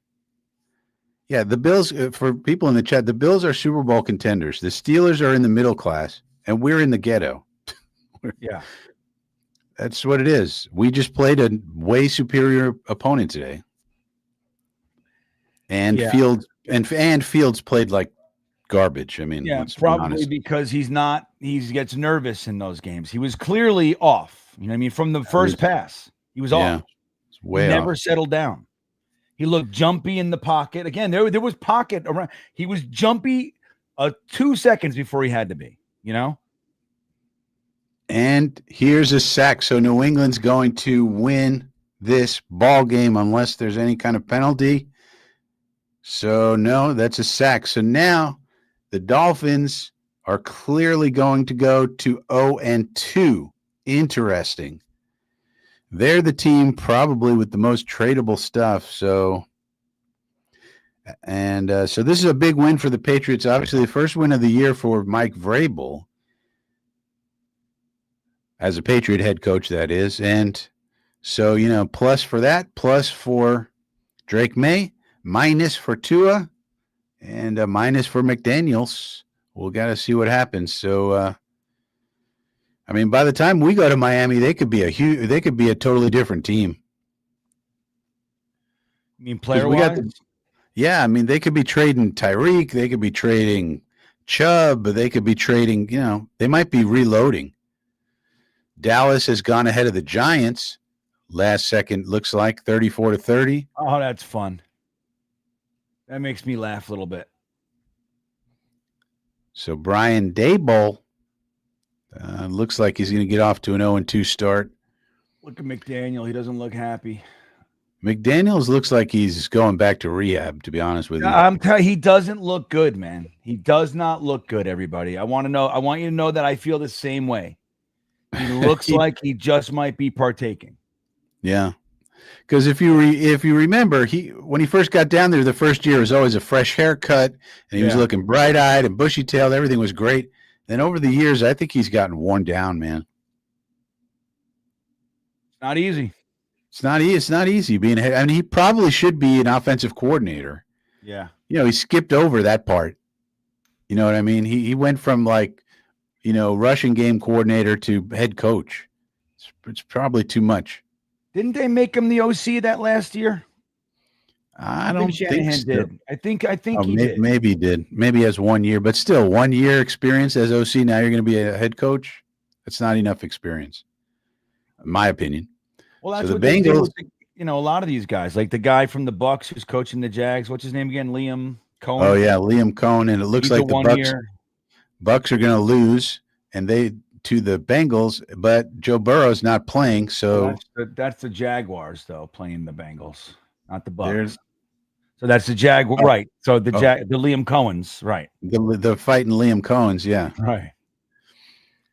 Tampa Jets fan checking in. Can we unite as a fan base now that Fields was not the right signing? I don't understand those who were psyched about it. Well, I think it's too early either way. Yeah. I think at the let's say game 8, Tampa Pete. We're coming to your neck of the woods next week, man. I wish I was coming. Maybe I do. Maybe I don't have any money, Frankie. You got $2,000? I want to go to Tampa Jet. I want to go to the Jets game next week. Well, I mean, how am I going to get a return on that? I promise. That's not a promissory note. You don't like those? That's not good enough. I need something legal, GreenBean. Yeah, man. Starting this business, man. That's not. Let me tell you guys, if you're going to start a business, do it before your 50s. Fucking beat up. Anyway, so I don't know. I don't know if we could unite yet. He looked like complete shit today. Like, no, there's no denying it. I mean, complete shit from the first play to his last play. But he looked better than I remember seeing him last week. So that's there. You know what I mean? So let's see. Let's see what this coaching staff can do. We have the whole season. I mean, it doesn't really matter. This year was about that. We took a chance that we could get an improved Justin Fields. That's what it was about. And I think it's less about Justin Fields to me than it is about the judgment of our coaching staff and our general manager. Yeah. They're the ones who said, we can fix him. We can fix him, mama. I can fix him, mama. And he looked good. I will say this. Let's remember this. I'm the only one probably who's done drive charts on all 6 games he started last year with the Steelers. All right, hold on. Aaron Glenn is coming on. Hold on a second, everybody. Damn, I had a good point. You did. You only want to finish it, Frankie. So his worst 2 games were his first 2 games. His middle 2 games were his middle 2 games, and his best 2 games last year with the Steelers were his last 2 games, which were 5 and 6. So let's give him a little time. So let's give him a little time, everybody. All right, here we go. Let's make this bigger. We'll hear Aaron Glenn talk. Everybody, you ready? See what the volume is over here. Everything is so laggy, Frankie Franks. I'm telling you. All right. Here we go. Evaluate that and see exactly where he's at. Jermaine Johnson had an ankle. I mean, all these guys, we have to see exactly where they're at. But he had an ankle. Michael Carter, he had a shoulder. And Justin's in concussion protocol, right? So when it comes to injuries, that's what we got. When it comes to this game, very disappointing. Very disappointing. All 3 phases, to be honest with you. And I just told the players, first off, I got to take a look at myself. I want to take a look at every player. I want to take a look at every coach, right? There's no stone that won't go unturned, right, without figuring out the issue. But I do know this. And I told these guys this. I've been here before with 2 teams in New Orleans and Detroit. The one thing that we're not going to do is we're not going to waver with not one bit. Not one bit. The brand that we say that we're going to play, right, we're going to play that type of game, right? And our guys will get better. The only thing we have to do is get ready to go back to work, all right, on Wednesday, and we'll go from there. I do know that. So any questions? All right. Can you pinpoint before watching tape, obviously, is where things kind of started to go wrong today? I'm not about to sit here and blame this on the refs at all, right? Because I think they had more penalties than we did. It was some of the penalties that we had were things that we talked about that we shouldn't allow to happen, and those things came up. All right, so maybe I'll have to emphasize those even more. All right, and That's the right. way I look at it. That's something that I have to make sure I do a better job of. But other than that, they kept the ball, and we didn't keep the ball. It's just that simple. What's on the penalties specifically? Did you think the Clemens roughing call was fair, a good call? And if not, The thing is, we know if they call that call, when you hit the quarterback high, when you hit him in the head neck area, all right, and that's just what they're calling now. So we have to be smarter than that. Do you feel like that was a discipline? Say it again? Do you feel like that was an undisciplined penalty? I just felt like it was a penalty. So call it what you want. Do you feel like you guys beat yourselves in the first half? The fumble, the penalties, the missed tackles on the Cook run. You know what? That's yes. And usually when you lose to that fashion, that's what usually happens. So across the league, when you have those, that's what happens no matter what. So we have to look at that. And listen, I don't want to be a broken record up here, but I know for a fact we got to get back to work on Wednesday. And listen, we can't waver from the beliefs that we have. I do know that. what disappoints you or angers you most about what went on today? And there's a number of things, to be honest with you, but those things I want to make sure I look at the tape before I just start to, ramble off on some things. But You've been preaching so much discipline, smarts, all that kind of stuff, and you seem to go away from all of those things today. I don't want to say that. There was other factors in that game too. It wasn't all just the discipline. They kept the ball longer than we did. We didn't keep the ball at all, so that was a huge part of what happened. Coach, any word yet on just how bad the injury was to Justin? Well, I just talked about that. Still have to evaluate that. He coached the long touchdown run. It looked like Quincy had a shot at him around his ankle, but it just seemed like the defense was just out of position there. Yeah. I think it was more over pursuit. But again, I don't want to just really stamp that until I get ready to watch it. But missed tackles did happen on that play. What was your view of the passing game? I think you guys only ended up with 50 passing yards today. What's my view of it? Yeah. It wasn't good.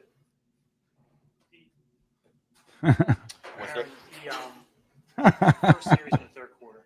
You get 4th and 1. I understand you're in minus territory there, but the way the game is going, did you think about going for it there, and then why ultimately did you punt? Say it again. 4th and 1. You guys have in the third quarter. Did you think about going? I know it's not an area of the field you might go for it usually, but with the score, did you think about going for it? Question right there. That's and then allow them points already. But with the way the score was, I think you were down 20. Allow them points already. You rushed the ball today. Gotta watch it. I know one thing. I know we can run the ball. I do know that. And you got to give those guys credit too, right? They did a really good job of stopping the run. They did a really good job in the passing game. They have a number of good coaches over there. All right. So whatever they did last week, they fixed their problems. And that's what we have to do. Hey, that's what it comes down to. That's what this league is, man. When things break down, and I wish I can sit here and say that we were going to be able to rush the ball like that and pass the ball like that every week, but that's just not realistic, So I know some people think that, all right, but this is a league of guys that are going to compete. They're going to fix problems, and you move on. And that's what I plan on us doing. How would you assess Justin's performance? Say it again. Justin's performance. How would you Watch the tape. Tyrod did. I got to watch the tape. Do you have any sense on what went wrong with the run defense? 224 yards allowed. I got to watch the tape. What are your thoughts on what happened with Michael Clemens, the penalty on the first series? Just talked about that. Also on that series, he got pancaked on Josh Allen's 40-yard run. What does he have to do better? It's not what he has to do better. It's what we have to do better. And we all got to play better. What's your message to the team? I think I said that earlier, but I've been here before as a coach. And I have to look at myself. All the players have to look at themselves, and the coaches have to look at themselves also. Apparently, I didn't get to have the guys ready to play. So whatever we see on tape, and we have to be honest with ourselves with what we see on tape, We have to fix those things, and that's just the way this league is. And it's not okay. It's not okay to lose like that. And I'm not a big fan of sitting here and telling everybody, guys, it's okay. No, you don't just lose like that and it's okay. What it is, man, you go back to work. You start to fix those problems that you saw on tape, and you move on to the next week. And that's what we're going to do. Thanks, man. We're done. All right. So number one, let me say this. Everything will get tiresome, everything, right? But I do prefer his style of answering. I prefer it. He tells you what happened. If you ask again, he reminds you, I just fucking answered that question. That's one of my favorites. I hate the same question being answered or asked, because what they're doing is they're trying to get you to say something.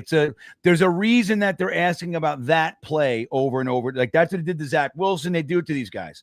And you get them frustrated. You get them to say something different, and then they get the line and they got you. You know what I mean? Yeah. And he says, no, I just answered that. And I like that. You know what I mean? I do. Look, I mean, there's nothing, it is what it is. But he didn't blame the refs. He didn't blame anybody. And he just says it like it is. And the truth is, man, I do think that that's refreshing. At least there's that, Frankie. To make of it what you will. Real quick, before I get your thoughts on that, there's a couple super chats sitting here. I see Swamp Ranger, one loss closer to a top 5 pick. Thanks for the stream. Grabbing my fins, mask, and spear gun. I'm going to spear dinner in the ocean. He's out there in Hawaii. So Swamp Ranger is doing it right. He's like, you know what? The Jets suck. I'm going to go fucking into the Pacific Ocean and go get dinner. Ain't nothing wrong with that. What is that? What is this? Sheesh. That was crazy town. So anyway, let me see. Hennessy checking in. Thank you, Swamp Ranger. Doing it right out there, buddy. Enjoy. Watch Fields throw for 3 touchdowns next week. And that's the thing. And if he does, is he great? That's why we got to wait the whole season. Right. And maybe at the end of the year, you just look at it and go, wow, the Bills turned out to have the best defense, in the NFL or something. But that's why you got to wait for the whole season. And this is the Justin Fields season. Now he's in concussion protocol. He may not even play next week. It may be Tyrod's season next week.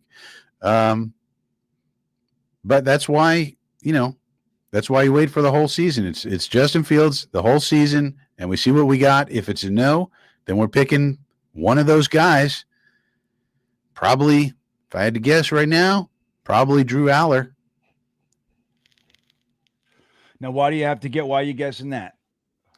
Because some of these young guys are going to stay in. Like Arch Manning is going to stay in college, I think. He's been terrible. He's got to stay in college. Lenora Sellers has been okay-ish, but he's probably going to stay in. He's young.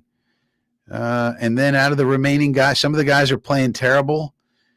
Aller so far has played well, I think, though I haven't done a full study of him. And he seems like we like Penn State guys. They're not going to be pining away to go into the South part of the country. And he's a strong-armed, big dude who, I don't know, seems like it could fit our brand. Though we certainly would not have the RPO offense type of thing going on with him. Yeah. But whoever it is, I mean, we got to wait. I mean, that's got to play out too. Everybody told me Arch Manning was amazing. Yeah. How'd he play against UTEP? No good. 11 out of 25 against UTEP. No bueno. Gotta love it. So Jonathan Francois checking in. Different year, same story. Need new ownership if we want things to change. This is why last week's loss was so unforgivable. No room for error. Yeah, that's a great point, Jonathan Francois. I want you to know that. And I have said that. Look, I feel you needed to steal that one. You needed to steal that one. Because when you're in striking distance, you got to strike. But but we didn't. So now we're 0-2, and we're heading into our away stretch in Florida. And maybe that'll be good for us. But also, Jonathan, and people like Jonathan who make these comments, the ownership's not changing. Like Woody's not selling the team. You're not getting a new owner. You're not getting a new stadium. So we don't need to talk about that anymore. We all wish it were able to be able to happen. If I could talk straight, we all wish it would happen, but it's not. Why would Woody sell the team? What on earth could compel him to do so? We have the most profitable situation probably anywhere. Woody's 4 businesses are smashingly successful, all of them. So why would he sell the team? He's got kids to hand it off to, in the future. He's got a younger brother who fancies himself a little bit of an owner himself. You know what I mean, Chris? Yeah, the Johnson family is never selling the team. It's like an asset that only goes up. There's very few of those things in this world. They're never selling it. The stadium is extremely profitable. The Johnson Company, his hedge fund, is extremely profitable, and he just bought 43% of Crystal Palace Football Club in England. That's also going to be extremely profitable. This man is you could look at this man's a genius businessman, and he's not going to just sell a team because we don't like the wins and losses. That's not how it works. Yeah, for him again, like we're still here. Look, we go there, we fucking barbecue, we buy stuff. Every year they put out a new different color jersey for us. And we buy it. This year it's gray. And we're gonna buy it. Dude, they put out blue and listen to this. They put out a blue and yellow jersey that's completely benign. It could be the Roxbury, New Jersey high school football team. That's what it looks like. And they say, no, it's Titans. And we buy it. Blue and yellow. Doesn't even make any sense. Yeah, I know back in 1961, we were the Titans. I get it for 3 years. I think we're the Titans for 2 years or 3 years, Frankie. And they're selling us this year. And there are Jets fans that prefer it. They're like, hey, I mean, look. They put out a gray one. We're going to buy it. They put out a lime green one and call it Color Rush. We're going to buy it. We go to the games. We do all this stuff. Dude, I'm with Frankie. I've been making this case for a long time. Why in the world would he sell? He spent $600 million in 1999. It's worth $8.4 billion 25 years later. And goes up 15% a year. I mean, name an asset every year goes up 10, 15%. Yeah, it's crazy. Every single year. I mean, yeah. Now that said, Jonathan, you're not wrong. I want you to know that. You're right. But it just can't be where we put our energy. Like a lot of times, like when I'm I'll give you a little thing. When I'm scrolling, right? I'm at night, I'm scrolling, I'm getting all pissed off about something somebody's saying somewhere fucking in another country, right? And I think to myself, whenever I feel it, I go, all right, if am I going to do anything about this? Like, am I going to do anything? And if the answer is no, then I don't feel anything. All right, then stop being all pissed off. And definitely don't fucking talk to your family or kids about it. Wife. Don't ruin any time with your wife talking about this bullshit because I'm not going to do anything. Where the Jets are concerned, there's nothing we can do except not buy shit. I went to Walmart in New Jersey. I paid, I don't know, I think it was $20 for this thing. I said, okay, $20. And I bought it. And I'm going to tell you, this is a true story. As I was ringing it up, I'm thinking, you shouldn't even be fucking buying this. I was actually thinking that. Why are you giving them this $20? I don't buy new stuff as much as I can avoid it because it's my little protest. I got a Sauce jersey. I got a Quinnen jersey. When they went back to the JETS, I bought a couple of things because I prefer it and the whole thing. But that's the only place we can make our point, or not go to the games or not watch. And if we're not going to do that, if we're going to watch, then we just fucking deal with it. We're stuck, buddy. Francois, we're stuck here. Yeah. And the lease on the stadium expires in 2109. I have a question for Tony, the GM in the chat. Tell me who Green is, Tony. I know the other two. I'm very, very familiar. Who is Green? And what team does he play for, Tony, the GM? What is Green? I don't know what's going on. He's saying the quarterback options are Aller, Green, and Mendoza. I know Aller and Mendoza. I don't know what Green he's talking about. I'd like to know so I could take a look. These prospects. Nice. We got to start thinking about these prospects. Yeah, week 2. It's about right. Here we go. So Francois checking back in. Then accept another 30 years of failure and root for a new team. That's it. Well, that's it, Jonathan. And look, like I said, here's my silver lining. Here's what I found. I have found that the camaraderie that I see here between us, I find it favorable. I like it. I like to hang out with you guys. I like to commiserate. If there's going to be misery, I'd rather it be with you guys than by myself. I like the people I meet at the meetups. I like knowing Frankie and Jeremy and Matt and Ryan and everybody. Not so much Tigo, but to everybody else, I really like. And it's like, so I have found that to be my positive. We just all decided to fucking root for something that doesn't win. I mean, but everything else around it, I really do like it. I like you guys. I like chatting with you guys. I like watching the streams. I like our community. So that's my silver lining. That's what I've chosen to make this about. The game, I don't get all fucking jammed up over the game like I used to. Dude, I used to walk out of that stadium. I was telling my wife the other day as we were walking down MetLife's many staircases to get to the bottom. I said, I watched this kid. He had his hoodie pulled up, a Jets hoodie, and he was, and I was like, I have walked out of here like that. Not this stadium, but Giant Stadium. I have walked out so many times looking for a fight. Like if anybody, especially another fan, if they would have said something it was a fight. I was waiting for it. I wanted it. That's what and it would ruin the first until Thursday of next week. It would ruin it. I just can't do it. I just focus. I like you guys. Of course, I'm a diehard fan. I get bent out of shape, but it doesn't do to me what it used to because I can't allow it. I'd rather just say, hey, my buddy Jonathan Francois is fucking in pain right now. I'm going to help him out. You know what I mean? That's what we're going to do. Well, with that all said, Frankie, I think that's about enough. Look at Phil Adams. He's over here hanging out. He's in fucking England. You know what I mean? Poor guy. Anyway, Frankie, that's going to do it for this one. We've been here 5 hours, 12, 20. What is that? 4 hours, right? 12, 20, 1, 22, 3, 4. 4 hours. Yeah. 4 hours. No 4 hours. problem. And we didn't see shit. We saw one garbage time touchdown. That's what we saw. Woo! So what do you got coming up, buddy? Well, we'll have videos about the game and about the Jets, and we'll see what kind of things we want to look at film-wise. We'll probably try to find something positive out of this game, though it's going to be rough to do so. And then, as always, Coffee with Frankie, 10 a.m. on Sundays. We did have a problem this morning with the API, so some of the comments, if any of you folks were in the comments this morning, I thought there were no comments coming in, but apparently there was. And so I cut the stream early. I was like, I guess nobody's got anything to say. See you guys. But I found out there was some sort of problem. So hopefully that gets fixed for next week. But otherwise, 10 a.m., Coffee with Frankie, Sunday mornings.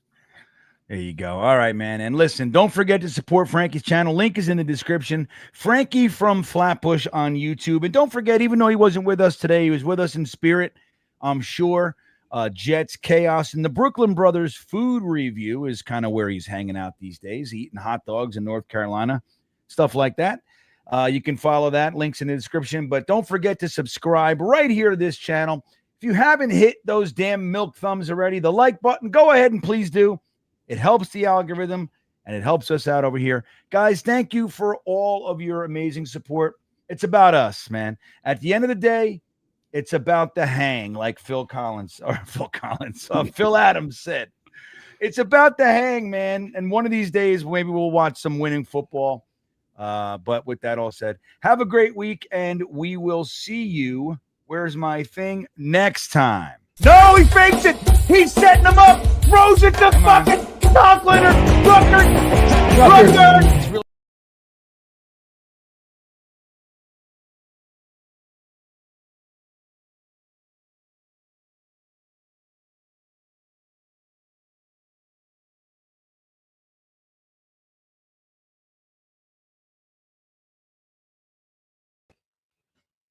What happened?